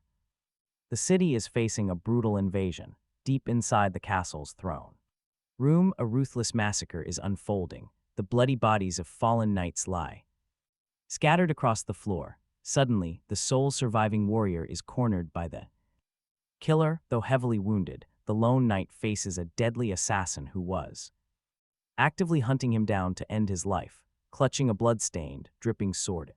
The attacker steps closer, mocking the dying man for desperately clinging to his duties. The bleeding knight gasps for air, barely able to speak as he points out that his executioner traveled a very long way just to track him down. Now the heavy shadow finally lifts, revealing the terrifying, cold face of the killer. It is none other than God, the very same monster who hunted down and killed Vlad's boss back in Sahara. Using his final breaths, the fallen knight looks at God and whispers that he doesn't have to follow those cruel orders blindly anymore, that the name of their Lord always comes before honor, reminding God that knights of the former Count Gar were never like that. But the cold assassin simply tells him that is exactly why those knights are all dead. Hearing this, the wounded knight warns God that his light will also go out one day, but until that moment comes, wants the killer to deliver a final message to Count Gar, saying that he will be waiting for him in hell. Instantly, God raises his sword to strike the finishing blow, solemnly promising the dying man that he will surely pass on the message before sending him to the next world. Vlad is stunned to hear Master Joseph suddenly bringing up an unexpected vacation, news that he surely never expected to hear today, since he was fully prepared to focus on his swordsmanship training without any breaks. But the young master tells our boy that he is indeed taking a vacation because the prestigious Canner household has personally extended an invitation. He asks to confirm the news, leaving Vlad completely shocked that Joseph even found out. He is about to ask how his young master found out, but before he can even finish speaking, Joseph explains that rumors travel fast. It turns out, sir, the vassal of Grigori Patri has been blabbing about it excitedly. Hearing this, Vlad immediately connects the dots on how Joseph heard the news. Patri surely blabbed to Sir Gregory, who then passed the gossip straight to Jorge, and naturally the advanced knight ended up spilling the details to the young master. At this point, he is absolutely certain of the chain of events. Joseph then adds that he planned to give Vlad some time off anyway, so there is no point in holding him back when a destination is already set. Our boy expresses his gratitude for the break, though he is still pretty annoyed at Jorge for ratting him out. He glares at the advanced knight, but Jorge just plays dumb, acting completely innocent. Joseph senses the sudden tension in the room and feels rather baffled at first, but then quickly realizes that something quiet yet significant has transpired. He knows. He could easily break this heavy silence by stepping in, but he decides to stay silent. Since he understands that certain dynamics among men should simply be respected and left alone to resolve itself. Meanwhile, the heavy atmosphere in the room keeps thickening, and after a short while, Vlad admits it is getting hard to even breathe. Although he is deeply annoyed with the advanced night, he feels it would be best to just greet Jorge properly and take his leave, but as he weighs his options, quietly the green-eyed knight unexpectedly speaks up, reminding Vlad that a true warrior must never separate himself from his blade, even while enjoying some quiet time away. Our boy is caught completely off guard by the remark, yet he knows it is absolutely true, so he quietly takes the advice to heart. Jorge then warns him with a stern warning, promising that skipping even a single day of training shows. Worse still, he points out that others will easily notice if he slacks off. For an entire week, the seasoned warrior knows that Vlad is far from lazy and rarely needs a reminder to practice, but he feels there is no harm in giving a nudge so the young swordsman never loses his edge while away. With that, the veteran simply tells his young apprentice that they will speak again once he returns from his travels. Vlad is incredibly relieved to hear these words, since it means he finally has the approval of the veteran knight to go. Joseph quietly observes just how thrilled the young swordsman is by this blessing. Joseph warns him not to get his hopes too high about those horses. His current problem will likely be too difficult for even the prestigious Kaner household to handle. The young master completely crushes Vlad's excitement with that cold dose of reality. Next, he tells our boy to measure how much the horses reject him to map out the exact distance where they start running away. Vlad nods, taking the solid advice, confirming he understands. Hearing this, the young master tells him he can leave until they meet up again in a week. The young knight in training starts to walk out of the room, but stops when Joseph suddenly speaks up. He says he does not need to bring back any gifts. Vlad stands there, totally stunned, but quickly recovers and promises the young master he won't forget. In his mind, Joseph is totally hinting that he wants gifts, especially because he recalls how much the young master loved the sweet jam Patry brought him before.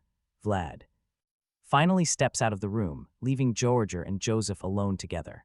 The young master still cannot believe the prestigious Kaner family actually invited a simple kid from Sara to spend their vacation with them.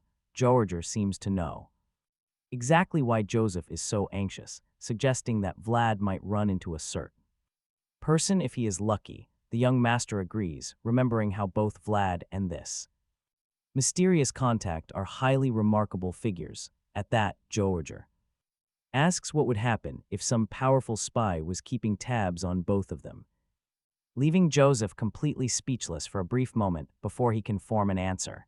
Joseph reasons that anyone tracking their moves would also be the type to simply ask for what they want. But despite knowing that this is the absolute reality of the situation, Joseph coldly states that he has absolutely no intention of handing over a thing. Elsewhere, our hero is looking quite perplexed. He has absolutely no idea what is happening, and he definitely has no clue where he is. Turns out, he is just getting fitted for a brand new cloak.